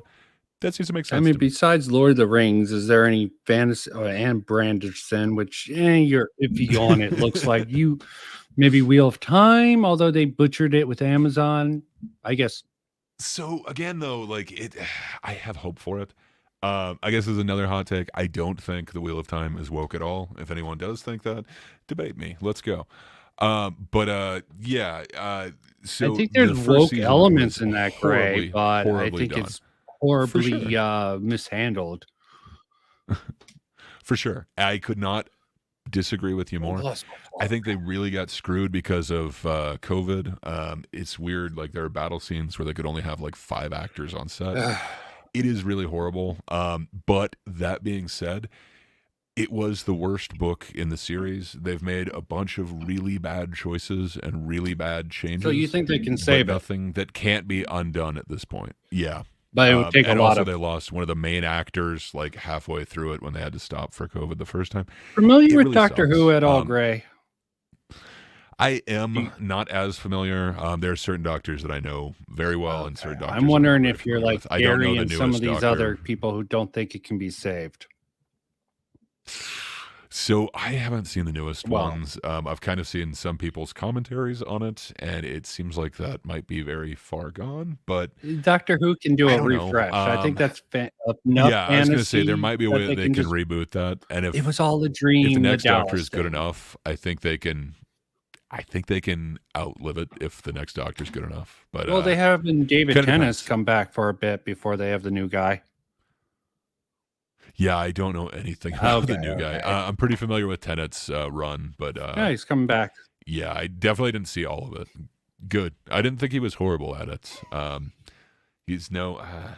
I'm gonna blank on all the names Christopher of all the other Eccleston doctors, or but Tom Baker. yeah, I think it was. Oh, actually, I like them both. I guess. I guess Tennant's number 3 for me, but I don't know. That's just me. Yeah, I like hot takes, I guess. I think fantasy works better at short burst, and I think science fiction really succeeds in the longer run. Well, I guess some people would herald Game I of Thrones as agree, a but series, but if it's gonna have a sprinkling of the fantasy in there, I totally agree with you. Um, I get it. I'm a dick. But yeah, so I totally agree with you. So I'm trying to think of another like hard sci-fi one that's not The Martian. Do you think you could? Well, I guess there's Jurassic Park, and I have seen that thousands of times probably.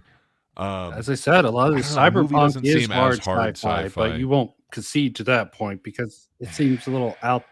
You can't be imaginative To enough. me, it's a little fantastical, but it's definitely closer to hard sci-fi than like I mean, they Star Wars. generally have Like, a I little. think it's on the spectrum, but Oh god. to me, it's got some fantastical elements. Okay, to it. I'll agree with the Um, spectrum thing because technically everything could be a. I don't really stand the hard genre, the hard stance on the genre and thing. that's the thing too. I mean, like we're not gonna, decide this age-old question. There's a reason why it's always the fantasy sci-fi section. Yeah.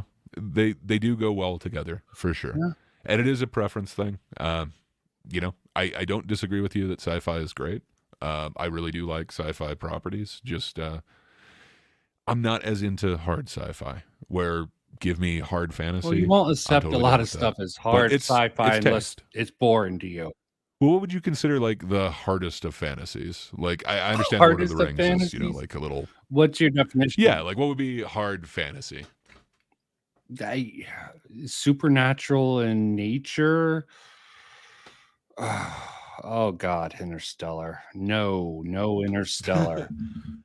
I mean, I kind of dig it. It feels like there's some fantasy elements. In Oh there, but yes, again, that's Interstellar my, just pedantic. completely shits over the concept with him in the But little there's room. some really cool scientific concepts in there. Like it's definitely sci-fi. Oh, Moon with Sam Rockwell is so cool. I feel like there's a little bit of fantasy elements with the trippiness. Like it's surreal, at least Well, that can to also me. be what you're considering fantasy can just be distortion. Like this For isn't sure. doesn't fall in either one. Fear and Loathing in For Las sure. Vegas. I'm not A saying lot it of these 100% is. psychedelic trippy ones, they're not really fantasy. They're just a drug trip played out. And I can see a certain fantasy element of that, but it's just a distorted reality. Unreliable narrator wouldn't be a fantasy. It's just distorted reality. I'm just thinking like, the ultimate fantasy that I can think of is like Lord of the Rings. Like it rewrote the genre. It basically created like high fantasy. I mean, not that, elves didn't exist before, but to me it seems like that would be the pinnacle of, you know, fantasy. I don't know. Give me that any day over. Yeah, there's Again, I always hate the to go back to The Star Wars Martian, versus the but Star like Trek debate. But as I said, I go more with Ender's to Game. Even me, if the they're movie not. was horrible, I just think that's Well, okay. How do you stronger. explain the like time travel to what is it? Star Trek 4 or something like that? That Like doesn't that exist. seems so Sorry, fantasy to all me. the movies don't exist to me. A lot of the older series I don't Okay. consider. I mean, yes, it is Star Trek, but I'm just saying, like, there is fantasy elements in there in the too, and original that's what makes it series, fun. yes, it definitely was more Okay. low fantasy, and they started ramping it up. Now they're off on their fantasy kick again. I think fantasy just when you're considering Star Trek to be fantasy, you're more likely to abuse the shit out of it. I'm definitely not calling it fantasy. Like, by no means am I calling it I will fantasy. agree. The I'm just original saying it's got a one had dusting a of much more fantasy. loose definition, but it was still in its infancy. Yeah. And they tried to make it more sci-fi. They tried to make it more like the original one was a little bit reductive. Like the doors didn't open. There was a lot of inefficiencies Yeah. that didn't make sense for the series. So many cool things, but like they all shook on the set. It was cool. Yeah. I don't know. It's got a certain place in my heart. Like, I'm not of that decade, obviously, but Yeah. I don't know. It's got a certain I, campiness that, like, what was it, 3 seasons or something? It was just, I don't know. I like the original one. It's got a certain place for me, but yeah, I can't yeah, deny the original one set the standard. It was hokey, but product of its time. Next generation, besides maybe the first season and some parts of the second season, mainly because of Pulaski, are a little bit weak, but they're pretty strong. I feel the same way about Deep fair Space enough. Nine. I think it had So I it liked had much DS9 for better. sure. I think it had much For sure, better and they had like episodes different kinds of messages. overall. But I think the fantasy elements that I will say, Deep Space Nine went. They tried to explain it with science, and I got it, but Hmm. just like with It's different. Well, and then they went weird religious at the yeah, but yeah. they explained it by Deep Space Nine was interdimensional weird. They being. just tried to do it different. Yeah. Okay, I Yes. will give you But they some tried to do fantasy it with that. differently. And of course, Q. They tried to do something different just because it wasn't exploring new worlds. So like, things had to come to them. It's different. Yeah, I I actually, don't know. I'm a fan of it, but it's different. Like when I think of the fantasy elements, I'm definitely thinking of like original Star Trek, not necessarily I mean, I can DS9. see But why people would assume I think it's kind of Q dusting, is just a dust. a fantasy element, but actually, I I I find that to be interesting and almost plausible of being the idea of it's at least interesting, just a being so evolved that they're beyond anything else and so bored that they become like tricksters. Yeah, there Q definitely has a certain fantasy aspect to the character, but For sure, I that was don't going want to to be my next. concede Q because I like the idea of a being so advanced, and there's other beings like that can defy reality. Yeah, It's I very fantastical, though. it definitely is fantasy. Sorry, sci-fi took into its strongly over. Oh, crazy. Oh, definitely But I do something agree that I with can get along with. Tiamat. DS9 is overrated long term. Its fans are like I guess Fallout New Vegas cultists. Yeah, I had my run-ins with them. I don't know. I haven't criticized DS9, but I've criticized people who hate on Fallout 3. So, but yes, I think there's a lot of DS9 episodes that are really strong, maybe even stronger than average episodes of Next Generation, but overall weaker, probably because of the fantasy elements that they lean heavy into it. I just think when you this moderation, I think, is the key to this. Even though I don't you don't agree want with to Gray's oversalt it. term for how much is fantasy, sometimes when you salt it with enough fantasy, it gives people the idea that they can do whatever they want, and I think it's something that the fans would be more accepting of overall, and I don't think fantasy is coherent to. I mean, in the right hands, like Token, fantasy can be wonderful. For sure. I think the rules, I just think we're becoming more chaotic when it comes to entertainment because it's the Wild West thanks to the internet. Everyone's just trying to do whatever they can to get ahead. And I think some people are purposely just doing stupid crap to try to get attention. I really need to make my video about the horrible deconstruction of The Last Jedi because everyone's like, oh, it's so subversive, just what Star Wars needed. And I'm like, logically speaking, the deconstruction was ass. Okay. It just flipped everything on its head. That's not how to do a proper deconstruction. Like, spoofs are a better deconstruction. The Boys is a better deconstruction than Last Jedi.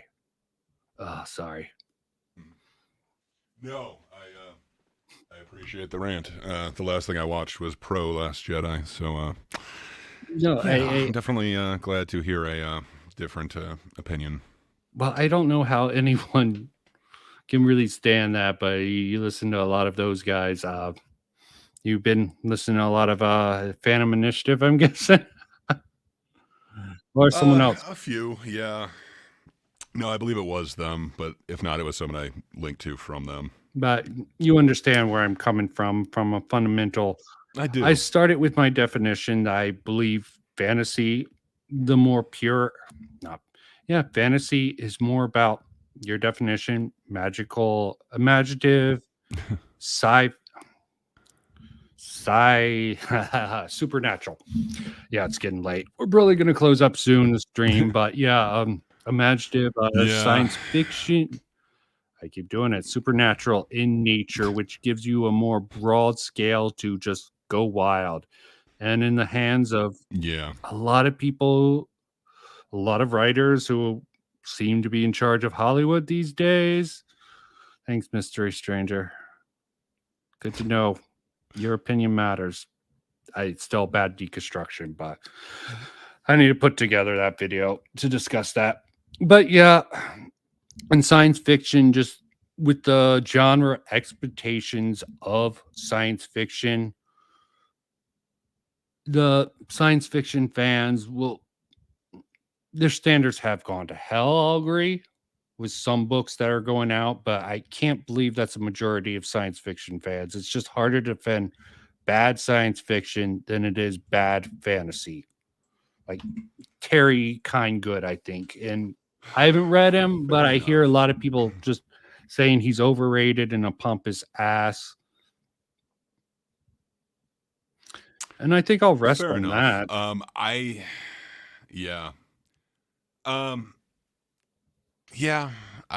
don't think we disagree too bad. Too much. I don't think the gap between what we're saying is super far. Obviously, I'm being a little loose with my definition of fantasy. But I really don't disagree that sci-fi is great, and I really do like a lot of what sci-fi is doing. I do agree that there is some really bad fantasy out there, and it really turns me off to a lot of fantasy. For sure. I will say when it's done poorly, when you get like I don't know, I don't want to necessarily knock Hercules, the legendary journey, or anything like that, but something that you can tell there was no real like budget or time put into. It's just kind of go. I don't know. It definitely takes away from it. Like, I think the Wheel of Time, how poorly they did with this first season, I think it's going to turn a lot of people off to it, and that really sucks. And And Lord of the same with Rings, Rings of yep, Power. the Rings of Power. I think how poorly that was made, really the fight scenes in Rings of Power, I think that's going to turn off a lot of people to watching the next season, and it really sucks because I really like Wheel of Time, and I feel like if Lord of the Rings can succeed, perhaps they will get a chance to write what they have done in Wheel of Time. But if if Rings of Power tanks, I think it's going to tank Amazon, and I don't think whatchamacallit is going to keep going. Oh, I have a speculative question before And I we see close this. Tiamat saying Hercules was good. Okay. I don't think it was bad. I just think it was an example of like a cheap, quickly done fantasy. Yeah, I like Briscoe I feel County like that would Jr. kind of turn people off. Now, I love anything with Bruce Of Campbell. course. So like when he'd show up in Burn Xena Notice. or Hercules, like hell yeah. Oh yeah, yeah. Okay. Huge fanboy of Bruce Campbell. I just was trying to come up with an example of like a quick, like kind of run and gun style fantasy. I never read the books, the Terry Goodkind one, but I think his series was turned into it's often compared to Hercules type adaptation. Okay. Yeah, I've just heard things. So I don't know. I'm willing to go into bad science fiction and test that out. Bad fantasy, no. I do have a question. Yeah. You Go right think ahead. if Amazon, instead of trying to go back and sort of rewrite the past, you think the public would be more accepting? Lord of the Rings would be more accepting if they tried to do. Yeah, Andromeda was interesting. It didn't live up to the hype. It was different. But I yeah, don't know if I they went finished that one, ahead, but it hooked me in the beginning. yeah, it was an interesting concept that was good. But same with Dark Matter. But that's besides the point. There's a lot of good ideas. If Lord of the Rings, instead of going back to the past and sort of rewrite this character, tried to develop them past the Lord of the Rings trilogy, that it would have worked out. That's sort of a thought. It would have been more It would be cool. the advantages I of think science they couldn't fiction when you afford- look forward in the future. Yeah. But if you took it from a fantasy perspective and look forward from aftermath of Lord of the Rings, if they did something with that instead of try to use the historical records to make their show. I'm thinking it would have just. And I mean, they didn't even use like a lot of them, but from what I understand, they couldn't like afford the real rights, is why you don't have like any of the real named characters in there. Yeah, but they could have probably. But- I think if they would have just tried to do a sort of sequel based off of the Lord of the Rings, Sauron comes back, Yeah, or I think maybe that a would be really disciple, and I don't think the fans would have been as much. I don't want to say the black elf was just weird among all the white people. It just seems out of place. I have no problem with that. If there was a few more black elves or other raced elves, it wouldn't seem so disconcerting about the one black elf among all the white elves.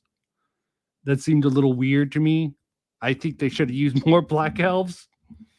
Is that sort of funny of a take? No, I mean, like, it's weird because there was definitely like a lore that was built up, and it wasn't exactly like ambiguous. So it does feel like they tried to change that, where I don't know, there are certain changes made with like the Wheel of Time where I don't feel like it necessarily said like what race a character is. To me, it doesn't feel like it's necessarily doing it for the sake of equity. Well, definitely, it feels from what I like know about the if Wheel it's- of Time and Game of Thrones, they were more inclusive, more progressive of works. So it works better sure, with it. for Lord of sure. the Rings, no, that was Tolkien's attempt to make a mythology for England, if I remember it correctly. Oh, Yeah.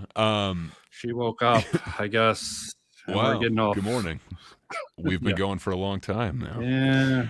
We haven't come to any But yeah, resolution. We've come to certain conclusions I mean, we've that budged a bit. Fantasy is the salt of life. well, if you I want to think say we've all that, agreed on that. I agree. It mixes a little bit of fantasy, definitely seasoned thing, can improve Oh, it's a certain flavor genres, enhancer. but on its own, I don't think it's as strong as just pure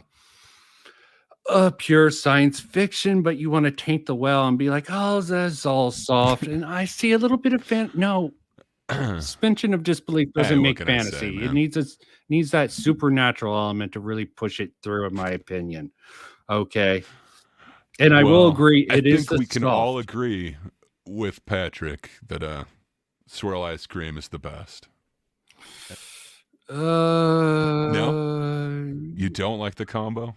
I do, but if you want the best, you need a little bit more toppings than just I'm assuming you're talking about chocolate and vanilla, which is excellent when it's good ice Yes. cream. I mean, But if obviously. you want to go with the Okay. best, I would go with I would add, something.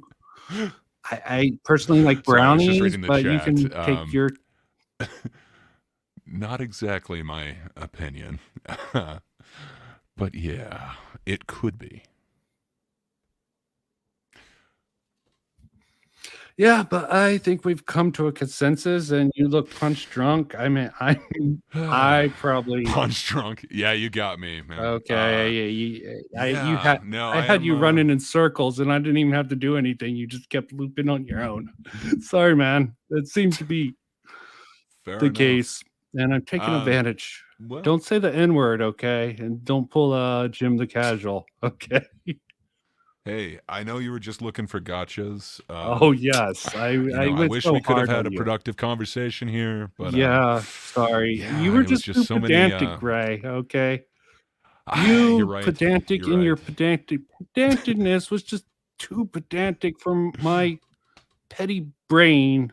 I was tired of pedantic to handle. It just Yeah. fried me out. But I think it was a good Well, conversation overall. pedantic. No, for sure. I enjoyed hearing your opinion, and you've definitely given me some good recommendations that I do need to check out. Yeah. I would like to expand my sci-fi knowledge, but yeah, I think we kind of ended where we kind of thought we'd come in. It's subjective. Well, I like the escapism and world that you can build without the restriction, and it seems like you like the reality a little bit more. I like And that's sort of perfectly cool. just the structure. So you're straw manning me, Gray. Don't straw man me. I like Is it? having the Like, rules that's so they kind of can what I be got. That broke. you liked the. Okay, I fair enough. I do too, and I think the breaking of the rules can be a fantasy element, a dusting, a salting of and fantasy. I don't agree. I believe it's sort And of yeah. Sorry, I concede to nothing to you, Gray. You conceded some things to me, so I am the wit. No. I suck. Well, I mean, yes. you and Chet agree. I am a jerk. I suck. Just all right. You don't like sucking hard things. You like sucking soft sci-fi. As long as it's soft, I prefer. But you like hard fantasy, sci-fi. so. Oh, I'm down with any sort of fantasy. Again, it's a flavor enhancer. I guess we're looping it again, but we're just having fun. I do like. Oh yeah. But yeah. I like hard fantasy. I like soft fantasy. As far as my sci-fi goes, better be soft. Okay. Get a good night, Gray. I'll probably be up. All right, you too, man. This has been awesome. I appreciate this conversation, and actually, we're going to have another one that I think will be a little bit more contentious in the near future. Oh, you actually want to go through with that? Oh, you don't? No, I just thought you sort of can't been defend like, your position. I don't want to do it. No, I'm still willing. No, I was just more excited because I didn't really need to do like a lot of research to back this position. Well, because you assumed everything has a salt of fantasy. Oh, that's right. Fantasy is the spice of life, you know. I mean, I did say it blends better with at least comedy for the most part and other genres. So you got, well, that's sort of my stance from the beginning. So I didn't really change. Fair enough. I mean, I think we kind of got what we thought we'd get out of this, but I hope I gave you an interesting argument at least, and I do enjoy your point of view. Oh, thank you very hopefully, much. I made a point to somebody. I hope anyone who came in chat and anyone who watches this video or any of these videos in the future have fun. And Berserk is awesome. That's a good note to end on. And that is fantasy. That's sure. One of the fantasies I think. Wow. Have you ever read Berserk? I have. I don't know if I've finished it because it was not finished at the time that I It read it. might never be finished, but they're Uh, trying to, even I though was the gonna author died. say, aren't they coming up with some sort? So I'm definitely like 1 or 2 behind. It was a while ago when I was Yeah. reading that, but Well, yes. But would you recommend it, or does it have a fall off or anything what, up Berserk? until where it's at now? Yes. It's great, but after the author died, I haven't read much, so I don't know about the new stuff yet. I'm giving it some time. Okay. Well, I will definitely give it a try. I need to finish it anyway. I kind of hate starting a series and then stopping. Okay. Chat, do that stop too trying to often. get us off on tangents, okay? Berserk is my one kryptonite. And never expose Oh, us. I would not diagram this, okay? It might be Not worth interesting. it, but just fantasy, the salt of life. Yeah, sci-fi is fine on its own. Doesn't need any seasoning, but seasoning is good. Oh, you got to season it, man. Seasoning You don't want to go with unseasoned. sci-fi definitely Damn it. can be good with seasoning, but it's good on its own. I'd say it's the best. But Well, yeah, sci-fi is the yeah, best. I guess And let's maybe end it's it better there, with man. seasoning. Depends on the sci-fi. Okay. Patrick says we got a hug. So, Okay, hug it out. Good night, everyone. let's hug this out. XOXO. Good night, everybody. Thanks for sticking with us. Mm. Yeah, you're awesome.